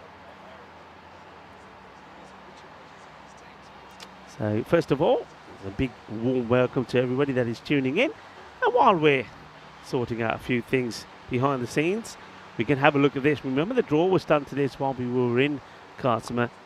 And they're really looking forward to this. And as Vinny touched on earlier on Group A, that we're still waiting for to see which team will represent Croatia. We'll find out a little bit more about that. And also, we'll be representing Italy. I think we're ready to get going here again. So, Khan will continue.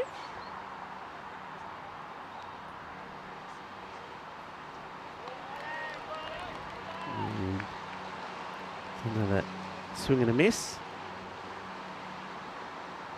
So just not really getting things going here at all. And that rate now is already, I think we're calling that our new point of no return. And what will this one be? Well, we'll sneak this one in. So it will be the end of the over. Once again, we're just running a little bit behind on the graphics at the moment. So we'll get that updated for you. So SOS are struggling as the Assassins well on top here.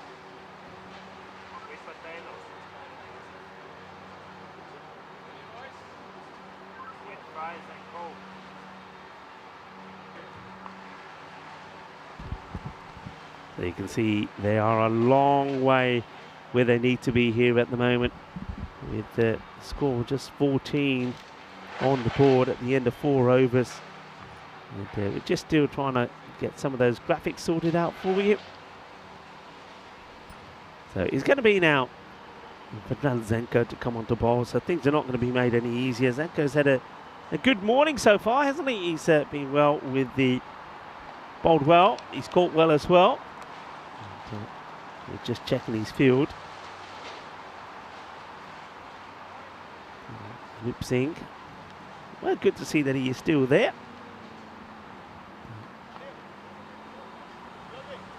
There's a minor change has been made in the field. It looks like Zenko wants the long on as straight as he can possibly be for the shot down the ground.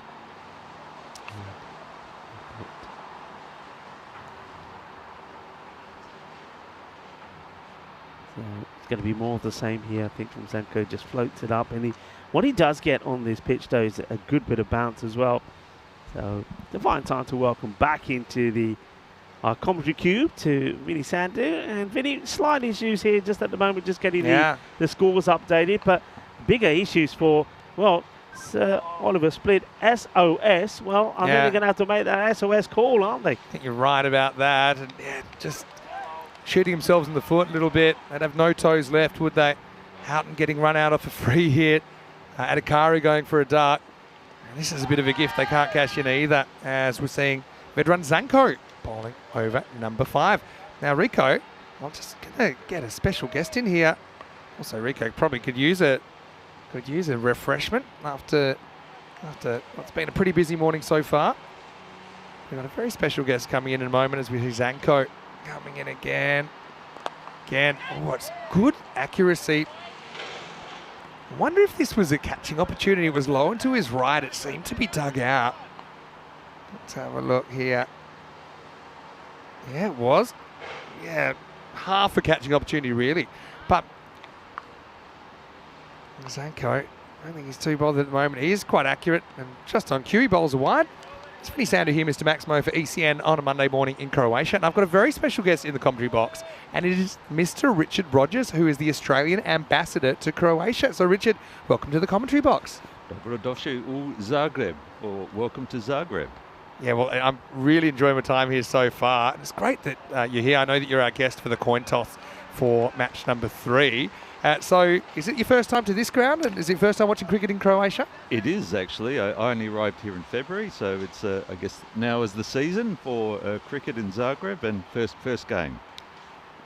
Well, this is going to be a bit of action for you straight away, because Zanko goes full and straight, and he knocks over another batter, so it's going to be 14 for 4. Anupam Singh, he watches on helplessly, as it's going to be Faizan who's going to go.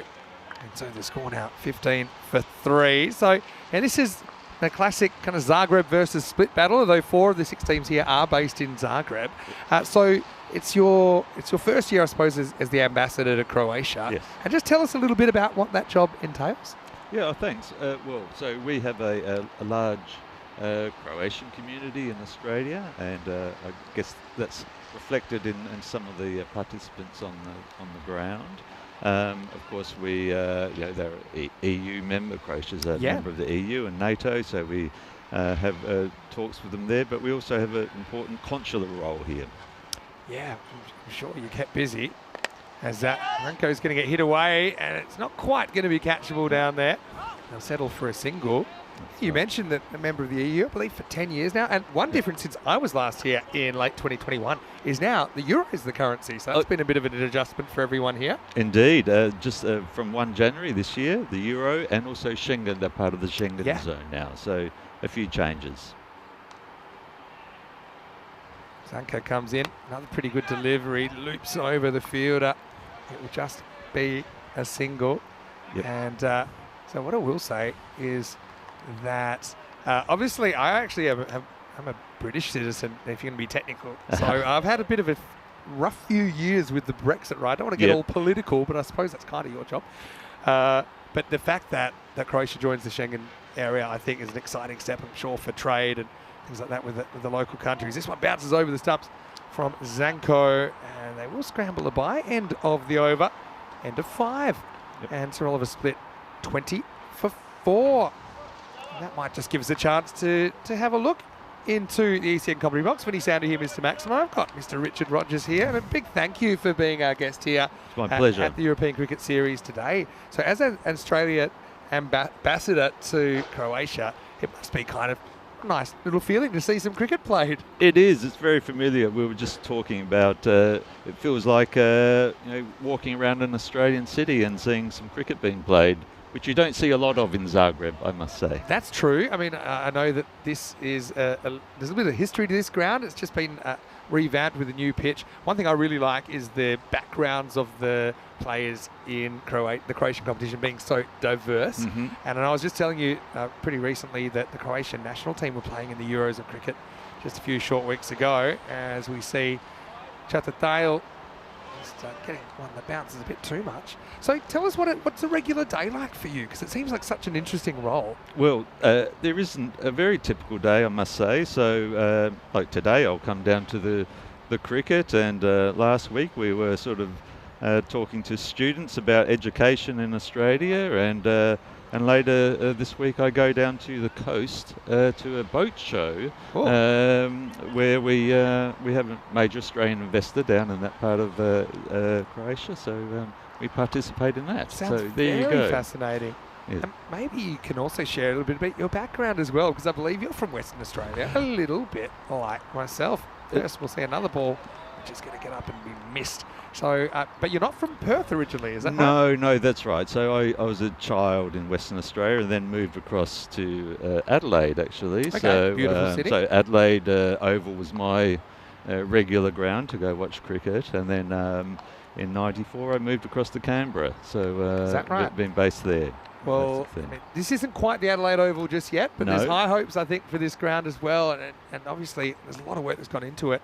I'm really liking this pitch as well. It's offering something for the bowlers. Yeah, so Adelaide, I've played a fair bit in Adelaide. And it's a really, really nice city. Kind of similar in size to Perth, where I grew up. But the Adelaide Oval now is really world class. So really taken off. It's great to watch cricket there. Yeah, and so obviously it's a big Australian football town, and this is Indeed. the only ground I've come to that has the Australian football goals as well. Yes, that's right. So as soon as I can get my hands on a Sharon, I might be having a little bit of a kick around. But yeah, it's exciting, and so maybe for someone that's just moved to Croatia full time, yes, maybe you could, for some of our viewers all around the world, and we literally have viewers in over 150 countries right now. Tell them your take on Croatia so far, and what makes it special. What do you like? What's a bit different to other places you've been? Yep. Okay. So quite different. I spent most of my career in Southeast Asia, so this is quite a different place. Look, like Australia, Croatia has lots of beautiful tourist destinations, coast, mountains. Well, hold on one second, because this is going back. It's going back, and he's there caught. we go. That's a brilliant catch down there, and so. We saw earlier Sajid Khan, he can whack the ball around. Chatatale, he's been reasonably accurate. This one kind of just rolls the dice with the short ball.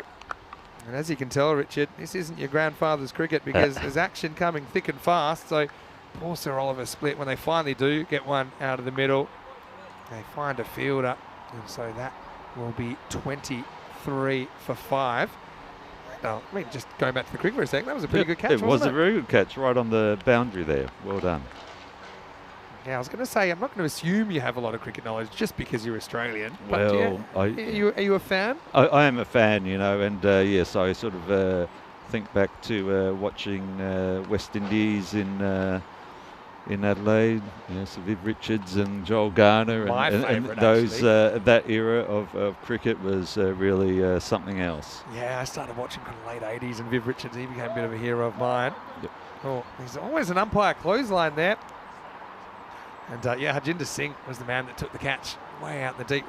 There's hazards everywhere, though, in the European Cricket Series, and this is one time he almost gets his head taken off by the umpire. I just think they're making sure the right batter's on strike, because it's a new rule in cricket, fairly new, that even if you get caught, even if you've crossed, you have to go back to your original end now. So I think that's what that was about, making sure that number 10, Anupam Singh, was at the non-striker's end before that ball. He's got to stay there. New batter coming in is Chetan Attri. He missed his first time. Now, you're a young man yourself then.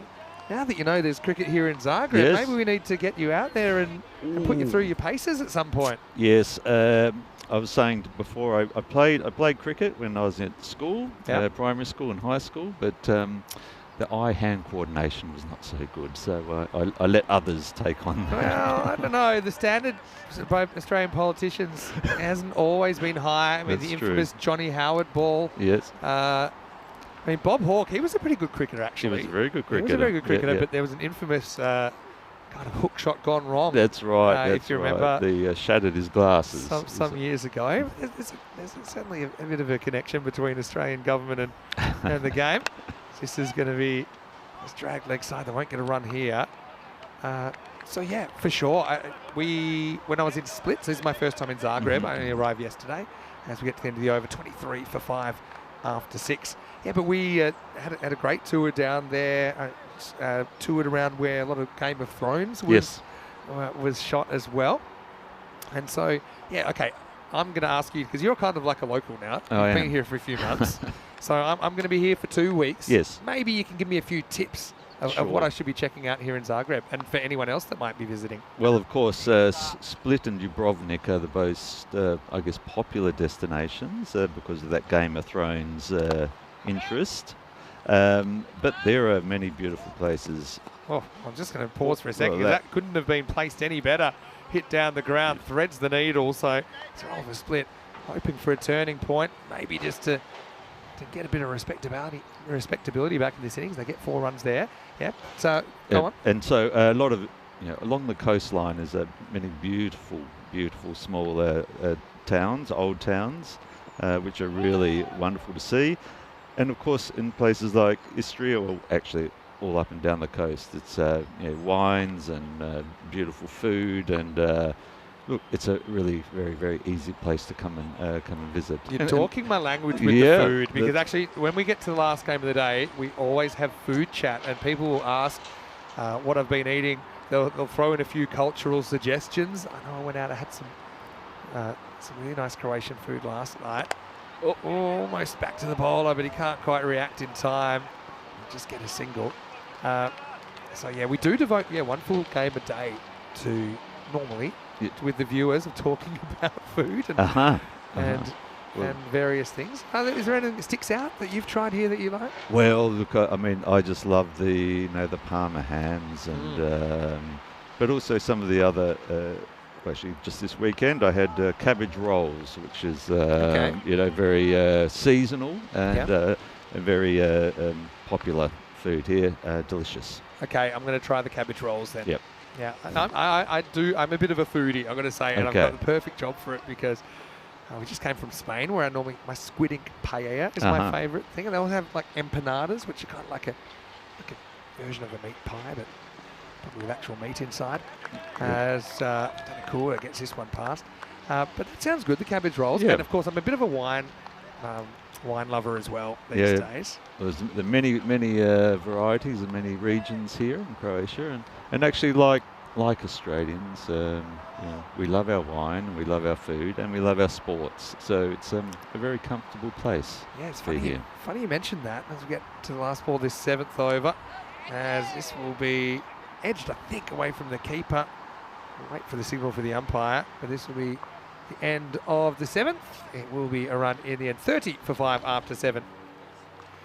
So, of course, you've got some big responsibilities in the political arena, but you also have the big responsibility of tossing the coin in match 3, and it's going to be Zagreb Sokol taking on the Zagreb Warriors. So our first Zagreb derby of this tournament, and Sokol are well known to us. They've represented Croatia at the Champions League twice, and they're going to be taking on the Warriors, making their ECN debut. So yeah, watch out for Abhishek Awati, the captain. He's listed to open as well. Peter Bosniak is a player we did see playing for Croatia in the recent Euros. For Sokol, though, I mean, they are a very experienced side that probably have underperformed in this competition. This looks like a no ball for me for height, and it might get caught, but it might not get caught. And they're going to come back for 2. And so, yeah, they're actually going to go for 4 as well. All right, well, let's have a better look. Again, it's a long way from us. I think it's a good call as far as the height. Can't be waist height or above. Now we go to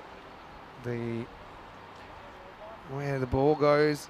It is, well, I think that's just hit the rope. So no ball plus 4. So yeah, the coin tossing duty is important, and it's quite amazing. This is just our first day, Richard, here, but we have 47 matches planned over the next 2 weeks. And it's really nice here in Croatia because typically we've had teams from Serbia and from Slovenia competing as well. No Belgrade this year, but we do have Ljubljana from Slovenia. So it's really nice to bring the region together at quite a social level cricket as well. This one could be caught, and it is nicely done down there. And that's Anil Kumar. He's had a very good day. 78 runs off the stick in the first innings. But 36 for 6. So back in the days when you used to play a bit of cricket, just to score 78 would probably take most of the day, if not all day. He did his in about 25 minutes. Quite incredible. Yes, well, as I remember in my junior cricket, you had to retire when you got to 40. There was no chance of ever getting to 78. 40 is pretty cruel, actually, as a number, because you're so close to 50. Remember, we used to have a retire about 30. Yes. I mean, that's certainly one thing that we talk about a lot, going around different countries in European cricket, the fact that there's not necessarily a junior structure in place when you've got what's mostly been set up by people coming into a country. Not everyone, of course. Here in Croatia, there's quite a few native players, but a lot of them haven't played until they've grown up to a certain kind of past childhood. So I know that there's a lot of countries where they're trying to put things in place to get kids playing younger, make it a bit more mainstream. This is a nice shot first up. It says Atika Rahman. He'll get 1. And so, yeah, that's certainly a focus we've got. We've got what's called the Cricket School Project, which is introducing thousands of youngsters around Europe to cricket, the game, and showing what's so exciting. The TV coverage helps with that as well. And showing them kind of how action-packed it can be. So, and I want to say thanks once again for joining us here, and thanks for a few tips. I appreciate that. So tell us then, what's the rest of your day look like as the ambassador? Unfortunately, back to the office. So nothing particularly exciting for the rest of the day, but I'll keep track of the games that are happening on the rest of the day. That's the best thing as well about the European Cricket Network. It's live and it's free, no matter where you're watching from around the world. This is right off the end of the bat into the ground. And so, yeah, all you have to do is go to our YouTube channel, ECN European Cricket Network, and you can even interact with us. We have a lot of people, we call it lurking while working. So there's a few people that they might have it on the screen in the background, and they'll be listening throughout the day. So hide it from the boss, is that right? You're quite except I'm the boss, that's the problem. Yeah, that's right. But I mean, I think the higher profile lurkers while workers we can get, the better. Okay. Helps your efficiency, I've heard. But yeah, I want to say once again, thanks for stepping in, and yeah, maybe we can see you again before the 2 weeks is out. We've got the final coming up, not this Friday, but next Friday. See, before we go, I'll tell you one more thing, which is pretty exciting. Oh, fake switch hit there. And now he gets knocked over and it almost takes the keeper's head off. So that was a nice finish to the spell by Chattatayal. As you can see, the innings from Anupam Singh been there the whole time. He goes a little bit of the quick step, misses out, and that will be the end of the 8th over as well, 38 for 7. So yeah, we have the final coming up next Friday afternoon, but then the following Saturday and Sunday, we actually have internationals. So we have both men's and women's internationals. We have the Czechia women's team coming to play a 4-match series, and we have the Slovenian men's national team playing a 4-match series. So again, maybe another opportunity to come if you do get a weekend. You could mix with some of the national guys. I'm sure they'd love to see you. Terrific. But I want to say a big thank you once again for joining us in the commentary box as we've got 2 overs to go in this one. Richard, big thank you for joining us, and thanks for being our guest today in the European Cricket Series. Appreciate it. Yeah, Richard Rogers, great to have him here, the Australian ambassador to Croatia. And to have him at the European Cricket Series is a real thrill. Let's go back to the action now, just 2 overs to go in this one. And obviously, so it's split a long way behind in this contest at the moment.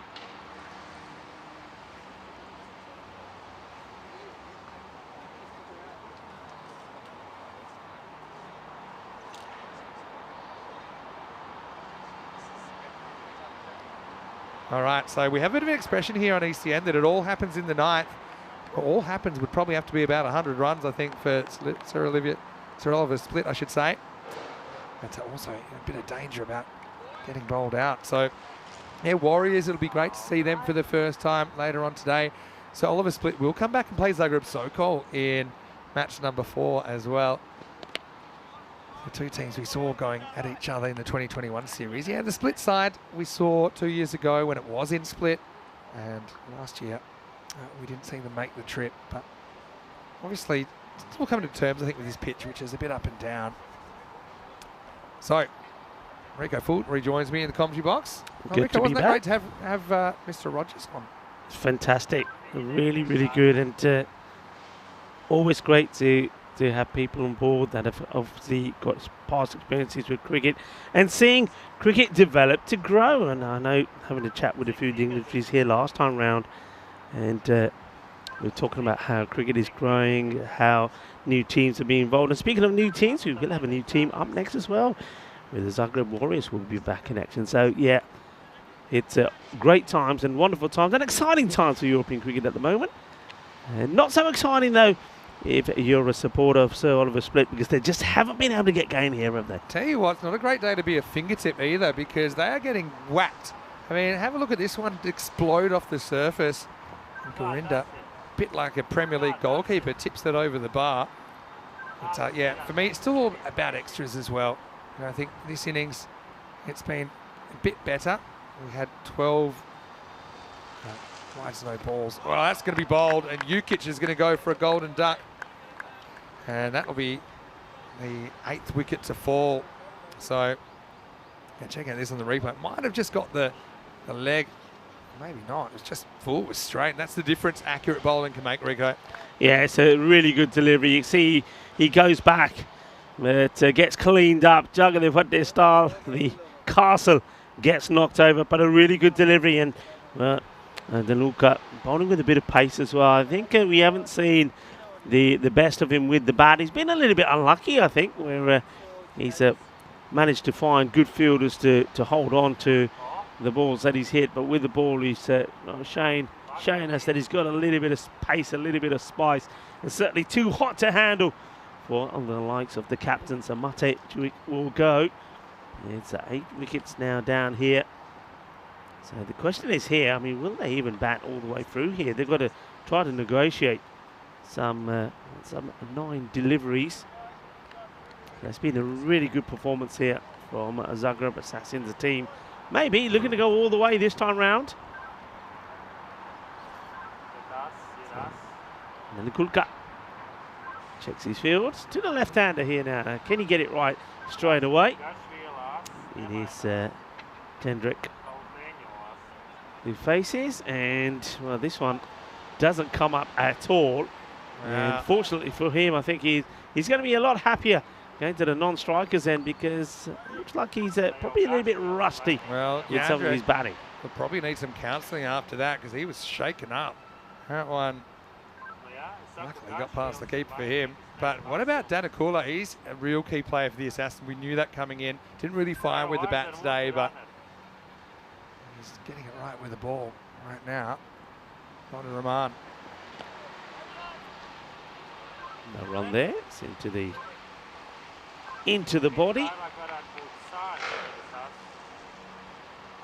so Yandrick, see him getting an opportunity, but running out of time, aren't they? So Oliver Split again. Runs have been hard to come by today. Just lost some of their key batters early. Probably unnecessarily as well. Made things real hard for themselves here. Last ball of the night. Clever delivery, isn't it? Takes all the pace of it. And I'm liking that. We've seen good variations here from Danakula. And he's bowled really well. And he picked up a wicket there as well. Fine figures from him. Just the 7 runs coming off his spell. And he picked up that 1 wicket as well. So in full control here are the Zagreb Assassins. And it's a good start to their campaign. They'll finish with 2 wins out of 2 over Sir Oliver Split. Sir Oliver Split, well, they're going to have a tough day, really, because after this match, they'll have a bit of a break.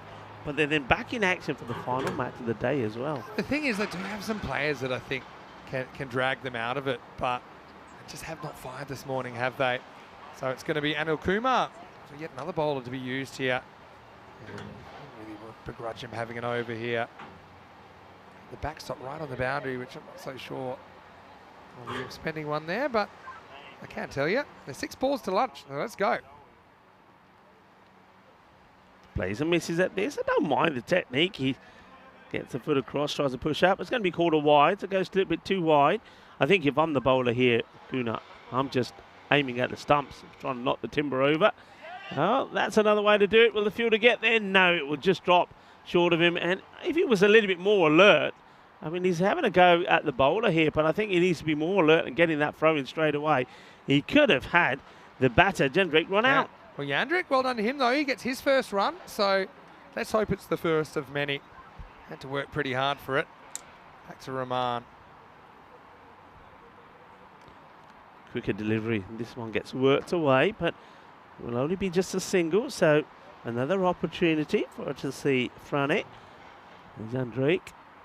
And get the feeling there once again that Kumar will probably try and just float these up to him and trying to see the left hander make a mistake coming round the wicket, and he does, and nicely played, just paddles this away into a bit of space and gets another.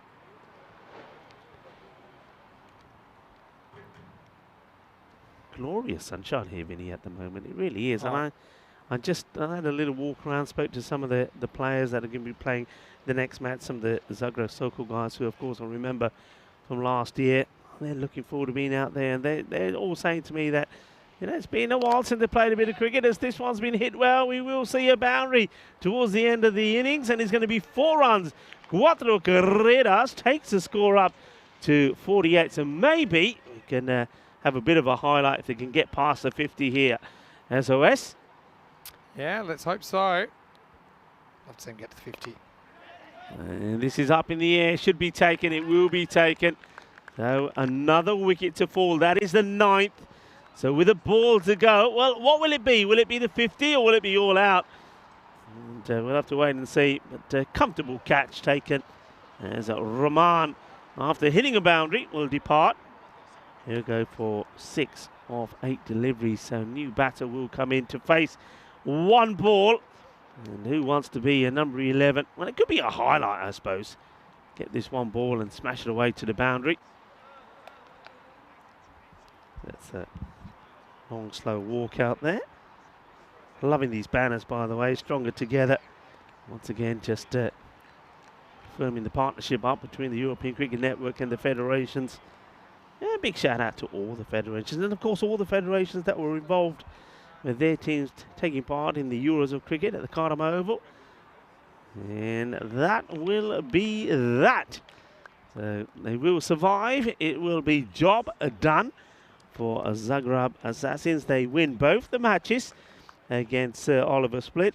The first one, Sir Oliver Split batting first, 65 for 8, and the Assassins get in there with 23 balls to go. And then in this second contest, just too strong with the bat, 145 for 5. A great knock, of course, from Anil Kumar, 78 of 26, and Sushant Rana continued in the good form he was in. And then with the ball, well, they just caused too many problems for SOS, who struggled really to even get to the 50. And a great bit of bowling from a jump shot. He picked up 3 for 11. He was great. And then I like the fact that then after that, the captain, Panikula, was quite happy to rotate the bowlers around as well. It's a good opportunity to give everybody a chance. And Yogesh Balaj, well, after his great run out and his great bit of fielding, gets a bowl and gets a wicket as well. Zanko will be very happy as well.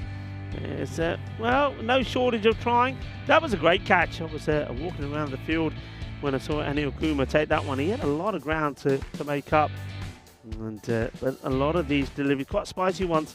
And that one, too spicy, too hot to handle for Anupam Singh, who finally had his defences broken. And that's a great delivery. Look how wide he comes here. And I know that the captain, Mate Juik, is disappointed to lose his stumps, but it really was a great ball.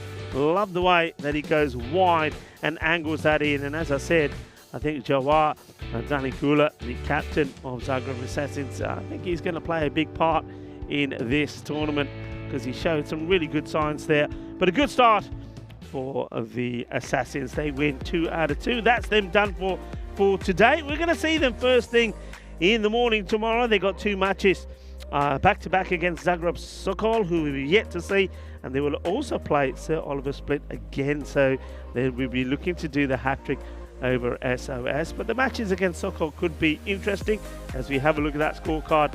Anupam Singh was a higher scorer, 16 of 23, but then of course the 2 run-outs really hurt you there. I think Sam Houghton getting run out there with that direct hit from Balage, and then of course we saw there was that diamond duck in there as well, wasn't there, where the unfortunate Gupta run out without facing the ball. They never recovered from that.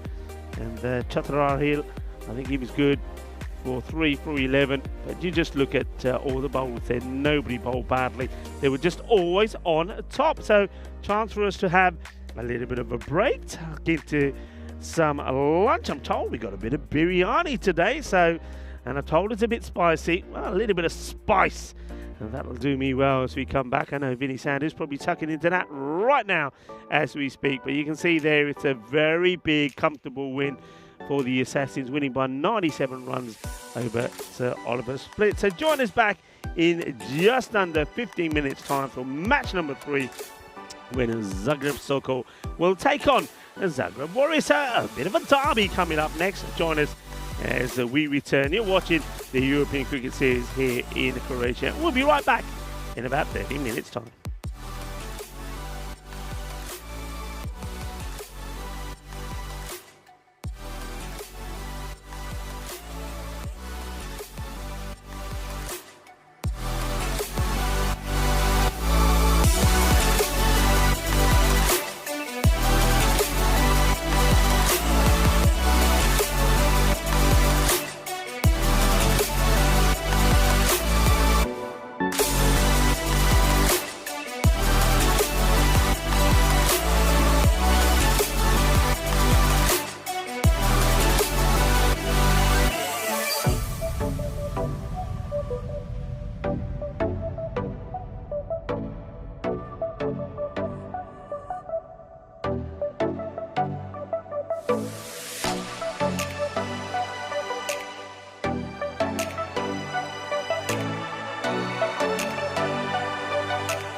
This European Cricket Network event is proudly brought to you by HCL Software and BizAway.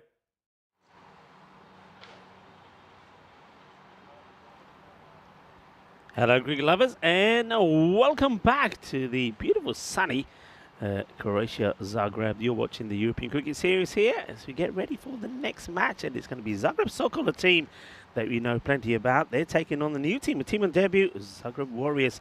And, well, we got quite a special coin toss that's coming up as well. When we see Vinny Sandhu out there in the middle with the two captains. And, well, he's joined by Richard Rogers, who is the Australian ambassador for Croatia. Why don't we join them for the coin toss? Warriors to call. Heads. Heads is called. It is heads. So we're going to go bat first. Okay, so Warriors have won the toss and they're having a bat. And wonderfully done as well. Nice to see Richard here at the ground enjoying the cricket. And of course, the Australian ambassador here in Croatia. Now, these are the two teams. So Zagreb Sokol taking on the Zagreb Warriors. The Zagreb Sokol last time round, I think they had a good run, didn't they? They had a 6-2 record, finishing second in the standings. But then they lost the important matches, didn't they? They lost to Belgrade in qualifier 1 and also lost to Ljubljana in qualifier number 2. Finishing third, got some good players about them. I think Mashwari is always going to be very good, but last time round, Wasam Kamal was in sensational form as well as Sagar Manzoor. So they've got some good players in their camp. And of course, we want to give a very big warm welcome to the Zagreb Warriors, who are making their debut on the European Cricket Network, playing on a ground that they know very well. It is their home ground, so they should know this ground pretty well. So let's see how they fare here. I like the move from their captain as well, Abhishek Aswathi, deciding to be positive and have a bat first. Why not? And I go out there, the sun is shining. It is a beautiful afternoon here in Zagreb, 1 o'clock local time in the afternoon. The sun is out and it's making this ground and the area around it look quite beautiful. Lovely surroundings where we are. Got beautiful sort of woodlands around us, and we're in a sort of a very sports centre where we've got cricket here being played. We've got to the right of us an Australian rules football field and many other sports activities around this area. It's like a university sports campus, and I know that well, a lot of people have been coming out and watching the cricket as well, and that's all a good thing. And see it being played and getting involved and helping it grow as we get ready for match number 3 to take place. I want to welcome everybody back, including all the spiders. It's amazing what happens when the sun comes out. All the spiders and all the creepy crawlies come out as well. And of course all the flies and wasps, and just in time for lunch.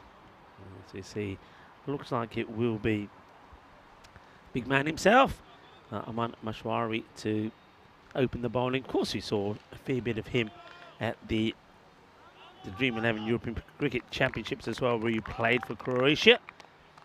So he's going to start things off here. First ball of match number 3. And it's on the leg side, and this gets whipped away beautifully. That's quite a lovely shot. And it will be Cuatro Carreras to start. So what a start for a team on a debut. Starting with 4 runs straight away. And Aswathi, nicely played from El Capitan.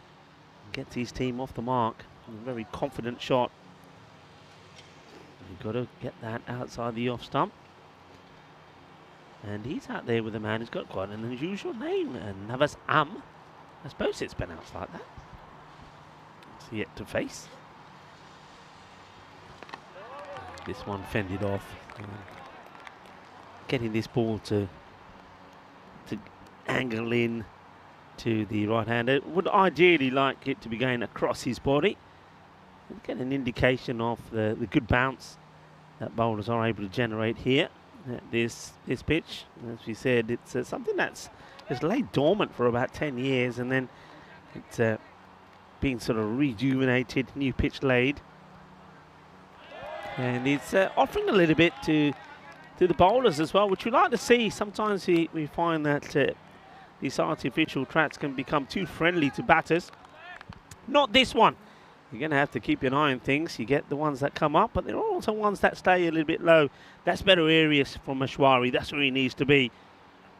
A big, strong, powerful left-hander. Once again, in the same areas. A good start. Keeper there. Not able to take that cleanly. That's Anil Sharma, who's behind the stumps. And a man who's rejuvenated as well, especially after a very nice lunch that we had. A nice bit of biryani and a bit of spice as well. And I know Vinny Sandhu likes a bit of spice. Welcome back. I had a great lunch. Thank you very much, Rico. And looking forward to seeing Sokol out there again. Or this one, I think this might have clocked him upstairs. Let's wait and see what the signal is here. Maybe he just got his hands through that in time, but I thought it was pretty close to the helmet. Looking straight into the sun at this time of day. It was a dangerous looking delivery. Yeah, maybe just off the gloves. But yeah, of course, Sokol, they've made 2 trips to the ECL. Good to see the ambassador still around, chatting to some of the locals. I think this has got to be a no ball because the first one almost took his head off. This was probably even higher.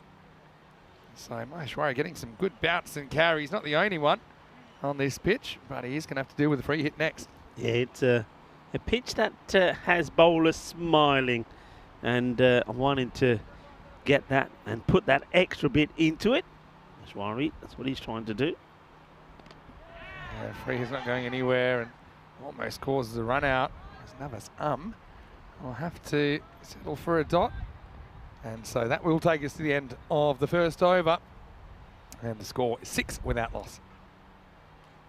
Yeah, not pretty tidy.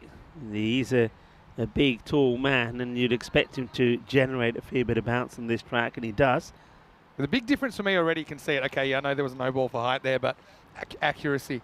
Accuracy is super important. Zagreb Sokol, not surprisingly, starting favourites against the Warriors, who are playing their first ECN match. But, yeah, I think Warriors have got a couple of good players to watch. Looking forward to seeing Peter Bosniak behind the stumps. We saw him recently for the Croatian national team. And yeah, I think Warriors, like you say, they'll be pretty familiar with these conditions. So Zagreb Sokol, even though this time the tournament isn't at their home ground where we were last year. Good to see Mark Davies, his jersey being represented. It doesn't quite look like Mark Davies, does it? Nah, not quite. Let's do a double take there, but that is Anil Sharma. Anil Sharma behind the stumps. I mean, we are looking straight in the sun at this time of day, so obviously that's causing a few issues, but it's going to be Chowbait to bowl over number 2. It's Sokol. They're a team that they've made 2 trips to ECS, like we said, but I mean, they have found it pretty hard going, but they know like where they want to get to, I suppose. They've played against some slightly more experienced clubs around Europe. But yeah, going for the double Aman opening attack with Aman Maheshwari bowling the first. Now Aman Chowbait to bowl the second. But I think, yeah, with this variable bounce, you still want to have it a length that I think is challenging the stumps. The first one, big bouncer. Yeah, because it's going to be called a wide for over the head. So I think, yeah, the bowler's probably getting a little bit carried away, I think, with how much bounce there is in this pitch. That's a good call. But, yeah, the idea, I'd put it in the middle length where, like, it might bounce and go up kind of chest high, but also it might kind of go shin high. We saw that earlier. I'll have to find out a bit more about the composition of this pitch because I'm not so sure about it yet, but certainly he's doing a bit. This one again is going to be pretty close, but I think this one just stays under. It ends up way over the shoulder, but when it passes the batter, where is it? Let's have a look. I mean, probably okay, but just borderline call. The Chowbait has to make the adjustment now. He doesn't need to keep going to bounce. Only really expensive things are going to happen, I think, if he continues that kind of approach. Now that's a better length, you see. I'm not quite sure what kind of shot you can play to that. I don't think Awasti knew either. Yeah, it's a really good delivery. Also, just starts to shape into him as well. And just keeping an eye on it. Look at the feet. So no real foot movement. So he's trying to hit it off the back foot, but more in hope, really. Middle length, isn't it? Now, a little bit shorter, so he does get a pull in. And this will test the outfield. It has quickened up a little bit as the dew's burned away. Still doesn't quite make it, but they'll make an easy 2. And I've got a question from Stony Down Park CC asking any news on the Barcelona schedule. Not quite, but we'd be hoping that probably by the end of this Croatian tournament we'd have a schedule up for Barcelona. Still taking entries for teams. I think that's the issue there. So trying to work out exactly how many teams it'll be. But we do know that the Malta Encore ECS series already up on the website, europeancricket.com.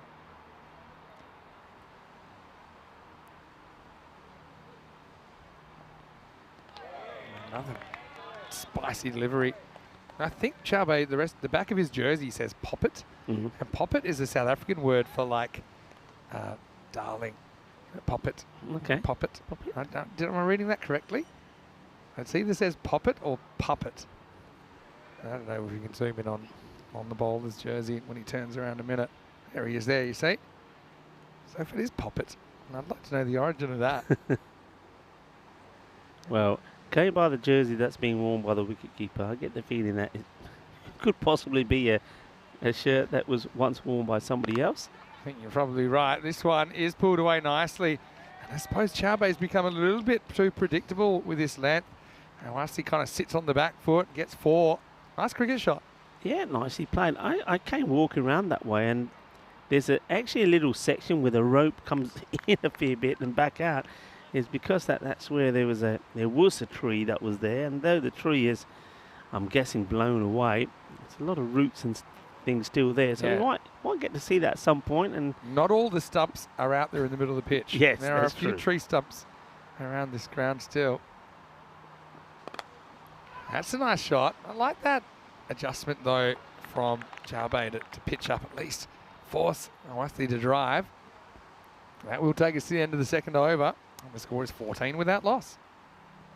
Yeah, going nicely. I don't mind what they're doing here at the moment. Just trying to rebuild. They want a partnership game. We know that Abhishek Aswathi, the captain from the Warriors, he's played a nice shot already when he got the short deliveries. Let's have a look at the standings here. Of course, the Assassins, after 2 out of 2 against the Oliver Split, sit pretty at the top, but an idea to see some of the other teams we're going to see here. Of course, looking forward to seeing Ljubljana. They were a team unlucky last year because of the weather in that final. They had a ridiculous run, though, in 2021, where we saw Belgrade, the Serbian side, go 7-1, essentially get knocked out in straight sets, going down the close one to Zagreb Sokol. Then Ljubljana, who really had done nothing all week, had pulled off a bit of a miraculous victory there.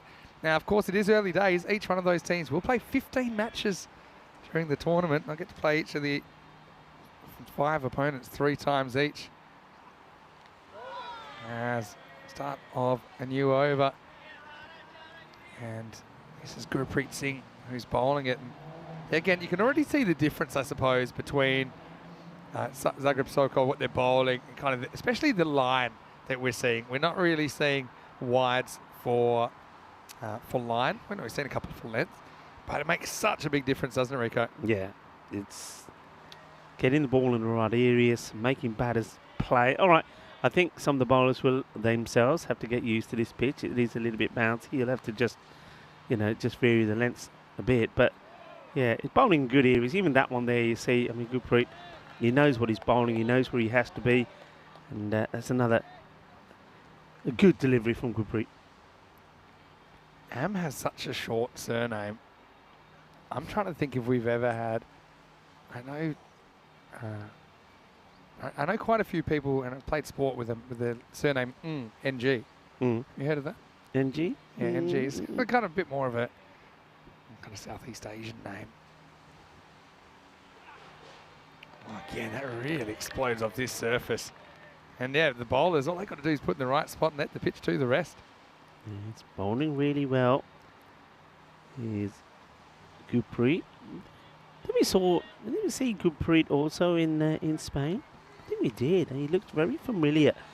I don't want to gamble on it because Gurpreet is quite a common name, but just looking at his bowling and his style, I think we did. I think once again gets that full. This time he doesn't go right across the right hand. That's more into him, into the pad. So that's why he gets worked around to the leg side. Yeah, Gurpreet's one. I'm not sure we saw him in the last tournament, but certainly looks like he's got the goods with what he's serving up here. at the moment. I suppose with the extra pace we're seeing of some of these bowlers, the ball will fly off the bat as well. He's got a bit of purpose about him, hasn't he? And easy play, but straight to his field, and I like that man he close as well. We were saying this morning, the way this outfield is, a little bit soft, the ball not really racing to the boundary along the deck, that you can afford to have more fielders in attacking positions, and I'm liking that here from Sokol. Yeah, so Gurpreet, I mean, you would have seen him last year, of course, Rico here, playing for Sokol. He picked up 4 wickets in the series. Probably could have taken a few more. And right now, he's delivered a pretty good first over. In fact, that one has only gone for a single.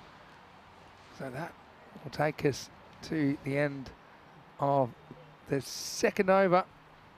And the score is 15 without loss. In fact, it's the end of the third. It's the end of the power play. Yeah, power play complete.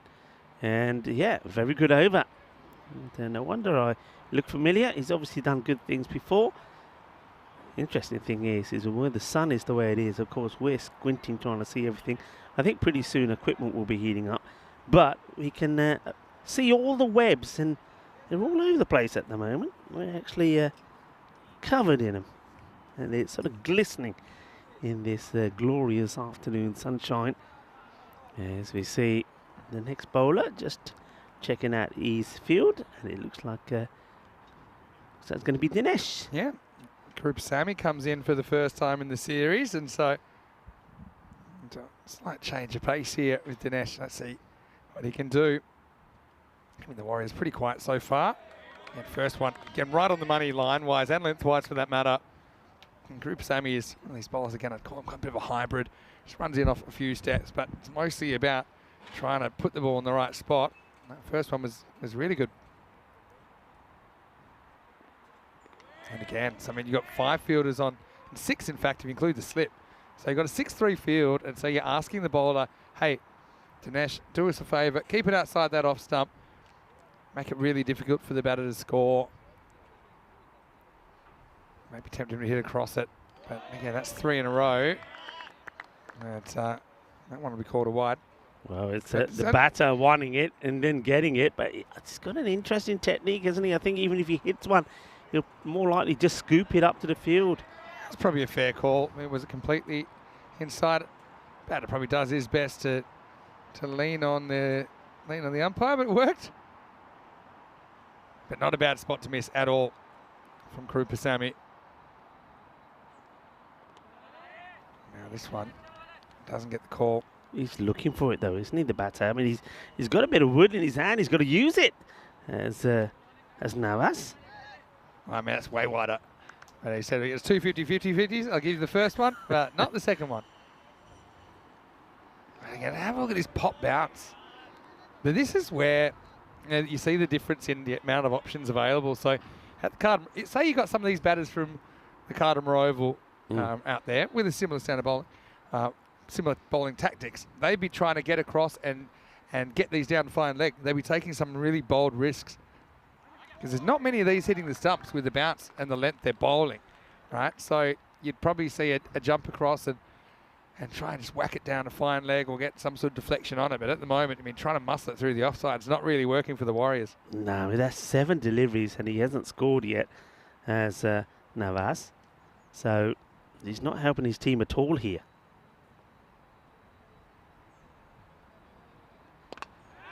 Yeah, he'll really want this run. Pick up, no, he doesn't pick it up. So Am says, I am what I am, and I am on 1. As he'll retain the strike, and well done to him for making his first run. Meanwhile, the Warriors at the end of 4 overs, they're 17 without loss. Yeah, and just as I expected, if he does get bad onto ball, it's just going to lob up outside the off, and I just think that as a captain, he could quite easily be a bit tighter on that, because that's all that was going to happen, because he wasn't comfortable. And I just wonder, I mean, he didn't get one that was pitched up to him on the pegs. If he does get one, whether he would be able to get any batter onto it because of the stance that he has. So I think they're taking a bit of a gamble here with Navasam. I think he's there maybe to try and get them a good start in the power play. But he's backfired because he's only scored 1 of 8 balls. And with a bit of experience, say that he has a similar over in this over. I think maybe you give someone else an opportunity, see if they can go a bit quicker. As Suresh Shanmugam is going to bowl again, another pretty useful bowler. This first one zings past for a dot. Yeah, they made quite a positive start in that first over. There were some positive shots played by the captains, but since then they've just, well, they've been on the back foot, literally, and they haven't been able to get anything away.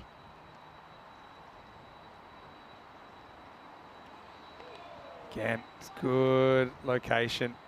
And it passes the crease, that's inside. So I was having more issues with these kind of deliveries. And it's kind of a back foot drive that even if he hits it, yeah, it's probably not going to go to the boundary.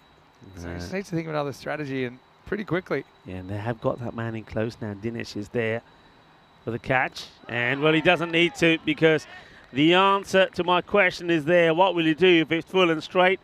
And not a lot. Is going to be an 11 balls for one, as that one clatters into the stumps. Jog there.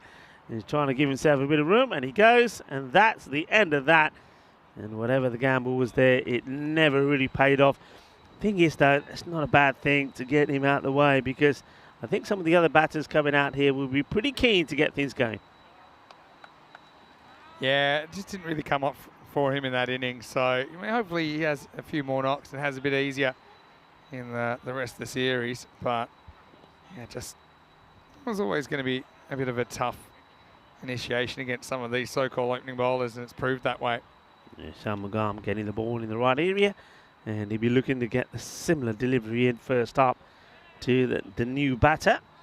Yeah, Franich is coming in at 3, so a vote of confidence for him. Let's see if he can try and get something going in this innings.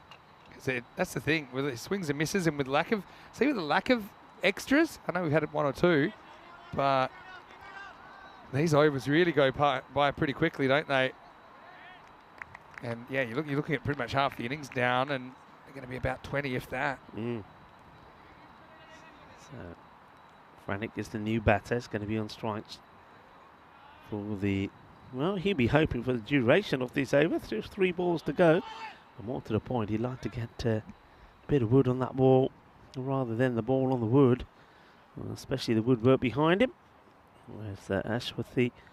He's on 13 of 17 himself, the captain, so they really have to get the push on here now, getting up to that halfway point. Yeah, Franich to try and change the narrative. And a confident little push. He has to hustle, but he will get a run first up. And I suppose when you're looking at maybe 80 being competitive as a score here, 80 or 90, then coming in and just making sure you're not chewing up dot balls is a pretty good start. Yeah, it is. And I don't think it's quite where he was expecting that to go. Looking to play the offside. Ball goes on to the onside, but he's off the mark. And he hands the strike over to his captain, who's surely now got to be looking to get on with things. And he does try. The intent is good. He will get a single, so hands the strike back to Franich. So a ball to go.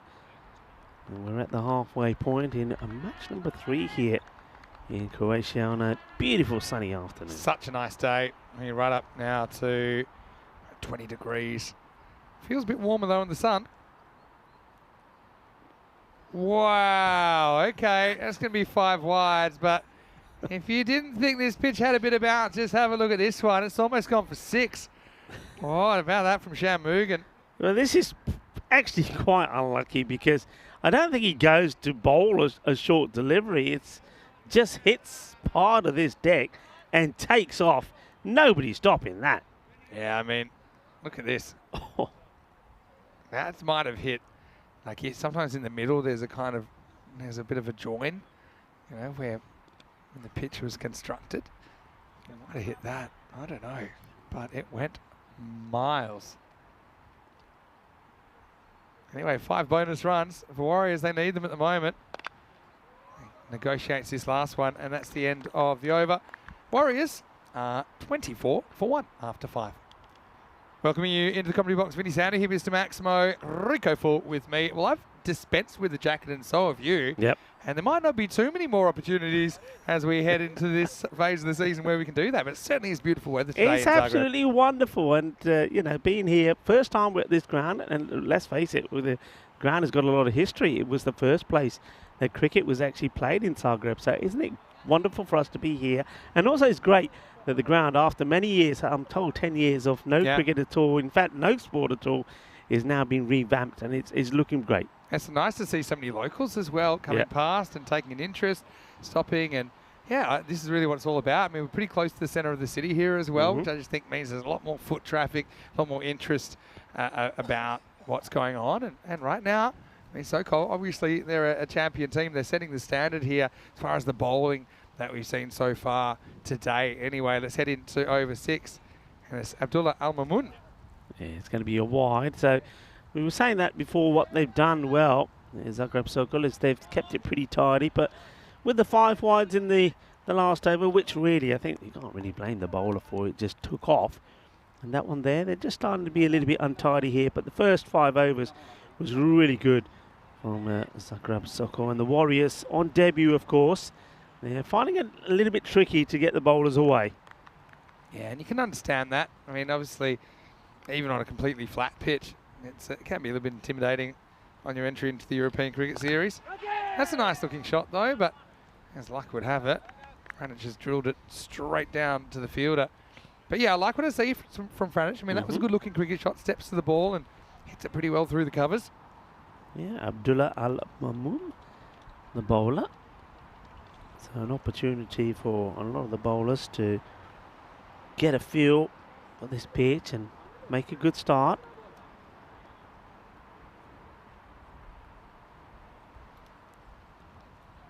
Keep an eye on the clock as well, but I don't think Zagreb SoCal will run into too many problems as long as they keep bowling fairly legal overs. An outswinger and almost an acrobatic catch. Oh, this would have been one of the catches of the season, Rico, but it's put down. Yeah, he does really well. He sort of reads what's happening in the situation pretty well, so he knows he's got to take off a bit, moves quickly, and then he has to get aerial to take what would have been a fantastic catch, but just out of his reach to get it into the palm of his hand. But I'm liking the aggression also, though, from the batters. That's Ashwathi, the captain, trying to get on with things. And goes for the cut shot, but too wide. And is called a wide as well by the on-field umpires. I mean, Zagreb SoCal, after they had a pretty tough ECL 22, actually really impressed me this year and just found a way to be a bit more competitive and took a couple of scalps in there as well. It's been another wide, which isn't ideal. But yeah, I thought that they were pretty good actually. They had wins. They actually started with 2 big wins, off one over Star CC and then one over United of Romania. Yeah, so they ended up with a couple of wins. This is edgy, and they'll get a single. Yeah, I don't mind that though. I think it's a better option to try and play that shot. At least he's trying to play a shot to it than just swinging and hoping. That was the issue in the first 5 overs. There was too many dot balls. So, Abdullah Al-Mamun works on the ball a little bit and seeing if he can get it to do a little bit.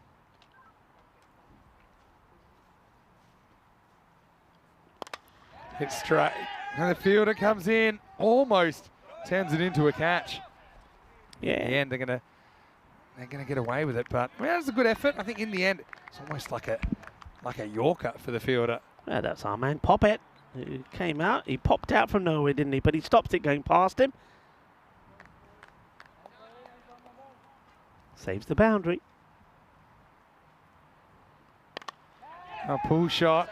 This one will fall into open space. It's another one I'd like to see him at least running the first one hard, maybe trying to turn it into a 2. Fielder had some work to get there. And Chris Ward saying right now that Viaplay in the UK and Ireland are replaying the ECC final. Wow, isn't that fantastic? Yeah, good to hear. In England, they'll be happy. bet they had a reasonably fun weekend as well, those guys. Wasn't that great seeing the trophy given away again? And the champagne popping, you had all the powder cannons going off. It's always one of the nights of the year. I suppose the ECL final and the ECC final, but 2 marquee nights of the year. And obviously being on lights makes it look pretty cool as well. Warriors battling back to around about run a ball. They're 35 for 1 after 6. Yeah, now got options in terms of who bowls what. And, loving the look of Gurpreet Singh, who's coming our way to the boundary. He's got the shades on, and he looks like a man that could be on a Harley Davidson. Sasigal. Look in the business. Look in the business. I'm loving those shades. He needs them at the moment down the I'm ground. telling you, that's I think why he's here.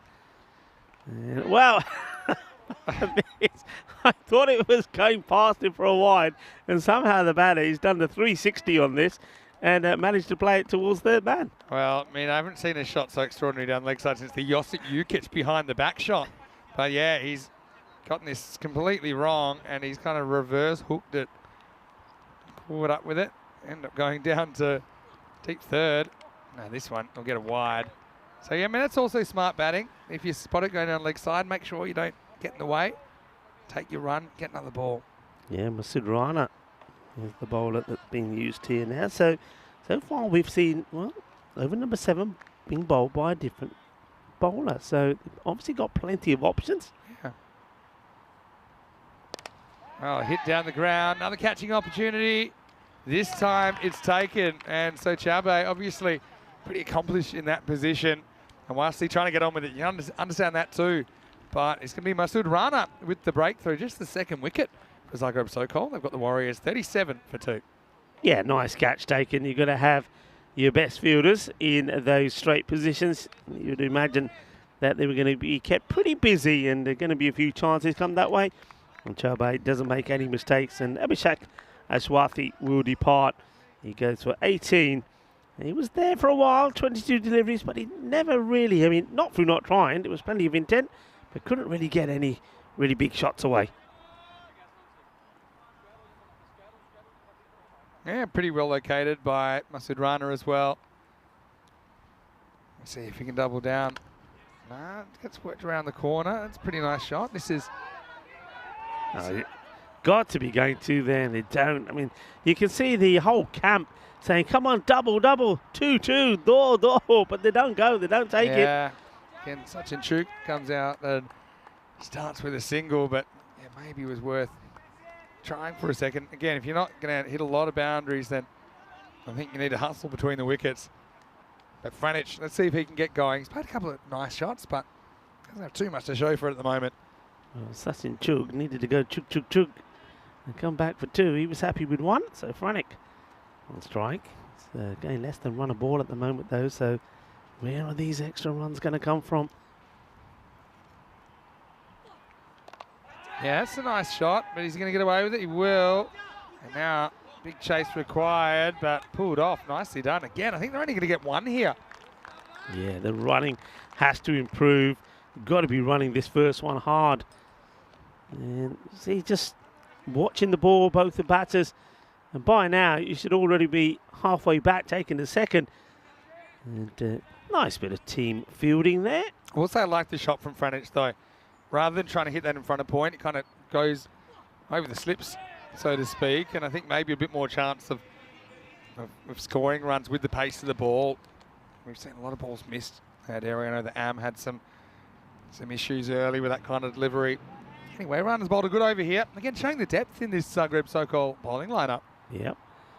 Certainly are. It'll be interesting to see if they go to another bowler or somebody comes back. What's the most number of bowlers that we've had seen? 10 before. Have we had 10? Albie really? Sami might have rolled 10 out. Okay.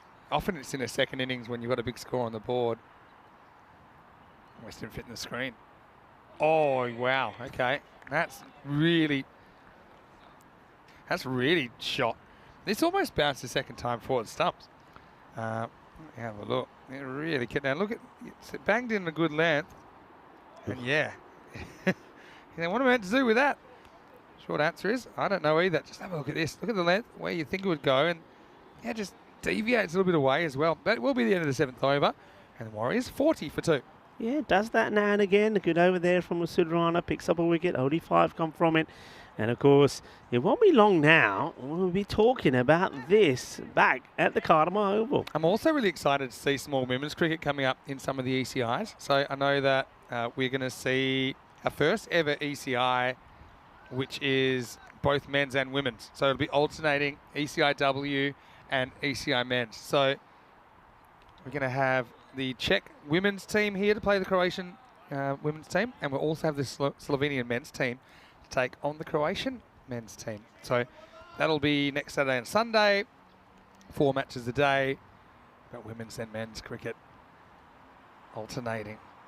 So ECCW obviously is one that we'd eventually like to open up to many more countries as well. 5 teams in the initial event, but it's just a start, we hope. Dinesh Krupasamy, he is the first bowler to come back and bowl his seconds. Didn't start well with the wide. Looks a good bowler though. Gets driven but handled. That's your favourite, Gurpreet. Yeah, Gurpreet. I mean, those sunglasses do make him look like he's from the future. Either that or he's going to do a bit of welding between overs. Loses this one. We called a no ball. I think this might have been for off the pitch. Yeah, it was very wide. Let's see if it catches any of it at all.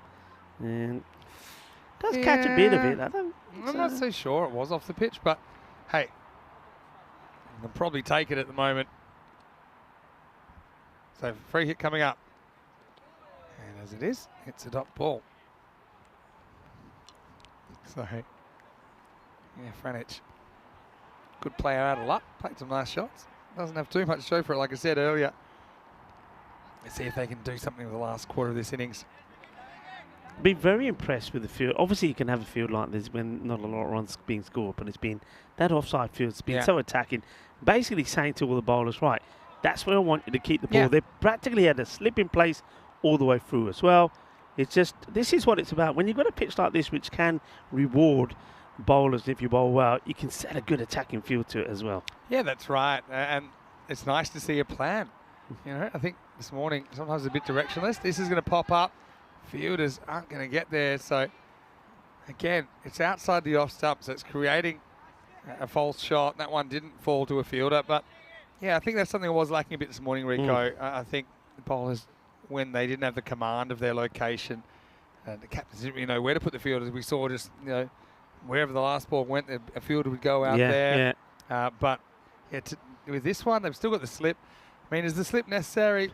Yeah, probably not. I mean, you could probably put him back on the circle. I could have, I would. That's the only thing I would change to this. I would have him on the 30-yard circle. We've seen about 2, maybe even 3 that have gone there. Would have been simple catches. They could have popped up, but yeah, I think that then you're asking the bowler, look, guys, who's going to bowl one side of the wicket for us? And we know that Franich can play some nice cover drives, but the field is kind of protected against that. And they've got kind of good angles as well. Not everyone's the same depth in the circle, for example. So they've got one kind of more on the single, one covering a bit more ground laterally.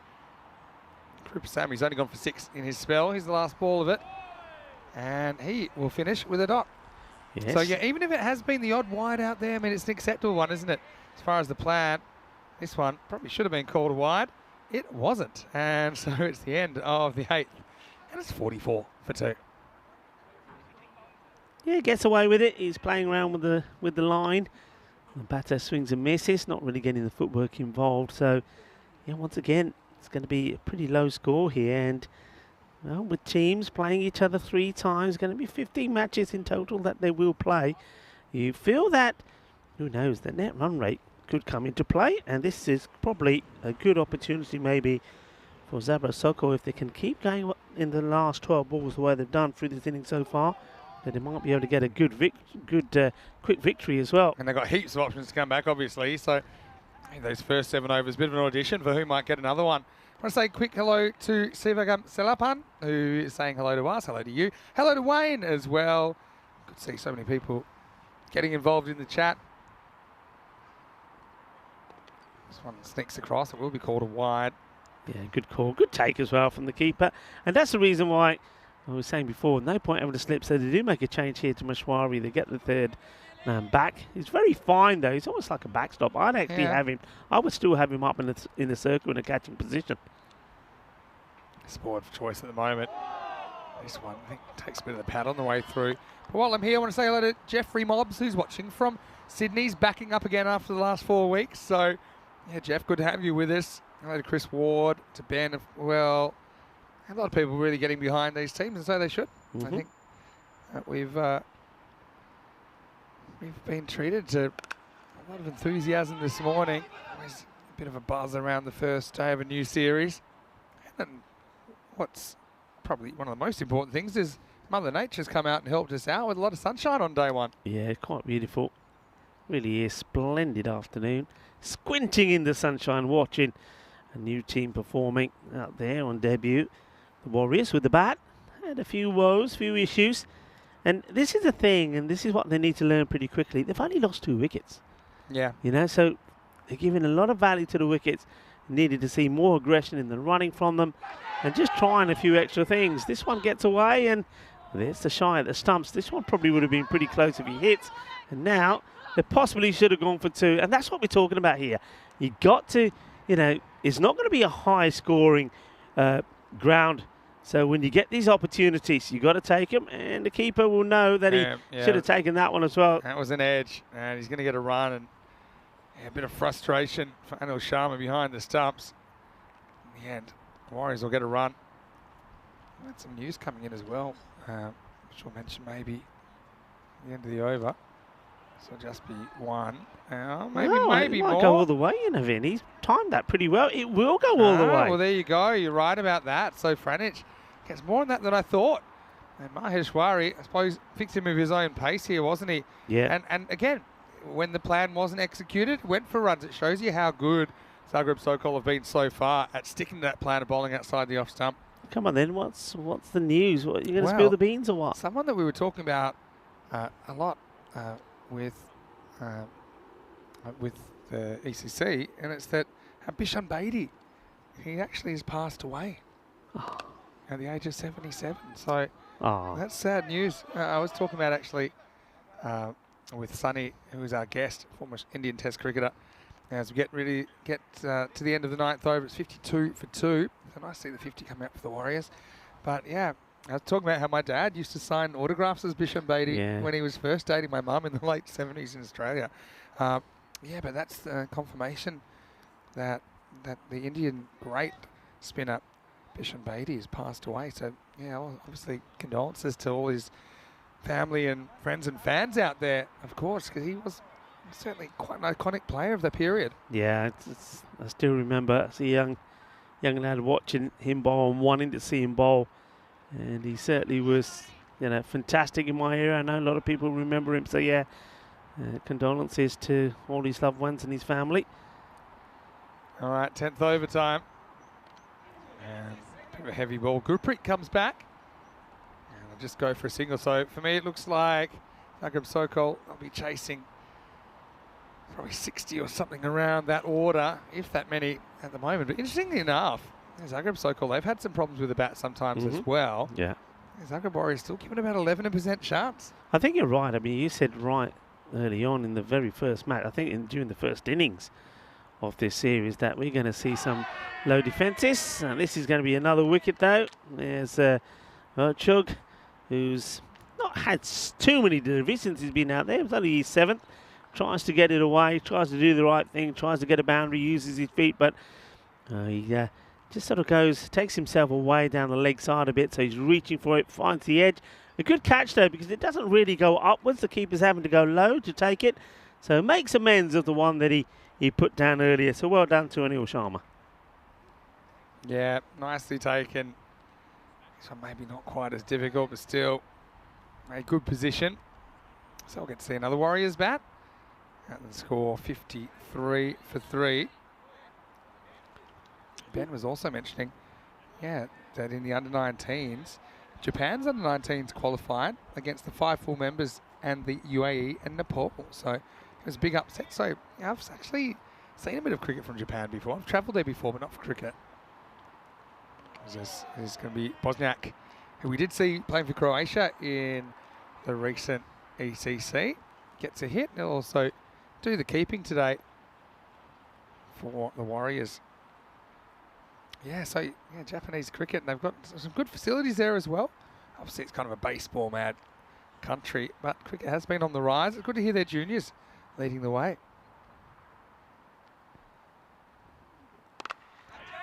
Bosniak, he'll throw the bat at this. I wonder if he wants to try two here.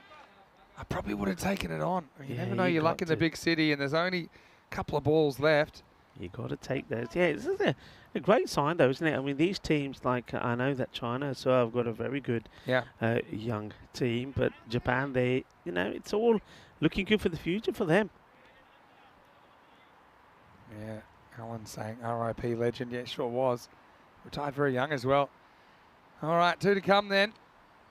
Back to Creso. Oh, this one. This goes very wrong.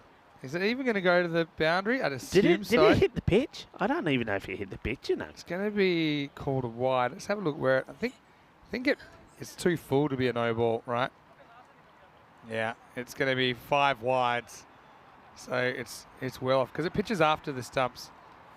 So, yeah, well, they needed some bonus runs. They get them. This will show you where it bounces, yeah? Because he's not wearing his shades. That's what it is. He's taking his shades off and now everything looks completely different. It is pretty unusual, yeah, for a cricket field to be oriented this way because, yeah, the bowler is looking straight into the sun. Look at the shadows right now.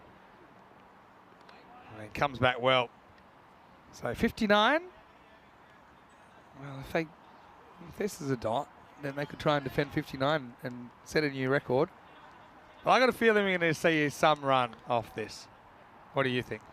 Well, you know, I'm going to say no because I don't think they've run very well. They should run. They're bringing the cover super close for this last ball. And they'll get... Oh, you got to run there. Told you. They just not run well. So they should have, but they didn't. Someone tell me what the Croatian word for 6 is because that's the ball they should be running off in the 10th over. And you see that... It's a great take. Yeah, I mean, it's a great take, but he was on his face, wasn't he, Sharma? So it's going to finish 59 for 3. That means Zagreb Sokol will need 60 runs to win their opening match of the series. I mean, boundaries hard to come by. We had 3 4s and no Maximos in the innings. So that doesn't even count the 4 off the 5 wides in the last over. So with only 3 wickets and 3 boundaries, I'm looking forward to seeing what's in the highlights package. Well, there was one of the wickets. That was the chop on Navas after burning 10 balls. The 11th sent him on his way. But again, what this doesn't really show is how consistent Sokol were with their line and with their field placings. The execution of that plan, I think, is the reason that they're able to keep the Warriors down in the 50s. Yeah, absolutely. And don't forget, when you've got a pitch like this as well, there's always going to be uncertainty from the batters as well because there is the odd one that could stay low. So it's a good one to bowl on. You can attack on it, but batters, you got to be a bit more aggressive. You got to stop worrying about wickets. They only lose 3 wickets in that. That's the shame about it. So there's batters there in the Warriors lineup that we haven't even seen and we should have done. And you've got to run well. Even with that one there, they only ran the single. Yeah, and you're spot on about that. If it's not really happening for you in hitting a lot of boundaries, you need to hustle, especially with the wickets in hand. I think we never really saw Zagreb Sokol tested to try and make a run out of something like that. Got to say though, I love the uniforms and the famous kind of checkerboard motif of Croatia on full display here. This was the last ball. They said, you know what? Let's just take a bit of a red inker and let's get out of here with 59 for 3. So it's not necessarily your typical ECN innings, but from the beauties of getting around and seeing a few different things, a few different players. It's Sokol. They'll fancy themselves to knock off this 60. Having said that, with the Warriors, we know they've got a couple of good bowlers in there. They can take some early scouts. Maybe they can pull off a miracle defence. Yeah, well, maybe. You are watching the European Cricket Series. We are back on the road, and we got 2 weeks here in Croatia in Zagreb. And we have a chance to have a look at the scorecard there. Abhishek Aswathi, the captain, started well, but then I think he just got to a point where he wasn't getting too much of the strike. We know that Navasam, when he chewed up almost 10 deliveries before he got going, and when he did, he was then next blown away by Shanmugam. And Frank played some nice shots, but the urgency just wasn't there. But the bowlers, a number of good bowlers used, and all of them with very healthy figures. Something I noticed on the scorecard, not often you see it, but 5 batters used, not a single one was able to go at run a ball. They were all below that. And 21 extras in there. I mean, at Sokol, we talked about them sticking to the plan, but there were a few key exceptions. And so, I mean, you take the 21 extras out of that, it's only 38 off the bat. But yeah, you mentioned a lot of different bowlers used. We saw 8 of them. We've had to pick a favourite. Quite like Karupasamy, though, didn't take a wicket. There were wickets for Gurpreet in there, as well as Shanmugam and Masud Rana. We'll take a break. Back soon. 60, the magic number for Sokol for their first 2 points in the series. Until then, it's Vinny Sandhu, Mr. Maximo with Rico Full. We'll see you after a short break for more European Cricket Series.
This European Cricket Network event is proudly brought to you by HCL Software and Bizaway. Hello and welcome back as we get ready for the reply from Zagreb Sokol. Zagreb Warriors, first time we've seen them on the European Cricket Network. Had difficult times out there. They didn't lose wickets, but they weren't able to get runs either. 59 they finished with, so 60 required.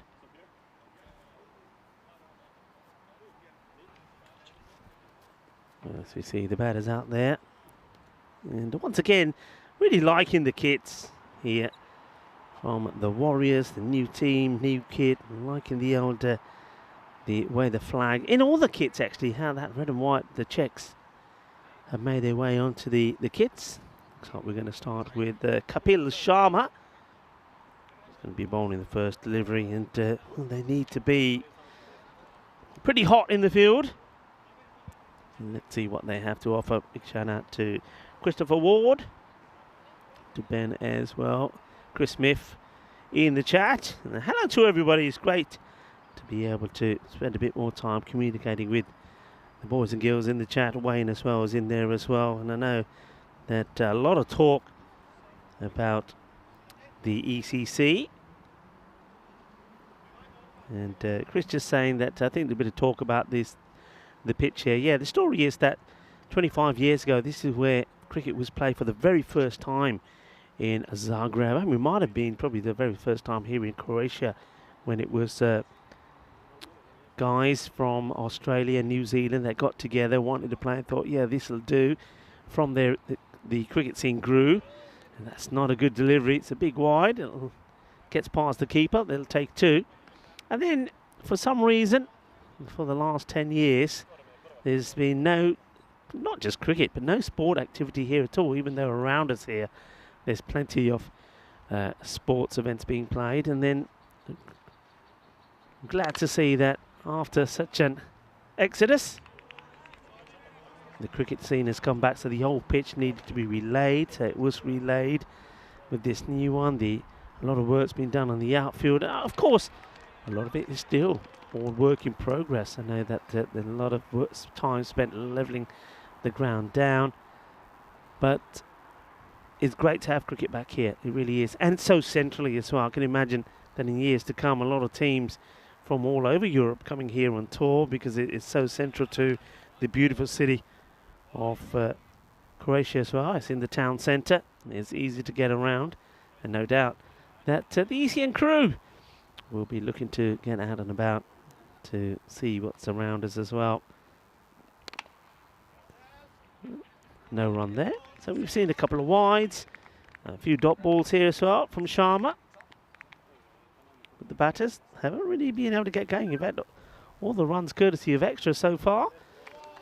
And that's another dot. So Hashmi and Manzoor are the batters. I mentioned Manzoor before. He was pretty useful last time round. He was the second highest run scorer for them with 143 runs. And well, we might as well have a look at this. Lowest totals defended, and you can see 60 is right up there. So this could be the lowest, and that one is going to plug, and just a single. So one thing that these the Croatian batters haven't done well so far is run hard. Again, I think there's 2 runs there. A fine time to welcome back into our very sunny cube at the moment to Vinny Sandhu. Very sunny, that's for sure.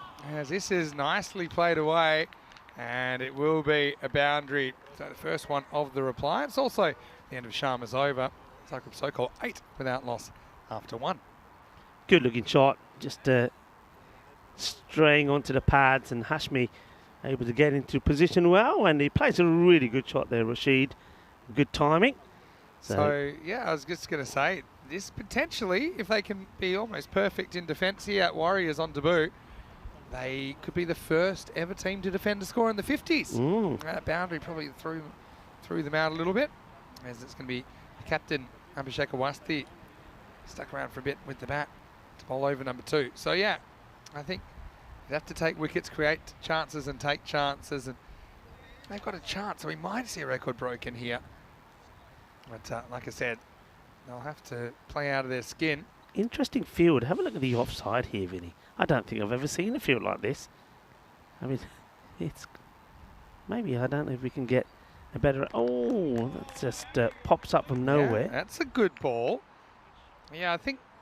Are you referring to the fact that the cover's in really close? Yeah, you sort of got it from where we're standing. You can see a line of 4 players all the way down to the third, and then you got sort of 2 men also out, still inside the circle on the offside. There's similar tactics with the 6-3, just maybe a bit more attacking in that offside ring.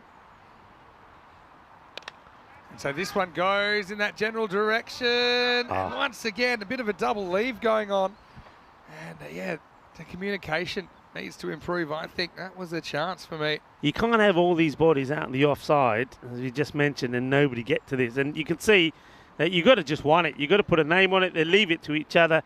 And in the end, it ends up being nothing. Classic too many cooks situation, wasn't it? So Hashmi only faced 1 ball and he clipped it away for a sparkling boundary. Faces up again. Can't catch up with this next one, so we called it wide. Yeah, that's a bit of a tight call. I was going to say, given where we're at in day 1, I wonder if... maybe not. Yeah, I mean, I will say, sometimes you have to make some subtle adjustments, and maybe you need to give the line back to the bowler in this series. Having said that, it's not like the batters are having a great time either. This is going to be hit away. It's going to stop. Yes. You've got to run. They're not running. I don't believe it. Taking 1 there. I don't believe what I'm seeing here. Going to make them run. I remember when I was a young lad and I used to do PE, used to do cross country, and all the ones that weren't running well, the PE instructor either ran behind you with a trainer in his hand to give you a clubber, or one of the neighbours let the Dobermans out. That made them run. That'll work. Nice looking cover drive this time. This will reach the boundary. So Mansour shows a bit more what he's about. And Sokol, after a less than convincing start, just getting away a little bit with a couple of boundaries. I like the early position there. Again, if this is the plan to go offside, we haven't seen too many batters be moving, getting behind the line of the ball or close to the line of the ball. It's good batting.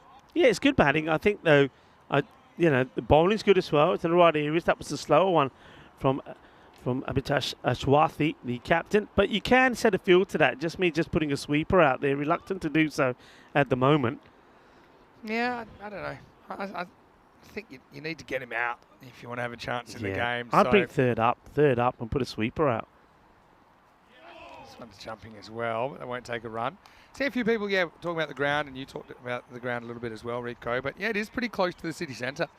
And it's currently the home ground of the Assassins as well as the Warriors and the Chiefs that we'll see in this series. The other teams you'll see are Zagreb Sokol, that you're from across town, and also you get to see Sarajeva Split. We've seen them play a couple of games already, and also Ljubljana from Slovenia.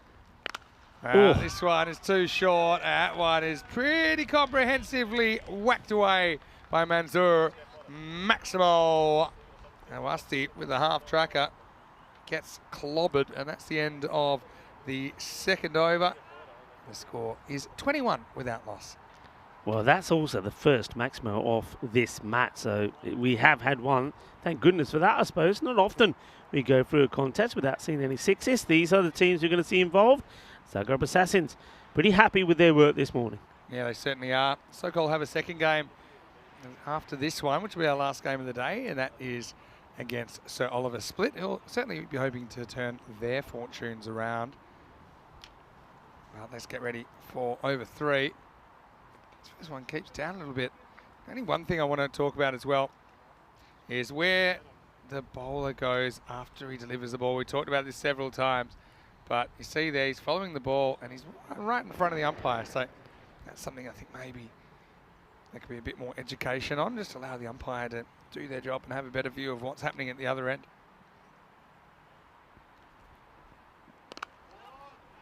But next one pushed and they get a single. So it's pretty frustrating when you've set a field to prevent that exact type of run and they get one anyway. Yeah, I mean, it shouldn't be happening, Vinny. It's as simple as that. I mean, you've got, have a look there, you've got 6 men very close to each other. Okay, one of them slightly further back because he's sweeping.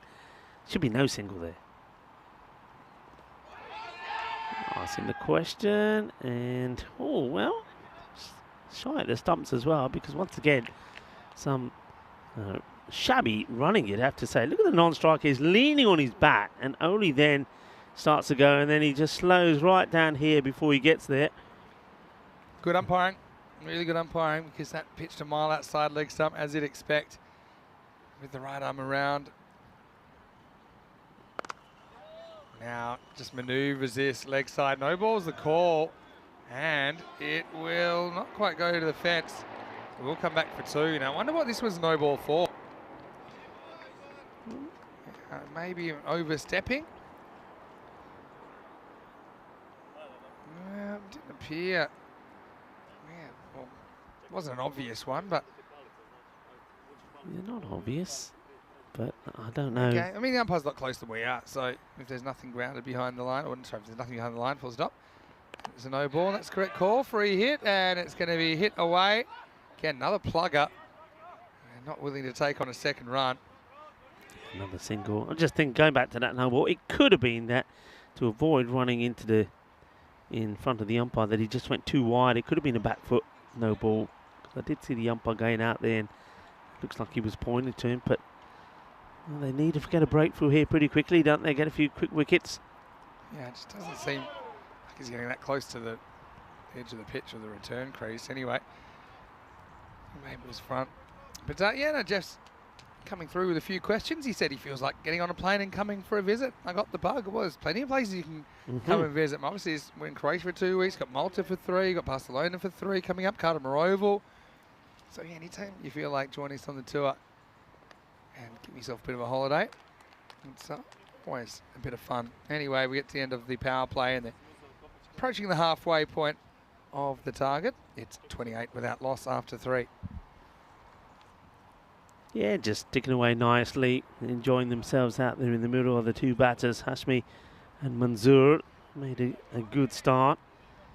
And, well, I think this is an opportunity while they still win this contest for the Warriors to just try some different bowlers. I'm surprised that they actually went back to Sharma there. I think it was the captain that quite easily could have said, okay, let's try a few different people out here. They only got this one match here today. And we will, of course, see them in action a little bit later as well. But just this one, and then we won't see them tomorrow. So it's a bit of a taster for them. Here's Franic, who I think played quite a few nice shots while he was out there, but like so many of his teammates, struggled to turn it into something more. Here he goes with over number 4. And it's going to be a no ball, and he'll get a warning for that as well. Well, it's like it's perfectly placed into the gloves of the keeper. How about that? He didn't have to move. Rake. So it just didn't come out right. And that's better. So good comeback. Yeah, it was a free hit too, obviously. So much better from Franic.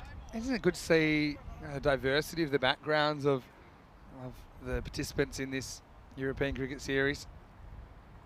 That's well bowled. This may go the journey, it may not. Right back, and good effort. But it's going to be a Maximo. That's Kapil Sharma, who trotted around the boundary. It was an outstretched right hand. Well, Diana's checking if she got the perfect shot, but it was a pretty good shot from Manzoor. He certainly warmed up pretty quickly. Yeah, he does well, doesn't he? He's just trying to, I mean, he's catching it, there's no point, but before he leaves the field of play, just trying to bring this back in. Not able to do so. But a good effort. Good to see them trying. And then just a single taken there by Manzoor. Give the strike now to Rashmi, who himself has played a really nice shot as well. So let's see if Rashmi will go after this bit of spin from Cresco Franco. Loving that name, by the way. A little bit too short, and this is heading for another boundary, so it's going to be over pretty quickly the way things are going. Nicely put away by Hashmi. But yeah, Franic, when he's got it right, it's worked out well for him. When he hasn't, not so much. A lot of people asking about Croatia and a few other questions, and one of them is regarding the name. So you might have heard it called Republika Hrvatska, which is the Croatian name. So often you'll see it written in that way, Hrvatska. This one lures the batter into a shot. It's going to be called wide eventually. But again, let's just have a look at what this is. They've got the blue indication lines there. Yeah. Yeah, fair enough. But yeah, I'm looking forward to learning even more about Croatia. First time in the capital city. This is up in the air, catching opportunity and taken. So the Warriors have their first wicket in the European Cricket Series. Hashmi, not a bad looking shot, but he holes out. And yeah, that's a nice moment also for Franic as he has his first wicket. But you got to say, it was pretty well held down there. I think it's Chug that's taken the catch down there. Yeah, well done, well taken, and well done to Franic as well. So it's the end of Rashid Hashmi. He'll go for, well, is that unlucky 13 again, isn't it? 13 of 18. But an opportunity for another batter to come out. And only needing 18 runs, got plenty of time to do it in. But yeah, nice moment there for the Warriors picking up their first wicket on a European Cricket Network. And it was Sachin Chugg that took the catch. Chabe, I like what he was bringing to the table with the ball in the field. Gets a chance in the 3 spot. And he won't have to hit this because off the pitch. Funny enough, if you can hit that, you still can because it's a no ball, not a wide. But he probably knows there's a free hit coming anyway. As long as he stays on the pitch. If he hits it before it pitches, it won't be a no ball then, right? Correct. But anyway, he'll hit this, and that's a bit of a more than a warning shot, doesn't it, from Chaube, who goes Maximo. And well, this time Franic doesn't survive the freebie. Yeah, this is a good hit, isn't it? Well, he had the license to go the full Monty, and when you're a new batter, that's the best and the most ideal way to get up the mark. It must give you so much ease to think, I can't be out here unless I run myself out. Getting a free hit before you've really faced is amazing, isn't it? Backyard cricket rules. Oh, this next one, though, keeps him honest. So Franic had a bit of everything. Went magical, though, in the 4th. And Zagreb Sokol within reaching distance of this target. 49 for 1 after 4. Yeah, it's a great opportunity for them to really accelerate in the net run rate. Remember, they could also, if they get the win over Silver Split in the last match here later this afternoon, they will be on the same number of points as the Assassins, but winning well here will certainly improve their net run rate. And going back after day 1 at the top of the standings, well, they'll take that. Once again, get to appreciate the lovely scenes and around this ground. It's quite beautiful, isn't it? And I love the fact that you can see there, you've got not a busy road there at all, because all of those are university sort of housing, so all university students, because we're so close to the university here. So it's great to see that a lot of people are popping out and just looking over the fence, see what's happening. Some of them are coming in to the far side of the ground, having a seat and watching some of this action. So it's a great advert for cricket here as well. And this is Chug that gets the ball now in the 5th. Trying to keep this game alive. You know that Richard Rogers, the Australian ambassador to Croatia, was talking a bit about some bilateral links between Australia and Croatia as far as studying and further education. This is hit in the air. This is catchable, I think. And it'll be taken. Easy as you like, Kapil Sharma. We saw him try an audacious one-handed pullback job at that time. Didn't really have to move. So Mansoura is going to fall for 19. Well done to Chug, who's doing some good things for the Warriors on their first ECN match. It's 49 for 2. Yeah, very comfortable catch. He never looked like he was going to drop these at all. And Sharma, it looks like a pretty decent player that's played a fair bit of cricket. Because the technique and everything was spot on there. He never looked flustered at all. And they've got a good wicket, the big wicket of Mansour. So both the openers, both we know are dangerous batters.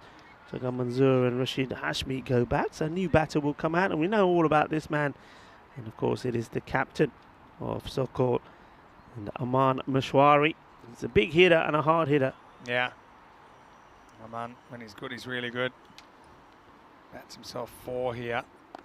Well, first one keeps down a bit. I like this from Chuk. Again, concentrating on accuracy over speed. I think that's something that 99% of bowlers, it's smart advice. And just with a bit of variability in the pitch. Got to ask the right questions. This is nicely clipped away, though, from Aman, who has his first run of the series. Also, that brings up the 50 for Zagreb Sokol. Yeah, and remember, he played had a couple of good knocks, didn't he? At the Euros of cricket, did Mashwari. I remember one. I don't think he got to his 50, fell just too short. I think got to about 48. He batted beautifully. Asking the question and gets the wicket. So I wonder if this is, I don't know, my first reaction was that maybe it was going down leg, but maybe he comes across too much. Let's have a look. No, it's No, out. that's okay. There's yeah, no bat it swings there. back in and he's hitting middle of the leg. Yeah, it's a really good call from the umpire. It was a long way across. And yeah, it was kind of Chowbey making his own problems there, trying to whip that one away. So, you know, credit to the Warriors. They're fighting. Whether it's enough, I don't think so. But all you got to do is continue to try and win the small battles. And that will be the third wicket down. 50 for 3. Yeah, well done. I mean, again, we're seeing here, similar to what I was saying about Sharma, Kapil Sharma, but I think in Sachin Chugg as well, good player. We saw him take a very good catch out in the deep, and then he picks up the wicket here. So Chowbey, who came out and smashed his first ball bit, it was a free hit for a big 6. Well, that's the only score that he will make. He'll go for 6 or 4. Another one bites the dust. So Chugg, 2 wickets. It's nicely played. You can see caution being thrown to the bowling of Chugg here because he's slow and he gets good bounce as well. What a good over that is. Just concedes the 1 run and picks up 2 wickets. So 59 for 3. Pardon me, 50 for 3 at the halfway point. Yeah, 59 for 3 first innings, and Sakab Sokol will get another opportunity in match 4. Sir Oliver Split winning the toss and batting in that one, which means Sokol will be on the chase. Sir Oliver Split just needs some runs from somewhere, and where were they going to come from? That's the question. Stay tuned for that game, starting in around about 45 minutes right here on the European Cricket Network. Last game of the day. So, yeah, Warriors now going to go to Vibunch punt. He's really sucking the air out of these ones. And no real timing there from Shukla. Good to see Harpreet Shukla. Again, player we've seen at the Kashmir Oval a couple of times. Vivesh Pant trying to get the batters to make a mistake. So, I don't mind that. He's got, I mean, again, when you get it right, when you get into that spot, you're making the batters play. You can get the odd one that pops up or stays low, miss it from the batter, you get a wicket. So, it's good areas. Keep it in those areas. Now, extra flight gets played away for a single. So, tiki-taka from the 2 batters out there, but it's good enough. They don't need to be going at an electrifying rate. Just needing 7 runs now.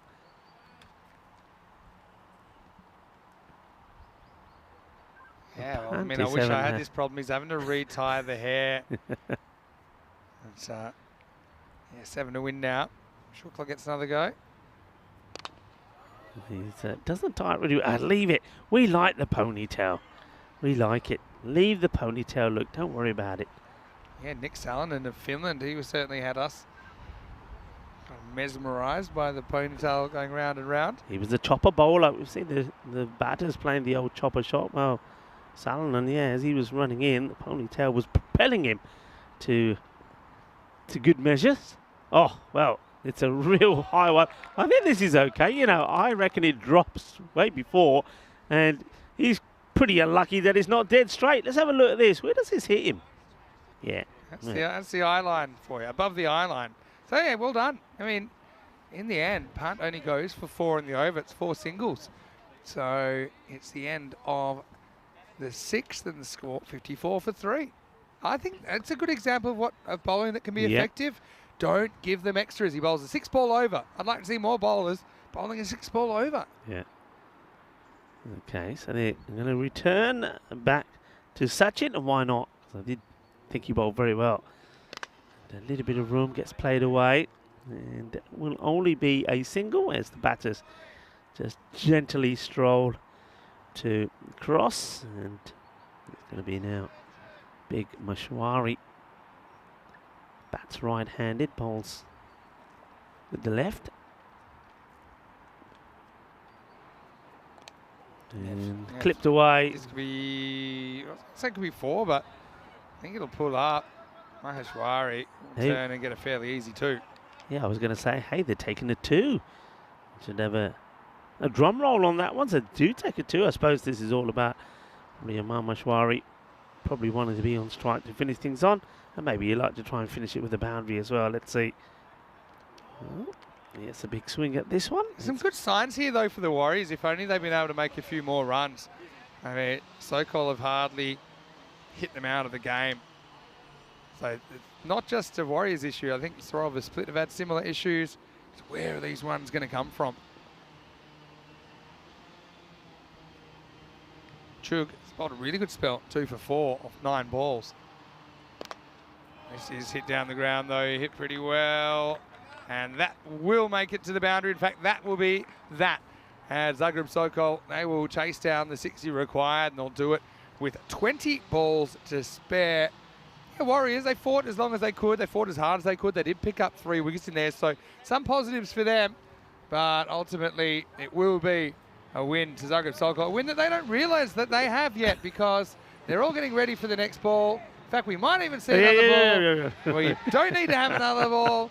Everyone can just walk off, shake hands, and yeah, just checking. Yeah, 61 is greater than 60, and so we will have to end it there. And Ahmad doesn't look too pleased about it, but he will be pleased they get the win. Zagreb Sokol off to a winning start. Yeah, well, Chuk wasn't too pleased either. He wanted to carry on bowling, then he said, let me finish me over at least, but he's not going to be able to. So yeah, 20 balls to go. That will be the end of that. So comprehensive. It's a win. That, well, Zagreb Sokol will be very happy. It was the, the battle of the two teams from Zagreb. A bit of the derby about this one. And it is Sokol to get the win. And they'll be hoping to do the same again when they're in action next against Oliver Split. And if they are, and if they do win that one, maybe on that run rate, they could be finishing above the Assassins. Yeah. But Sir Oliver Split, they really need to try and get something out of this fixture. Yeah, they just need to try and get the jump, don't they, Sokol? And Sir Oliver Split, if they can come back and go 1 and 2, they'll feel like they've taken something out of this first day. So that's coming up in 40 minutes' time.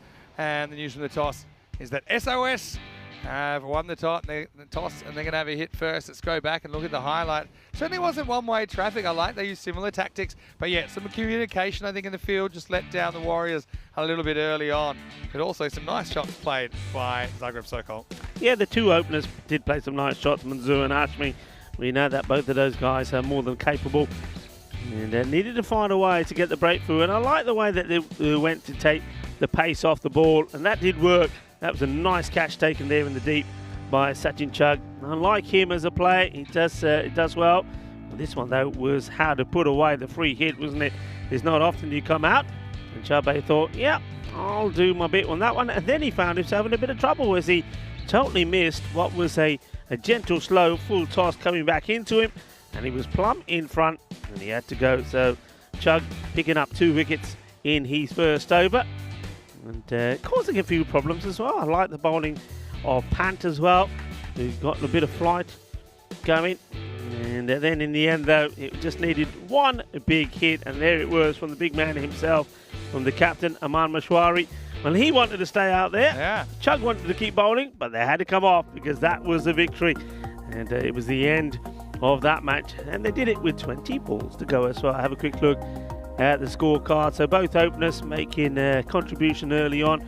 And but it was Chugg. Look at him. He was all over the place, doing the catching when he wasn't bowling.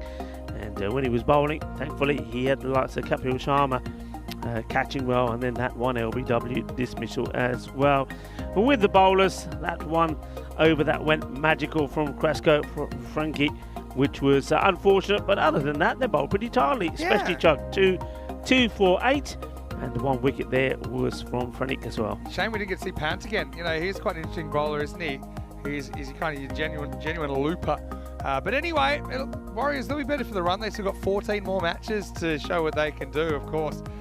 In this series, it's a top 3 as well. And we'll come to that maybe a little bit more in the next game. But random questions coming up, food chat coming up as well. We're going to take a bit of a break, back in about 35 minutes with match 4, and it'll be Sir Oliver Split batting first against Zagreb Sokol.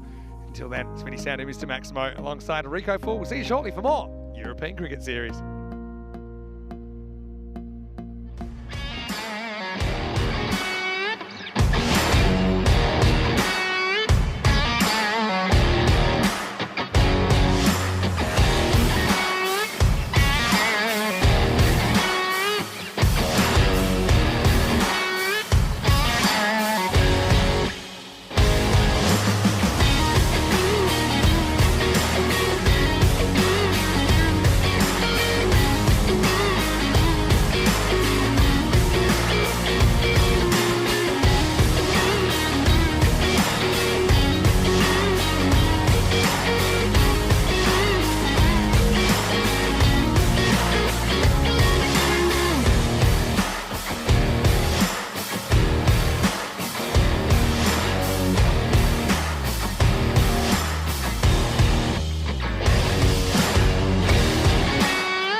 This European Cricket Network event is proudly brought to you by HCL Software and Bizaway.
But Dave, to get ready to start this one, so it will be.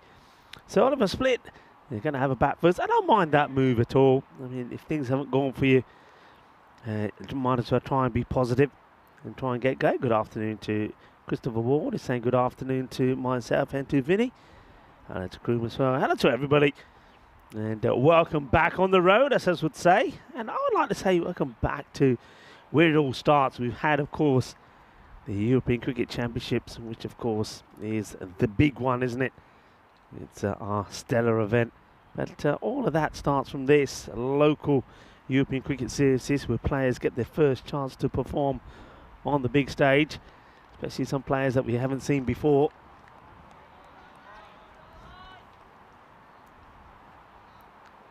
So it's great to be here with you, along with some of the huge spiders that we've got here. I just had one flicked off my back, saying it was humongous. I know they're about because there's webs all over the place. So, yeah, well, let's just say that this is one part of being in the cube that we don't really miss, with all the spiders and bugs around. Gurpreet Singh. Oh, we got one that really took off, and this one hardly goes at all, but he's got a bit of pace about him as well, like Gurpreet. There's a player, there's a bowler, and yeah, gets good swing away, but that one just dies. It's like somebody takes the ear out of that ball before it gets to the batter. Of course, I'm here with Vinny Sandhu. Yeah. Vinny, I think we're in for a lovely afternoon of cricket. Well, I tell you, it was quite an interesting comeback then. I can promise you we weren't asleep.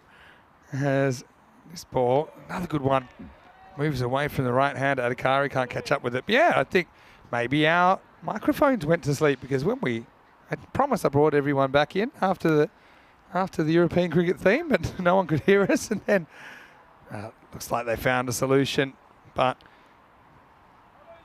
didn't miss too much, did we? Just wide and 2 dots so far. SOS, setting out the SOS for a victory here.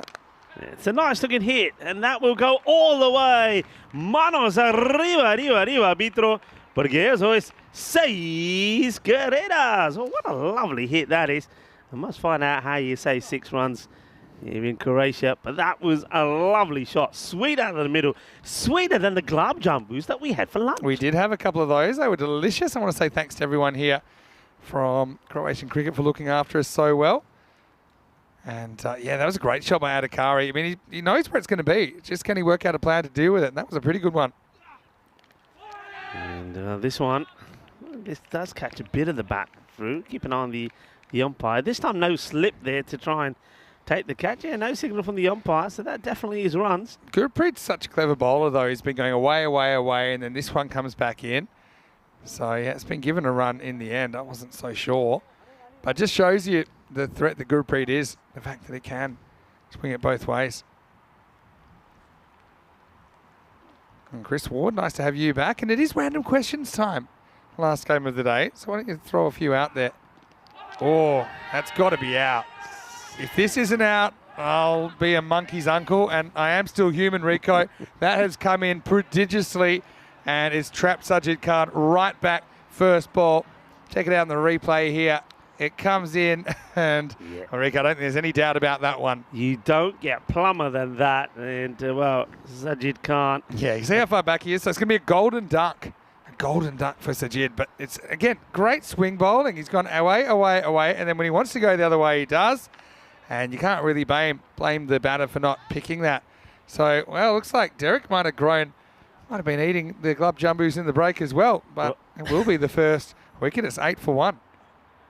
Yeah, I'm liking Golden Derek there. I think he has been on the glove jumbos. Come on, Derek, don't be shy. Show us yourself. Yeah, loving a little bit of Golden Derek. He's been busy, both the Dereks. We've actually even had a Diamond Derek today as well. We did. Hey, listen, are we going to start working on some of the missing Dereks here now? You know, now that the ECC is one at over. a time. Problem is, no one's quite sure where we found Derek, so no one knows how to make a new one. Is that true? If I'm going to be completely honest with you. Maybe we never found him. Maybe he found us. Maybe. So I know the Royal Derek is one that probably is the next natural one. But the Royal Derek for me, it's a golden Derek, but with a crown, like a crown jewels kind of thing. Yeah. You know, nice crown on the head. This will be the end of the over. Bit of a masterclass. Don't know why he goes around the wicket in the new batter, but does anyway. So it's 8 for 1 after 1. Yeah, Chetan Atri is the new batter that comes out. And I hope he's going to be super aggressive as well, like we've seen Adhikari so far. You might as well go out there, play your shots, try to get things going. It looked like it wasn't the end of the over after all, because, oh yes it was. It is. I'm seeing things. Let's see the win predictor 78% at the start of this game. It's only gotten better. Is this out? Might have been off the body.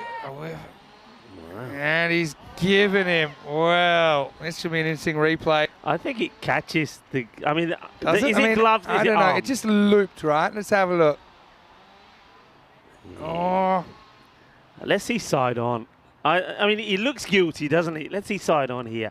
What does this catch? Oh. Is it arm? Is it gloves? Make up your Even mind. looking at, I know we're looking into the sun, but it looks like there's there's definitely arm in it. Did it flick the glove on the way to the arm?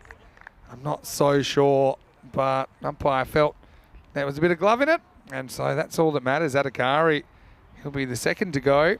He goes for 7. It's 8 for 2. And I think it's all of a split finding out at the moment when it's against you, it just continues to keep going against you. I have a feeling Chabot a little bit lucky to get that decision. Yeah, I mean, I'm liking it from both the umpires there. We've seen two different decisions, the LBW and also the court behind. The umpires having a good long think about it, and after that saying, yeah, you're going to have to go. And I think when I saw it first up, I thought maybe it does catch a bit of glove on the way through. So Sam Houghton now comes out. He would love to get some runs on the board here today now. Yeah, okay. It's a great opportunity for Sam, and he's played.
Hello all and welcome back, and what a fine time to come back as we see a massive hit at the end of the second over.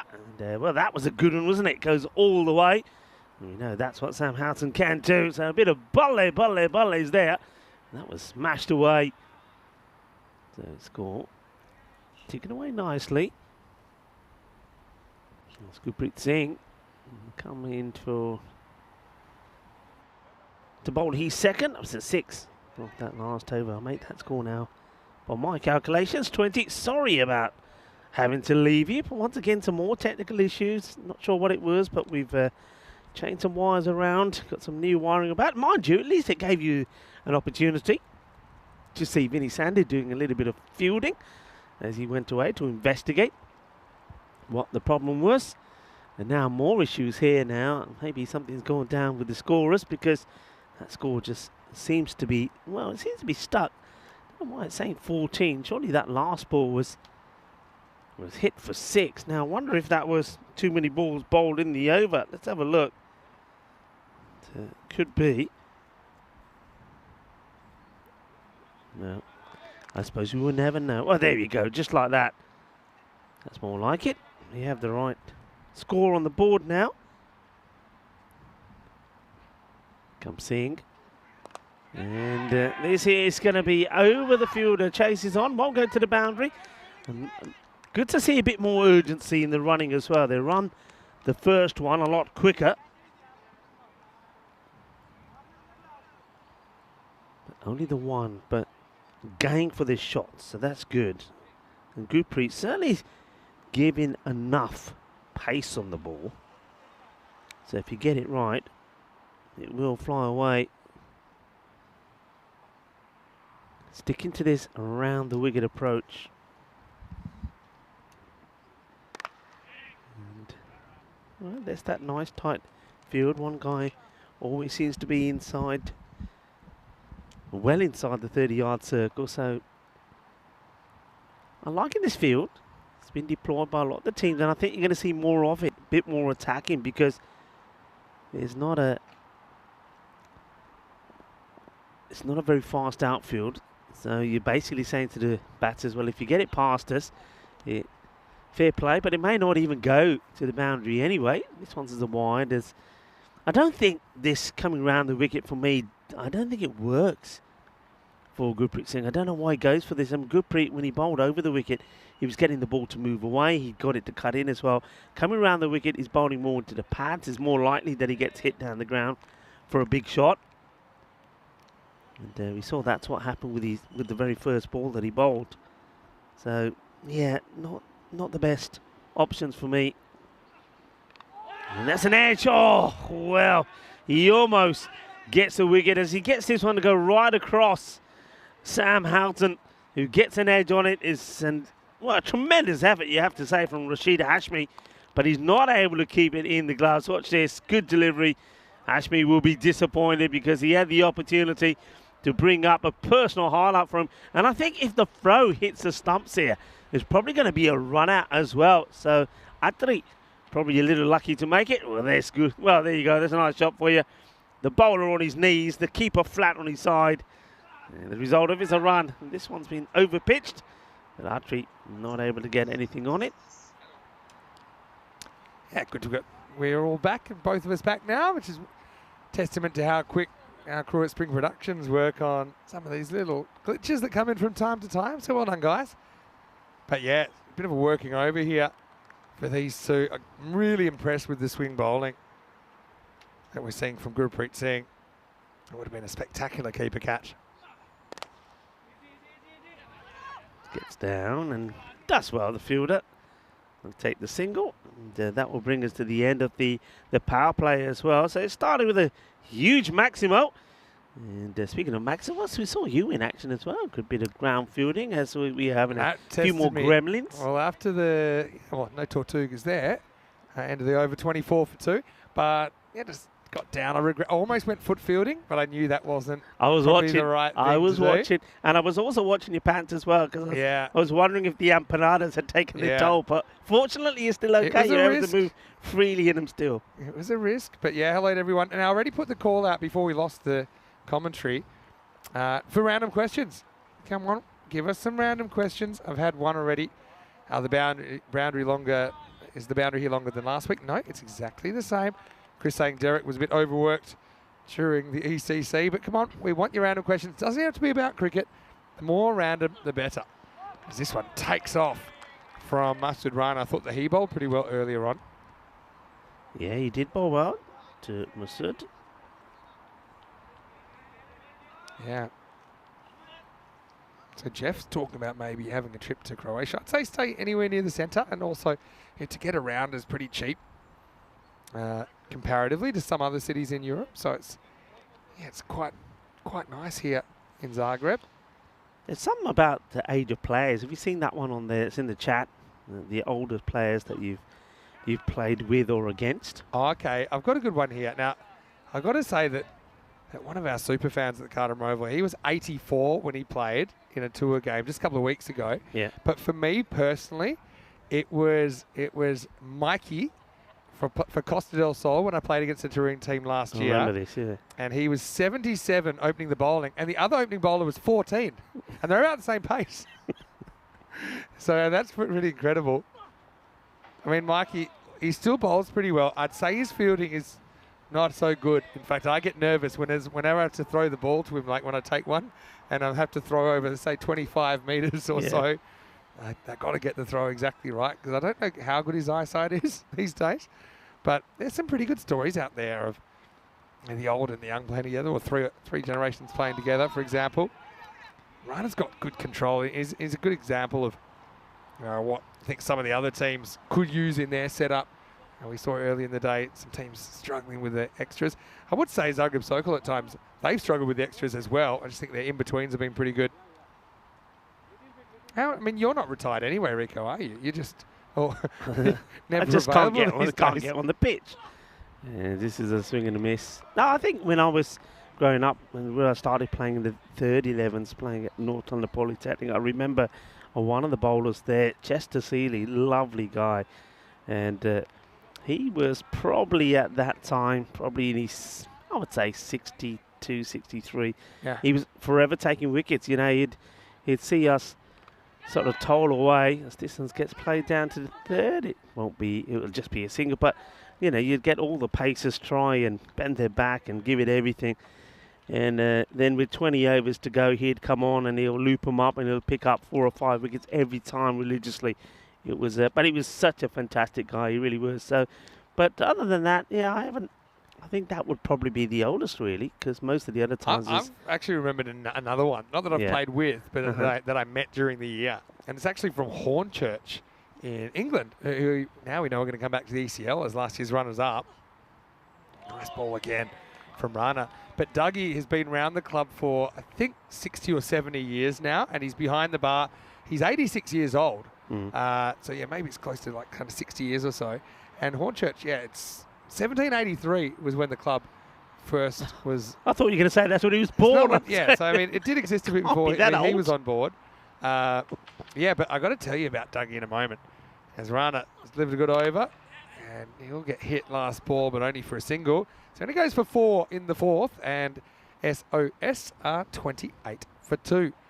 Yeah, so Dougie now is 86, and I know he's on 1,199 career wickets for the club, right? And so he's not a regular player. He helps with it behind the bar, and he's still, he's carrying stuff around. He's in such good shape for his age. But I know he played a few weeks ago to try and get that 1,200th wicket. None for 25. So surely at this stage, it's got to happen. You've got to give him like the last over of the innings or something. Yeah. Hope that someone runs down. So I haven't actually seen him bowl, but I know he does play. I think these are official games. He has kind of got 3 wickets, I think, maybe for another club or in another competition or something that's was I reckon they unofficial. should bring him to Carter, and then, Give him the 10th. Can you imagine getting that 1,200 wicket? Well, I think I asked him about travelling, with the Hornchurch supporters. Yeah. I think that these days travelling's a little bit of an issue for him. Whoa! Well, I tell you what, welcome to the ping pong pitch. This one, well, I mean, I know much. If anyone's going to get it to do that, you won't see this on the screen. Awesome. You won't see it. Look. Yeah. Wow. That was miles of bounce. Look at it take off. That's like a Tortuga in the middle of the pitch. Incredible. Well, they see the funny side of it. I love these. But I'm glad I'm not batting. I want a bowl on it. I really want a bowl on that pitch. As this one gets played away, it'll take just one. Well, they're taking it on. And that's good. Finally, we see some good aggressive running. And this is what I've been calling for all day. Chase and push hard, because fielders are not going to be able to take this cleanly all the time. And if they don't, you're going to get two. It's a good running. There's Mashwari. Come on, Mashwari comes on. And well, his first one, where you saw it just took off. And he's a big lad, so if he does put a bit into this pitch, it's certainly going to be fruitful. Here he comes again. And this time his pitches it up. It's high up in the air and should be taken. It will be taken. A good, comfortable catch. And that's right in front of us here from Gurpreet Singh. Gurpreet is wearing the shades, and because he's got those shades on, he's going to take the catch. Yeah, and he's a solid cricketer, no doubt about it. He kind of looks like the Terminator, doesn't he? With those Las Gafas de Sol, or Las Gafas de Sol. And so, yeah, actually, it does okay, but he ends up 11 off 11 with a Maximo. A bit of a one-hit wonder, I suppose, here in match 4. As he goes, it's 32 for 5, 32 for 3. Yeah, nice to see the old traditional white cap there as well, being worn there. Southampton giving the new batter plenty of instructions. So at 3, 11 of 11, trying to make things happen, but not an easy pitch to get going. I think you just got to be. You've got to be strong and powerful and be hitting the ball clean out the middle. Oh, there he is. Yep, bit of the Terminator. Well, we've seen the Assassins in action earlier.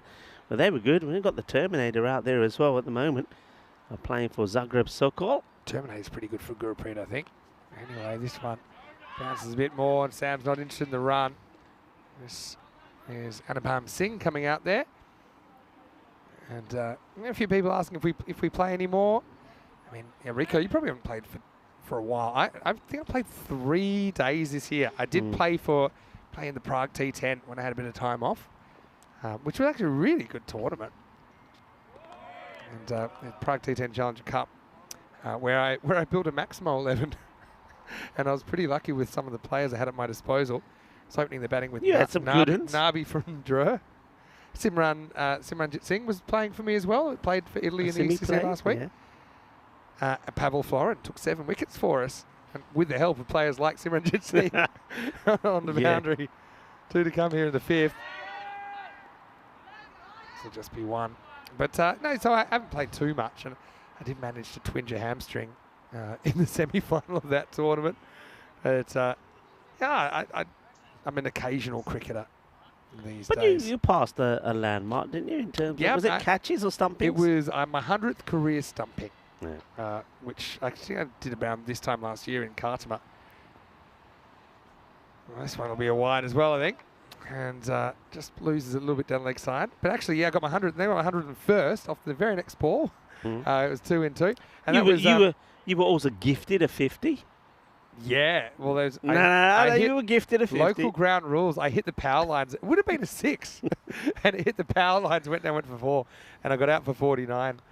And they said, actually, it's a 5 if you hit the power lines. So maybe they made it just for me. It's well bowled. I hit a 50 at Hornchurch recently, actually.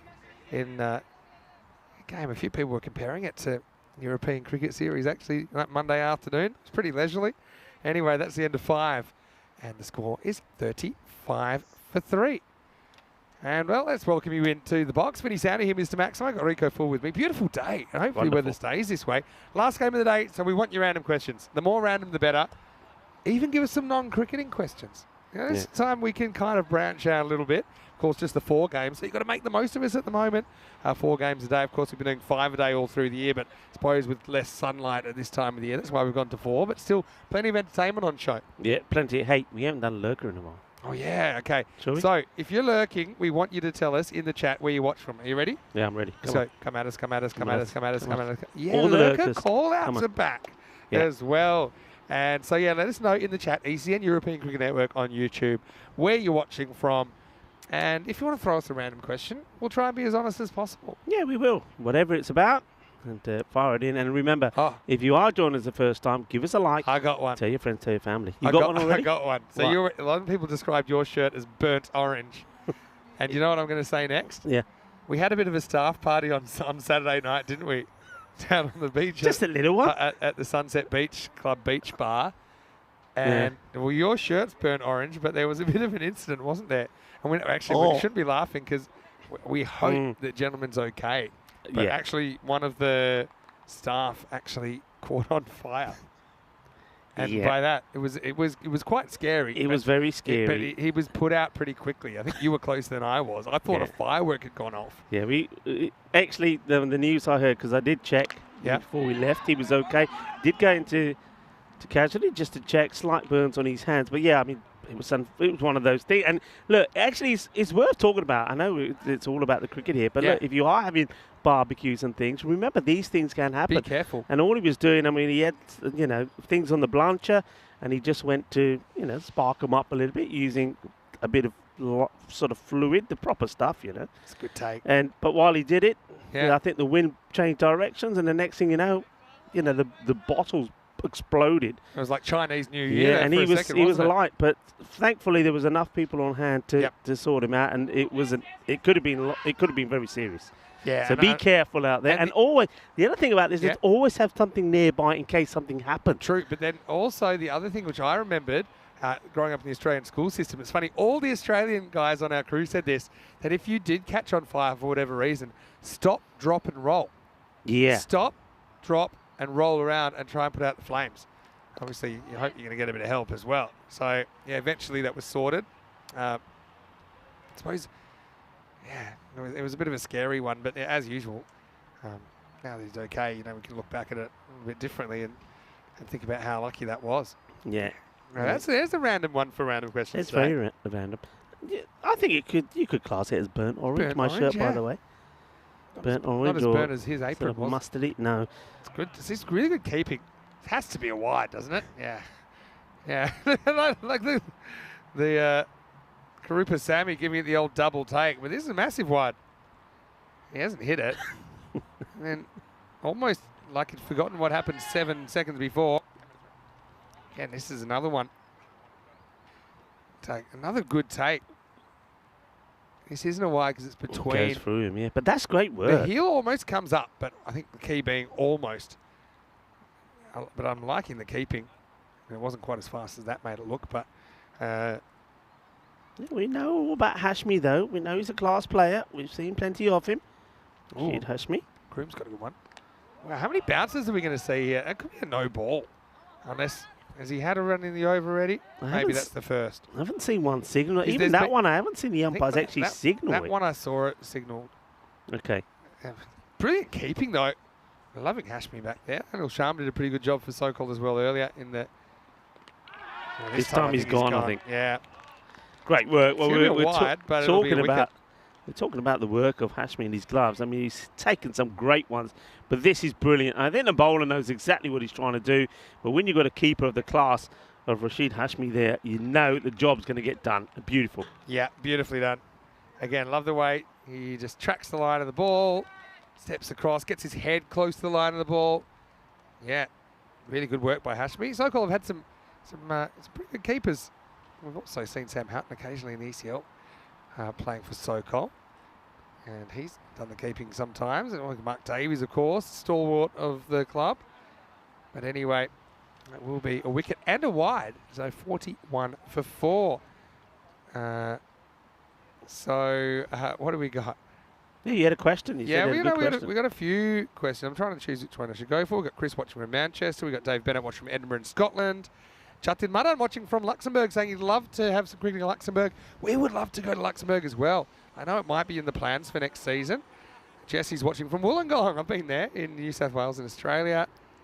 And Julian Dawson's lurking while trying to catch up on all the work emails he missed when he was in Malaga. Makes sense.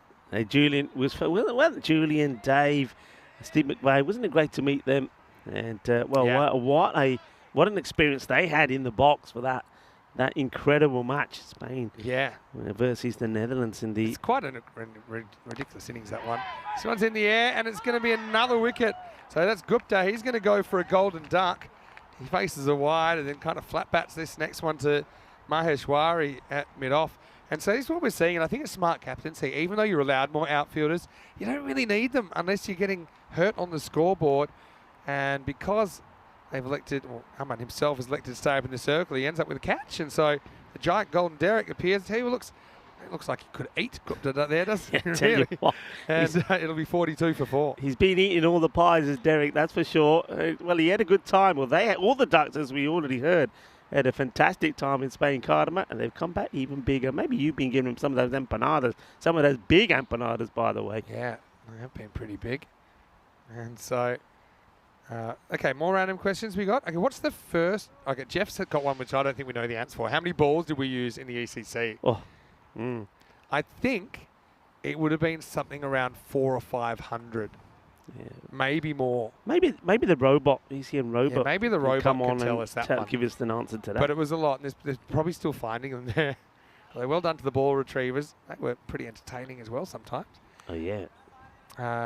Okay, what's the first movie you saw at the cinema? First film you saw at the cinema, asked Chris Ward. His was Back to the Future. All right, come back to that in a minute.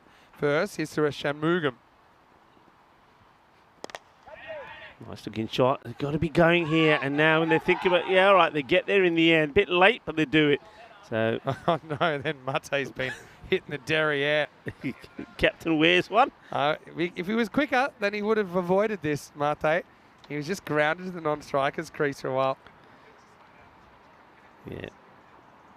He says, all right then, and watch, incoming. Well, He's he's all over the place. Well, he made the 22 yards look like he was running an 800 metres, didn't he, Jukic? And he got there in the end.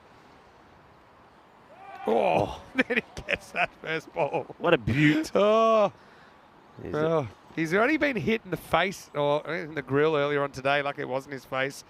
And Jukic's probably wondering why he took up the sport in the first place at the moment. Constantly looks in danger. And Shanmugam's looking like Dale Steyn out there at the moment. Good shot though. Again, they're the ones you probably have to try and take on, I think, especially when you're struggling for the boundaries. Okay, first film you ever saw. I think mine was, and I was quite young, I think mine was The Never-Ending Story or maybe E.T. The first one I really remember though is Home Alone, which came out when I was about 8 years old in the cinema. Yeah. I think, okay, and I've got to tell you about, there's that movie, The Never-Ending Story. Do you remember it? Another good delivery. But I was scared to go in. I think I was 6. And I took it literally. I thought that when you go in there, the movie never finishes and I'd be trapped in there forever. Yeah. Obviously not realizing I could walk out any time. But I literally took The Never-Ending Story at face value. Now, you're a little bit older than me, so do you have a memory of the first film you saw at the cinema? Yeah.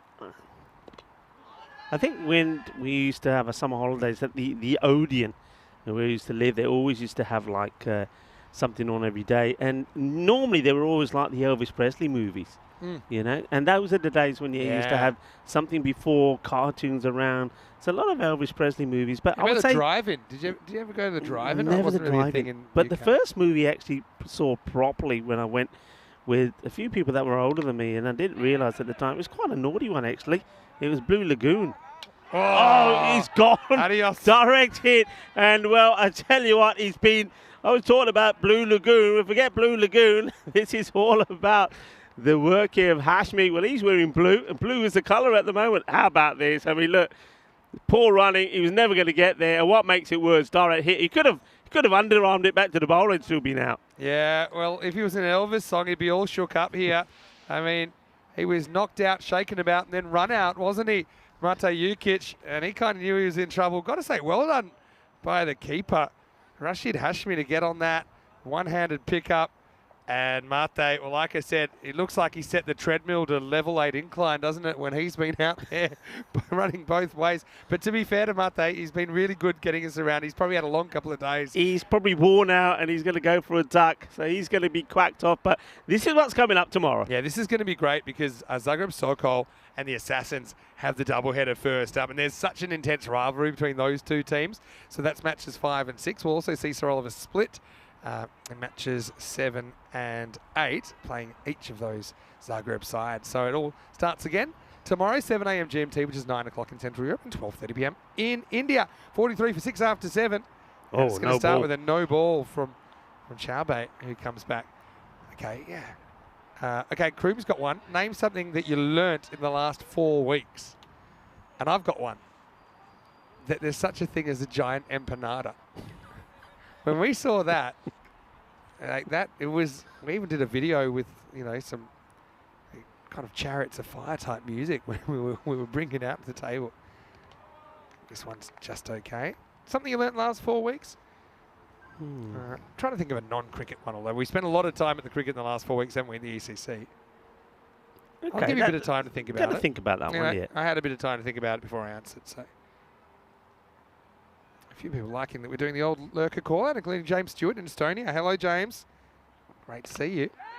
Yeah, it's going to be a soft dismissal. There's called and bowled, and it's more ducks. So the ducks are certainly coming together here. And this is going to be a 3-ball duck. You can see what he's trying to do here. I think he's trying to get Sam the strike rather than play his own game, and he just hoiks his up in the air. It's going to be caught and bowled. So it's Aman Chaubey will pick up another. There's the giant ducks at the moment. And nice to see that the ducks are colour coordinated with the pants of SOS. I mean, poor Sam out there at the moment. Hasn't been too easy for him batting, but it reminds me of someone that's trying to save someone from a rip in the ocean, and more people keep jumping on as he gets stuck underwater. So, yeah, a lot of people enjoying the keeping of Rahid Hashmi. He's been brilliant, hasn't he? And Piers Fletcher, nice to see you in the chat. Of course, the Netherlands coach in the ECC saying he's learnt that T10 continues to be super unpredictable. I've got to say congratulations to Piers and the Dutch team as well. I know they didn't go back-to-back. They did come second. But congratulations, especially on that record chase, 183 in Sikander Zulfikar. I mean, I think it'll go down as one of, if not the best innings we've ever seen on the network when you consider what was at stake in essentially the second biggest match of the tournament to keep them alive, 92 off 21. Oh, this one is going to be called a no ball. And this is Jandrek who gets another hit. But let's just have a look at the foot here. Does he overstep? Yeah, I think he does just. But again, that looked like it got above the glove. It looked like it was forearm. But I've got to say, well done to Jandrek. He just cops it, doesn't make a big deal about it. Did score a run earlier. Let's see if he can do something here. It's going to be tough for him for sure. He's having a look around, but yeah, I think bowler here, Chaubey, will be trying to get one right full. I mean, this is a free hit, so you might as well have a big old swing at it. That's nice. He played well. He's well timed. It might even go all the way, you know. I think this could be 4. I reckon it could be 4 here. I think by the time he's touching the they're saying 4 back there. Well, that's a nice shot by Jandrek. It's been given 4 as well. And I love it. He just gives himself a bit of room. Look at that It's a bit of a laconic kind of stroke, wasn't it? And then, I mean, it's a good effort, but, if you like your ankles, I would say that is not a good way to do it. Yeah, not a good idea you can see he definitely jumps on the rope as he stops it. Jemima has a good question as well. Jemima, let us know where you're watching from. Sorry if you let us know already, but I must have missed you. It would have been a big wide, wouldn't it? Jandrek needs to turn around. He does. She wanted to know, was Corey a commentator first before getting the Spanish coaching gig, or the other way around? I think, he was a commentator before getting the Spanish coaching gig, but he has coached, I think most countries. Not really, but his primary love is coaching, Corey. Yeah. But now we're obviously doing a lot of commentating because we got a lot of cricket here. I've got to say, I think that Spain had a great series as well. Jandrek does well to keep this one out. And Spain, obviously, the other side of the coin with that record chase. They failed to defend 182. But yeah, I like what Corey did with that player group. All jokes aside, we saw him kind of a bit of a behind-the-scenes moment in the Eliminator as well on finals day. He's very passionate about getting the best out of his players. Yandrek pushes, and they brought the cover in super tight. End of Chowbei's spell. He takes 2 for 12, and with 2 overs remaining, it's 49 for 7. Yeah, he's got a good eye, hasn't he, Yandrek? He may not be in the best position, but he makes contact with the ball. We saw him time one to the boundary as well. So I think here now a few people in the chat were saying that Sam Houghton needs to sort of dictate most of the strike. But having said that, he's got to not get there blading first. himself. 10 or 14. Yeah, that's the thing. They bowled pretty well to him. And the thing is, if he gets the strike, he doesn't hit a boundary, what can he do? Can he try and push for it too? I mean, right now, we're a long way behind in the game, obviously. Hello to SL Everything as well. I think it's Sri Lanka Everything. Hello to Jesse as well. Hello to Iggy as well. And yeah, artificial service here, Iggy. I'm not quite sure what's below the carpet. I think there's a few bowlers out there who would like to find it and bottle it though, because it's been pretty variable with the bounce. Well, I I reckon Sammy to bowl his last over here. I reckon when they were laying it, one of the workers dropped a euro coin or something, because a certain spot you hit it, it takes off. So there's something there, something hiding underneath there. We've seen Meshwari find it today. That's the thing. I mean, Houghton, I'm not sure how much cricket he's had either. Yeah. You know, so he's a good player, but he's struggling a bit with the inconsistent bounce in this pitch. You can even see that. I mean, that now he's big chance of a run out, and he's going to be gone. And so, yeah, Yandrek, again, not really backing up there, finding it hard to get through. Let's have a look here. He's kind of ready, but he hasn't really taken any ground. Then there's 2 or 3 little stumbles, and unfortunately for Frane, he's going to have to go. Sign of urgency that they're trying to scrape as many as they can. Unfortunately, Yandrek plays a nice shot, gets a 4, but he will be the 8th person out. It's 49 for 8. Yeah, just couldn't get going, and even when he could, he was like all over the place. It was like watching Bambi all over again, wasn't it? But, well, Sam also felt that one hurt him as well. So the double hurt is that, well, he gets hurt, he doesn't get a run, and he also then runs out Yandrek. So it's running out of partners as well, and he finds himself at the non-striker's end. So a new batter comes. It's the same again from Sam Houghton, giving plenty of encouraging words. And Splikovic is the man that comes out, the Ivan. Let's see what he's able to do here. Yeah, let's see what he can do with 10 balls left, potentially. The old hit. And, yeah, I mean, the field here, how many they got out at the moment? They just got their 2 outfielders. So it's good heads-up captaincy. Why send guys back if, number one, the outfield's pretty slow. So a lot of balls medium field can be chased. And bowling's pretty good from Krupasamy here. Zagreb Sokol putting together a pretty good innings at the moment. The SOS is on. Although they might have run out of time here. It's either, oh no, well, just added 2 minutes, so they haven't run out of time. Yeah, some people mentioning that Corey's 3 overs in the final were the only 3 low-scoring overs. I said maybe Corey should have been commentating when Sekanda Zulfikar came to the crease for the Netherlands in the Spain game. Let me slow him down a bit. It's a nice-looking shot from Splikovic. And he will get off the mark and retain the strike. So he gets off the derrick. And the 50's up as well for SOS. 50 for 8 after 9. Yeah, we saw some amazing things, didn't we? At the ECC, including, of course, the highest team score on a European level. That was the 220 in the same match that we saw the highest individual score ever. Yeah. That has been posted on European Cricket Network from Leo's Deploy. And well, speaking of the Hungarian team, I want to say Happy Republic Day to everybody in Hungary. It's a celebration there. It's a fiesta. So enjoy. And also to the people that we have joining in from New Zealand, Labour Day in New Zealand today as well. So enjoy the festivities. Hello to Jamie Dodger as well. Good to see you in there. All right, Shanmugam to bowl the last. He only conceded 1 in his first. And make that 1 off 7. So you're 1 off 7. We've seen a few batters in that kind of predicament today, but as a bowler, if that's all you're conceding, you're doing a really good job. Bowling well, and I just want to say big shout out to a lot of Hindus around the world that are being involved in some festivities at the moment. Garbas are going on, so I'm sure you've got some plans to be doing some more Garbas tonight. So enjoy the celebrations. Of course, with Diwali coming up as well. A lot of celebrations. The Festival of Light will be soon amongst us as well. And it's a nice time to be talking about gulab jambus and rasmalai and all the sort of sweets and good food again, I suppose. They'll get a run here. So, struggling though, aren't they? As Shannon McGarm has bowled a really good line. Yeah, it's hard to see how they get to the 60, but you never know your luck in the big city. It's a split. It's a beautiful part of Croatia as well. We have played there before, 2021. It's been one of those innings for Sam, though.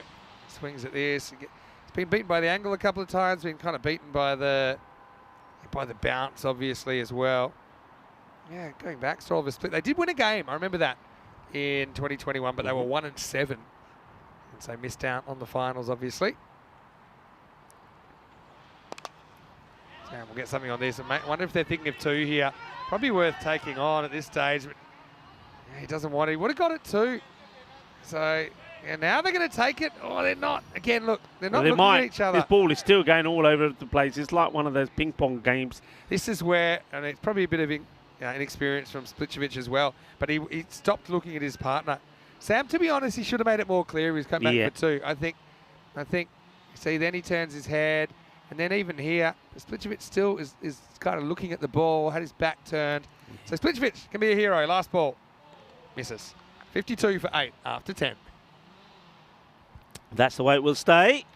So there is the end of the innings. So even with Sam sort of carrying his bat for a fair chunk of the time, but again, you see, just himself was unable to get going. Just 11 of the 18 balls that he faced. So Zagreb Sokol probably going to be looking to do what they did in their last victory that they had. Remember, they got to the 60 required against the Warriors with 20 balls to go, and it's it's going to be even less than that they need this time. So if you thought that the Warriors were struggling against Sokol because they were a new team, well, forget it. They just are a very good team. They bowled really well. That one was absolutely plumb.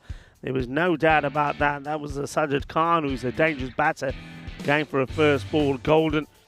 And then Chetan Atri came out and he batted pretty well, didn't he? And there was another one that goes, though. This time, it's not one thing, it's another. This was a soft dismissal. Asking the question, was it out, was it not? Took a long time. Yeah. But that was a bit of bad luck given there. In the end. That one seemed to definitely got some arm, and you can see Adhikar is looking nervous. He was right to look nervous. The umpire says, well, I think you've gloved that. But yeah, I suppose the inability to hit boundaries hurts Oliver Split once again. There were just 2 4s and 2 6s during this 10 overs.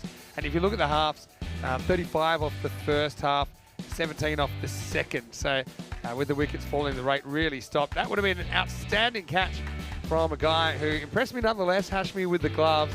And I just think it frees up Anil Sharma as well in the field. And Maheshwari took a good catch in at the mid-off position. I mean, this is really good keeping as well, as the keeper picked up, glove off. Mate looked like he was running in quicksand there, as the keeper did not miss the target. So yeah, the wickets kept on going. I think a lot of the Sokol bowlers, they've shown how to do it. I mean, they've been reasonably disciplined with the wides. Okay, there were 12 wides and 3 no balls, but as far as the amount bowled there, yeah, we had kind of 14 extra deliveries. Probably a few too many for me, but probably better than some of the opposition we've seen today. And then towards the end, just kind of a lack of a bit of a plan as well. As Jandrek took a long time to get going, hesitated a few times. We saw Splicevic getting a bit unsure.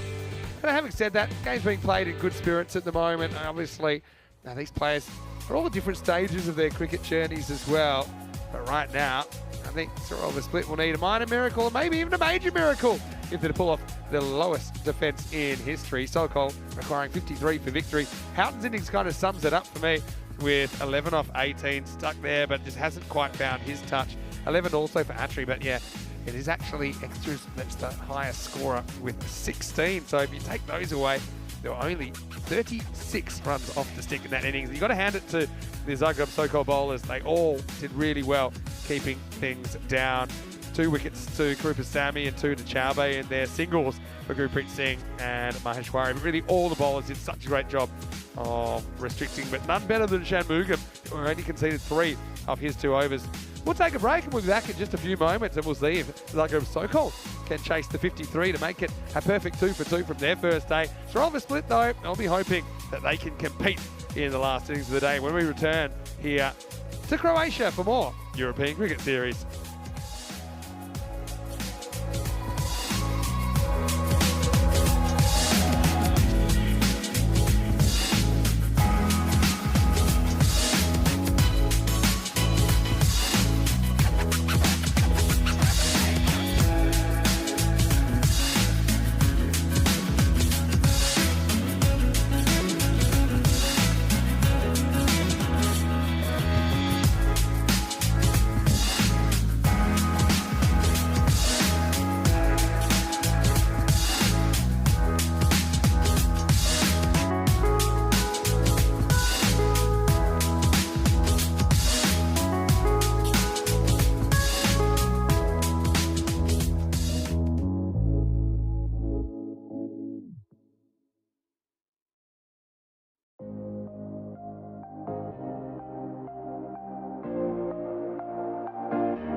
This European Cricket Network event is proudly brought to you by HCL Software and Bizaway. Hello folks and welcome back as the umpires lead the players out into the middle for the final innings of the day. It's match number 4. Zagreb Sokol are looking to make it 2 wins out of 2 and 2 comfortable wins out of 2. So Oliver Split managed to get to 52, 8 wickets down, no real batter made any major contribution. 11 was the highest score on 2 occasions. Houghton was able to get to 11, as was Chetan Atri, but 16 was the highest score in extras, 12 of those coming in wides. That's sort of been the story of the day. There's too many extras. That could be because a lot of these players haven't played a lot of cricket lately, and certainly that's the vibe that we're getting. And one question that I have, which maybe is going to be answered tomorrow, is just who is going to be doing the washing for, of course, the team with the white trousers. Oliver Split, they are in action tomorrow in the afternoon. They've got 2 matches, so somebody's going to have to wash those white trousers pretty quickly. Anyway, here's the start. It's going to be Singh to bowl. No, it's not. He just loses his run-up. Either that or the umpire, I don't think, had the bails on the stumps. Always another umpire clothesline. Yeah, it's good to be back here with you as we get ready for the last innings of the day. And it'll be the way the day has started and continues to go on. It does this weird. How far does it go? It actually goes all the way, so it's going to be a minimal. Yeah. Which is not the ideal start when you're only defending 52. They did start with 1% chance, Sir Oliver Split, but I feel like it might have been rounded up, and I also think it may have to take a little bit of a hit after they give up essentially about 10% of the score before a ball's been bowled. And the batter, he's saying, was that a wide? Yeah, it was. It was given a wide, don't worry. 6 to come. We have lost our monitor again, so we'll have to go a bit of old school by watching the field. Short, gets pulled away, and this one could be another boundary. It will be. So Cuatro. So that's basically, you got 9 runs of that one ball of the very first legal delivery. And not the best of starts here. So needs to be fuller, needs to get it outside the off. There's Sagar Manzoor and Rashid Hashmi. They're 2 men who need to get out pretty early. Both of them made starts for their sides in the last match. Gets worked away on the off, no run. Interesting, I've noticed a keeper switch. I don't know there was an issue with Houghton when he was batting, but it does look to me like it's Splicevic who's gone behind the stumps now. And I wonder if there was an issue with that notification. Might have been due to like a slight injury that was sustained during the first innings. I guess we'll have to wait and see about that. Yeah, I think there must have been a bit of an issue. But I wonder if that's been... I mean, if he has been injured somehow, he did bat for a long time, but if that's not the case, then I guess Sam will have to grab the gloves. So it looks like what's being changed here.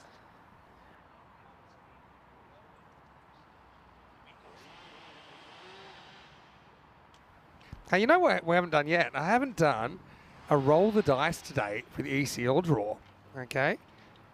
So I'm going to pull up the ECL draw, and you can see it on your screen there. So the die is come up 2. Okay, well, we were just talking about Group B. So I think this is a super interesting group. And you've got Prague CC in there from Czechia. So they're always playing really, really good cricket domestically. So they're going to have to up their game because look who's in their group. They've got a Swedish club, a Belgian club, and 2 English clubs.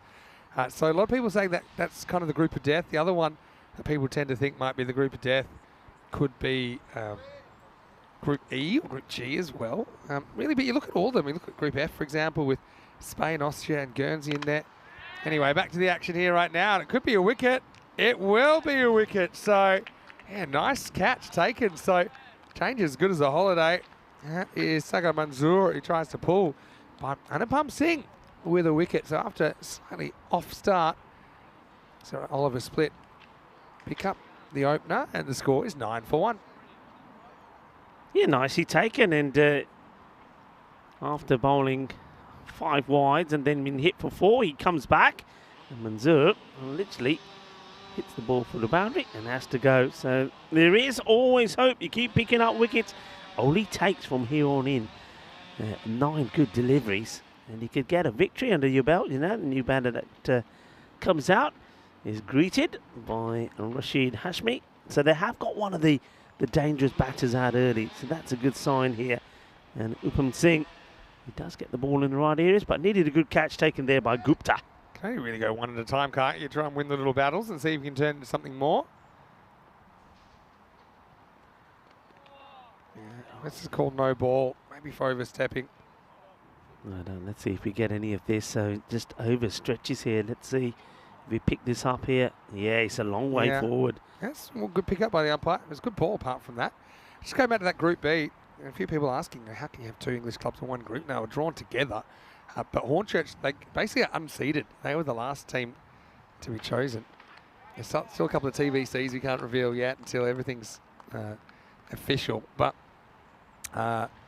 the Hornchurch guys, as the runners-up of last year, did get a spot in the end. And as luck would have it, they got drawn with Wimbledon, who I know that David Scott plays for England 11 in the ECC. He plays for Wimbledon. This one gets big on the batter. Yeah, it looks like he's being signalled for one for the over, but it's pretty close to going all the way over. Actually, once again, it's not one that's been banged in short. It's just I mean, look at it just pop up there. That's the thing with this. You don't need to pitch it short to get the most out of this pitch. You can do that from full length. So down the leg side, so won't be, and it's really good. The keeping there as well from Sam Alton, who gets there pretty quickly, make sure that the batter's not able to take a run. It's the end of the over. It started badly, but it finished well. I'm going to look at this one more time because I thought I was maybe seeing things early, but look at it bend down the line. He's run. Oh, there's no bat in that. I'd say he's a bit lucky to still be there, but anyway, it will be the end of the over, and it's 10 for 1 after 1. 116 matches since the golden ball. Now, this was mentioned earlier by Kevin. It was Nish that broke the golden ball streak before at 334. That was in Italy. And Nish will be doing a bit of commentating. He's actually going to fill in for me a bit during the Malta series in the middle. I got a bit of time off. He'll be there with Corey. And so maybe Nish might break it again. But hopefully it doesn't come to that. And hopefully we break it before that. Because we'd love to have our first golden ball ever here in Croatia. Yeah, haven't had one in Croatia, and well, from what I'm seeing here, I reckon we are going to have some really close contests in terms of good defences. This is in the air, and it's another one. And the same man again that takes the catch. He's got a good pair of hands, has Kartik Gupta. Nice catch taken. So another wicket. You've got to believe, and Rahman gets one. And this time it's Rashid Hashmi. So they've got both the openers, and Hashmi goes without scoring. It's going to be another duck here in Zagreb. Yeah, it will be. So Hashmi kept really well. He's going to walk back. So yeah, giant Derek. And also because the batters are so far away from the camera, it does make it look like they are tiny compared to the giant Derek we've got going at the moment. Hey, we should ask Derek how he enjoyed his first ever trip to Cartermore Oval. I think he had a good time. Yeah, he turned up a little bit late, didn't he? He did. It took a while to get him there, to come all the way from Italia. But once he was there, I think he was a fan favourite, wasn't he? Yeah, well, not with the batters, but yeah. But yeah, well done to Atika Rahman. Comes up with a wicket early in his spell. And yeah, Gupta's catching has been very, very good. Well, James Stewart saying, random question, what should I pick up for dinner tonight? Oh, well. Where do you want to start? What do I like when I'm in Estonia? In Estonia, one thing I like doing as the weather gets colder, maybe James can tell us what it's like, is they do the warm wine, the kind of mulled wine there. Okay. That's a favourite. I know that's not really dinner, but it'll make you accepting of any food that comes your way after a couple of those. This is just hit back to the bowler. I always think Monday should be a sort of nice, easy. It's the start of the week. It's usually always, a lot of people say, it's Monday again. It should be something you enjoy, something nice. How about, I don't know. I think it's a good time of year in a lot of places. Bangers and mash would go well, wouldn't it? Oh yeah, pretty nice good. sausages, proper mash with some gravy and I don't know, what, Yorkshire puddings. And not just the other day, it was International Yorkshire Pudding Day as well in a few parts of the world. So that'd be nice. It's the end of the second over, and Zagreb Sokol up 13 for 2. What about you? What are you thinking today? I don't know. Sometimes I quite like a bit of everything. So, like good antipasto board, maybe a glass of wine. Yeah, I know it's Monday, but something like that. I did go out and get some pretty good Croatian food last night. There's a lot of meat and kind of quite spicy meatballs and things like that that I really enjoyed. This is a pretty well struck shot. It's going to be 4. Well, there you go. That's how you do it. It's just a little clip of the wrists here from Shukla. He's a player we have seen a fair bit of on ECN. But just have a look at his wrists here. Releases them perfectly at the right moment, and that ball screamed down the ground for 4. Yeah, when you think the balls have struggled along the deck to get the boundary, well, that one's gone. Well, that's the furthest we've seen go so far. It just gets past the tower. Lovely shot, well timed. We've got Kettle Rogue in the chat. And I'll say hello to Kettle Rogue. Maybe let us know where you're watching from. It's a very important question. Missing leg stump this time, but it's very optimistic. He wants to know, when are the plushy derricks going to be sold? I know that we signed a few ducks down at the merchandise tent. They had little rubber duckies. But I would like to see an official ECN derrick doll. Imagine that for your kids or something like that. Maybe that's something we can look into. Well, we've got to work out where Derek came from. Is it in a the golden first place. derrick? Well, you could probably get two editions. Yeah. Oh, you've got to be joking. It's a no ball for overstepping. But I can't believe how... I think this might have even bounced twice. Look. Why not? No, the second bounce is after the crease, but it must have been... Foot fault, yeah. Yeah, it must have been for a foot fault. So it wouldn't be a no ball for bouncing twice because the second ball's after the crease. But yeah, he's just pushing that front foot too far. But this pitch, I mean, come on, Rico. I like it. You're going to grab the ball and you'll be rubbing it on your trousers before you know it. Oh, well, this is going to be another one. And this could go all the way to the boundary as well. That's a gundy ball. It was a free hit anyway. Well, that is as gundy as they come. And, well, look at the wicketkeeper. He almost wears this. Oh, that could have been nasty for Sam Howson. Yeah. So that's going to be a no ball and 4 byes as well. No wonder Sam was trying to give the gloves away. They haven't helped themselves. When you think about it, they've given 5 wides, haven't they? Yeah. Now that's 5 again there. And have a look at the score. If they could have been tighter, they could have had them something like 10 or 12 for 2. So it makes a huge difference. Just every time they have the upper hand, they give it away. I mean, it's basically now the win predictors are 100% in favour of Zagreb Sokol. That might be undercounting it, I think. The free hit's missed out from Chaubey. Having said that, I mean, you look when they get it right. I mean, Chaubey's 1 off 8, for example. So, yeah, you know, you're shooting yourself in the foot with the extras, but we don't throw over a split. They're not the only team to have those kind of issues today. Singh, can he keep it legal? If it's legal, it's a good ball, and it's a testing ball. And this is hit in the air, and it's coming our way somewhere. I couldn't see it because the sun is right in our... Not often we say that the sun's in our eyes. Yeah. Hey, me and you better watch out this time of day. Because when that one went in the air, I don't know about you, but I was blinded. But it's a good straight hit. Yeah, it's a proper Seis Carrera's job. And you can see us there in the side of your picture. But that was nice, and that was a rare occasion. Kind of good ball. I don't think it was a bad ball at all, but just a really good shot by Chaubey. Hits himself out of trouble. And this one probably is going to be too wide. Yeah, it is. So those issues just stay.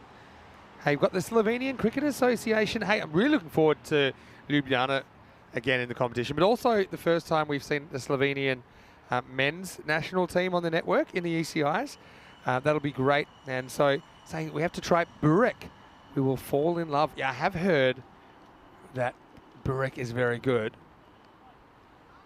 And I suppose we always like trying different sorts of things. But yeah, it's like a It's like a type of pie, isn't it? The burek. Burek, and I'll be chasing down a few places that'll do it. But I love the dough, and yeah, maybe like a nice spinach and cheese one or something with a bit of meat in it. And I could definitely go for that.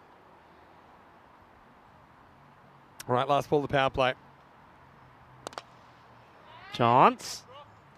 Taken. Nicely done. So they are taking their chances. They're holding their catches. And that was nicely done by Sajid Khan, who probably will fancy having a bowl as well. So they do get another wicket. And it is Singh who finishes with 2 for 23. But once again, it's just unfortunate that he's given away so many extras. Nice catch taken. So Yeah, but that was well caught. Just trying to think of, some of these teams struggling for runs. It's not that they haven't been aggressive enough, I think, with the bat. They've tried to, but I go back to some advice I've given some of the more inexperienced teams earlier this year. Maybe it's one of those things that, take more calculated risks with the running. There's 11 of you for sure out there. So no one likes getting out, but I think if you can eliminate the dot balls, well, then already there's 60, right? You get a few, probably at this level, you probably get 20 extras. There's 80, and that's before you get the odd boundary away. It's okay, if you're probably not going to have 60 non-dots, but even if, say, you get score out of 5 out of 6 balls and over, there's 50, 7 plus 20 extras, caught 70, and then with a few boundaries, then you're getting kind of 80, 85, and suddenly you're in the game. So, yeah, obviously you want to keep playing your shots, but yeah, the running between the wickets is one area I think that some of these teams are struggling to hit those 4s and 6s, can squeeze out a few more runs. Well, this could be gone. He wants it. They want it. They like it. Sam Houghton likes it. Batter doesn't think so. Says, no, don't know what you're talking about, Chaube. Let's have a look. You can't really tell on Chaube. It's only pretty clear with his body language. He doesn't think he's touched that at all. Yeah, I think looking at it there again, I don't think you could see, if you combine the two angles, a bit of daylight there, I don't think there was. Good delivery, though. And now he goes for the big one, but he's found the fielder who takes his second catch. Nicely done. Shaba, Ginna Sona. Well, he may have got lucky with the one before, but there's no doubt about this one. So Chaube will go now as well. He'll go for 7 of ball number 12. And just like that, Zaka Pasoko are 32 for 4. Great catching down there. I really like the work from Sajid Khan today in that key position. What I like there is he didn't come rushing in.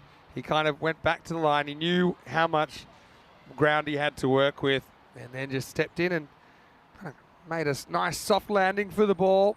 So disappointment there for Chaube, but he'll go and it'll bring 2 new batters to the crease essentially. 32 for 4. Gurpreet Singh is out there, and he hasn't faced the ball yet, and he looks like he's going to be joined by his captain now, who may be just feeling a little bit concerned. They need 21 or 40 deliveries. The rate is, well, it's less than run a ball. They only need just, 4 and over will see them home comfortably. But throwing the bat at it and getting out. So this is a big wicket here now. If they can remove Aman Mashwari before he gets going, they'll believe that they've got a chance to cause a bit of an upside here. I mean, it would be an incredible comeback if they could. Okay, random question coming in, and it's from Julian Dawson. What are Vinny Enrico's favourite ECN garb? I think he means the kits. Do you have any favourite kits that stick out? I've got one that kind of sticks out for me. A lot of people talk about Fresh Tropical, which is a good one, but I've got one in mind, and mine is actually in Crefeld, Golden Star Bond with the purple and the gold. I like that one. It's Rahman, 2 wickets already. Has to bowl to Aman Maheshwari. Just turns this away. Going to push himself for a 2 here. And he's going to get there. That's good running. And Sokol, just a little bit more experience, I think, coming through at times. That's a good example. Turning a 1 into a 2. You want to say Maheshwari is winning too many 100-metre sprints at the Olympics, but he knows when there's a 2. He knows when he has to run hard, and he does. Yeah, it does. Does really well. I've got to say, I did like, I know we're in Croatia, but I like Croatia's kit. I agree. In the ECC. But the other one that I really do like, and I hope they haven't changed it coming forward. He's going nowhere. But luckily he'll get back. Is CRYMS, because with the pink. With the pink, I liked it. Yeah, I really like we'll it. see them back at the ECL this year. A few returning teams, actually. And I love the Italian blue.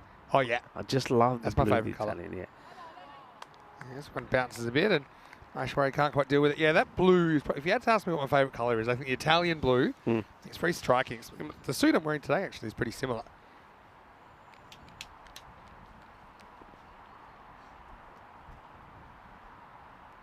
Rahman. Bowled pretty well, hasn't he? Again, Yes, the openers have bowled well. It's the extras. The extras they've has had killed them. standout periods of games. Just can't seem to put one together. They'll take the single here, so that'll take the score to 35 at the end of the 4th over. But just to remind you, 15 extras, Vinny, 15 extras out So of only that. 20 off the stick, you see? This is what I'm talking about. They're only going 5 and over off the bat. Rahman, well done to him. 2 for 6. Yeah, I mean, there's quite a few that I like. Yeah, I don't mind the old white trousers. It is a bit of a risk, no doubt. You're lucky we're not playing in India here, for example, but yeah, someone might have to do the washing at some point. Definitely, they're back in play tomorrow, and there's already a few grass stains. And that's the thing, this sort of pitch, you're going to get muddy, you're going to get grassy. Have you ever played with anyone that doesn't wash their kit or often enough? Yeah. 'Cause I played with one guy and he was dead not to wash his kit for the whole season. Oh, no, don't talk. And was it was it kind of fielding by itself? It was kind of, it wasn't, I wouldn't call it a white. It was kind of a dangerous grey colour by the end We of used the to, didn't you have fines, though? We Yeah. had, that's not a bad length, but it's flicked away with ease. The length was good, the line not so good, and that's a delightful shot from Aman Maheshwari. We know he's a powerful guy. Well, he bowled one ball which took off and almost went for 6 off the pitch, and this one, look, just a flick, 4 runs. Yeah, and so this outfield certainly has gotten quicker as the day has gone on. We're getting a bit more of an idea of how it's going to react in the late game. Oh, good seed. Wants it, gets excited, and I think he's got his man.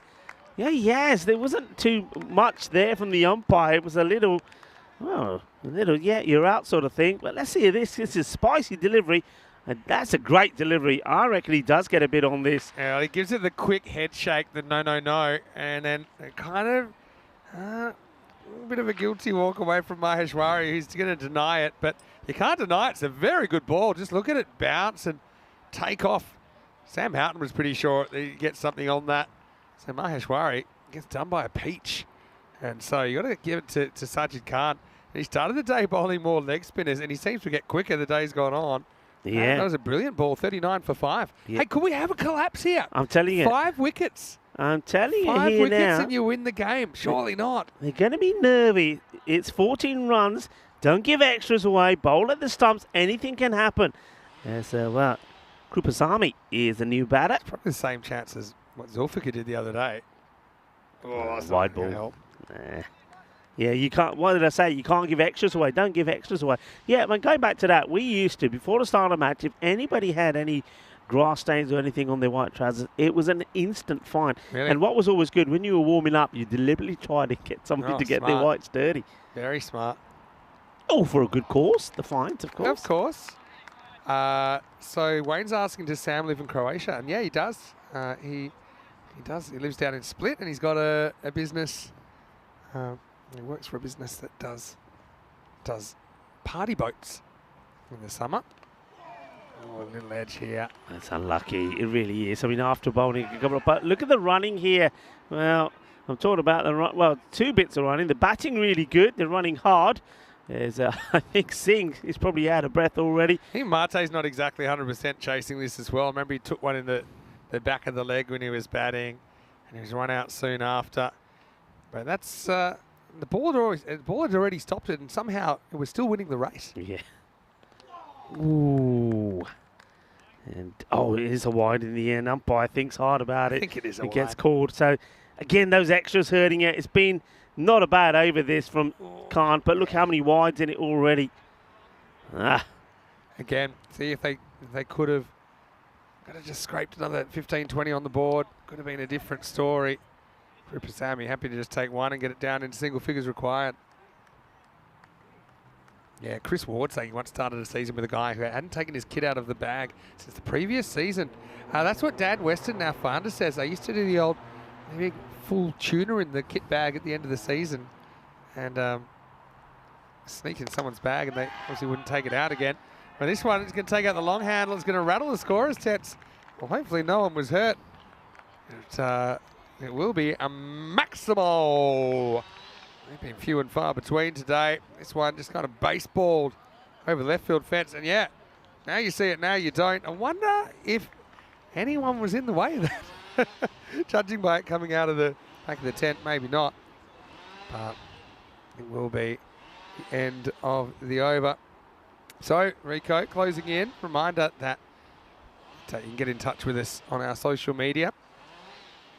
And thanks for all the messages. Mr. Maximo for me, and get Rico at Rico Falls. What we've got coming up tomorrow, another Zagreb derby. This is probably the one I'm looking forward to seeing the most between the Zagreb teams. The Assassins and Sokol that were competing for the ECL spot last year. I'm not quite sure what the situation is at the moment with ECL qualification, but you imagine they both be in the mix and solve a split. Again, can they turn things around, maybe change the order a bit, maybe talk tactics a bit, say, look, Begborough was still, how can we get 80 on the board? Because I think we got the bowling to restrict teams. That, it's very hard to do that when you're only chasing, when you only have 52 on the board. Gupta gets a bowl. Oh, that's a good take. What's that come off? So definitely come off something. Yeah, I mean, maybe it was the leg. He turns the bat and misses and hits the back leg. Let's have a look. Swings. Yeah, it was the back kind of above the pads, so kind of the trousers. Nice take, though, by Sam Houghton. Lovely take. You see that again here? See, yeah. Off the pocket almost. All right, 3 win. They run hard, and it's an opportunity, I think, for Group It Singh to say, right, okay, I'm going to try and lash at this one and get a boundary and finish in style. Singh has been good here today. He's bowled well. He's got the ball moving around, and it looks like he is still wearing... No, he's not wearing those dashing shades. Anyway, Gupta has taken 2 good catches. Can he add a wicket to that as well? Blade Runner, actually, more than Terminator. We'll tie the game. So... yeah, Kettle Rogue talking about damp gloves in the bottom of the kit bag. I remember my teammates forced me to... I had 5 different pairs of wicket-keeping inners because people would complain if I kept using my favourites every game. They wouldn't smell too good. In, just the team huddle. Before I put my gloves on, I just have my inners in there, and no one People would say, hey. Yeah, they'd object to me putting my hands in with everyone else. Bit rude. All right, anything will win it now. And we'll have to wait another ball. Sneaked that one in. Well done from Gupta. So, yeah, Kettle Rogue watching from the UK. Good to have you with us. And maybe Kettle Rogue turned on to us during the ECC and joining us for the European Cricket Series. Still 9 weeks left in the season. Yeah, we've got some cracking cricket coming as well. To here, we've got Malta Uncle. I know you there with Corey, and Nish will be there for a bit as well. As that will finish off this match as soon as they complete the first run. It will be done and dusted. And it looks like that is done here now. So well done to Zagreb Sokol. They will win 2 out of 2. 2 very easy run chases after restricting the Warriors to 59. And then, well, you can see Oliver Split there restricted and just to 52. So well done to them. Handshakes all around.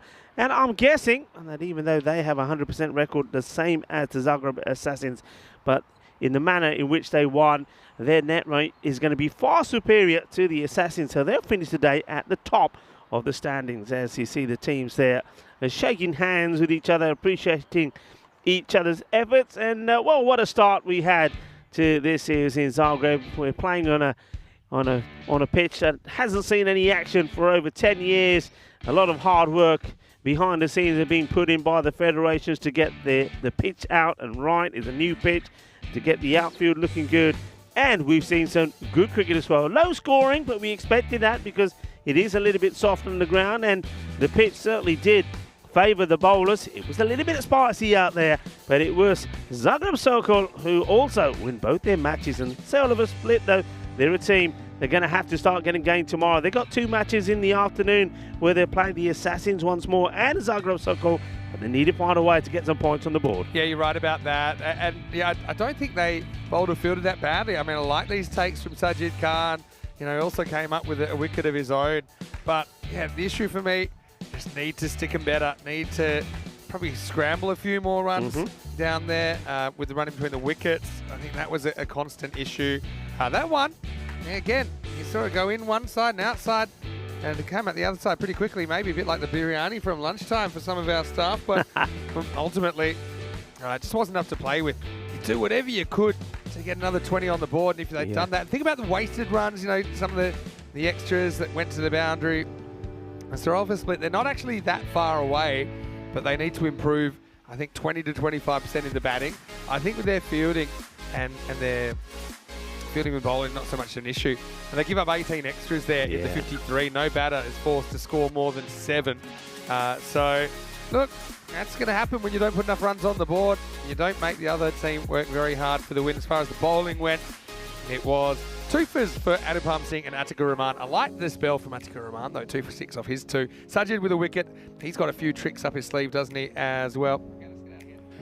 And, well, ultimately, we see Sarova Split finding it hard going. Warriors, I mean, they did some good things as well in their first time in the European Cricket Series, but it was kind of the likely suspects, wasn't it? Yeah. Zagreb Assassins and Zagreb Sokol that have a pretty good day. They win their games, but they're going to meet in a doubleheader tomorrow morning. Yeah, absolutely. But one thing for the teams that weren't able to pick up any points here today, the likes of SOS there, I think when you look at what they're doing, I think if they could find a way to get 25 more runs on the board and stop giving so many extras, they'd be competitive. If they can get to 80 runs, I can see that with that field and that bowling, they can defend that. Yeah, not just that. I mean, they've had a pretty tough draw, so Oliver Split running the Assassins and Sokol on opening day. So they'll know what they need to improve. Let's see if they can do it. Just a reminder before we go, if you haven't already, please like this video if you're watching on YouTube and subscribe to the channel. Next stop is 400,000. Let's see how quickly we can get there. Also, don't forget to follow us on our social media at European Cricket and also EuropeanCricket.com. It's the home of European Cricket. Even look ahead, of course, we've got the ECIs for both men and women coming up at the end of this week. We'll have the Czechia women's side and the Slovenian men's side visiting. So it's been a great day. Thanks to everyone here from Cricket Croatia for making us feel so welcome. First day at New Ground. Got to say special thank you to the Blue Crew, and in particular, I want to say a special thank you to Spring Productions, because of course, I had a few issues with the early morning dew and the electronics and getting everything up and running. It's a big production to be able to get it to you around the world, and you guys have been great at getting everything working as quickly as possible. Okay, let's go, and we'll get ready. We'll get stuck into some Croatian food, maybe even a glass of wine, Rico, even though it's a Monday night. I want to say thanks once again to everyone maybe that was watching for the first time in the European Cricket Series. Hopefully you have a happy evening and a safe one, and we'll see you tomorrow right here in Croatia. For more of this. And before we go, we'll just remind you, you can stay tuned now for some of the highlights of day 1. We'll see you tomorrow here for more European Cricket Series Croatia. Hasta mañana, mi familia. Ciao, ciao.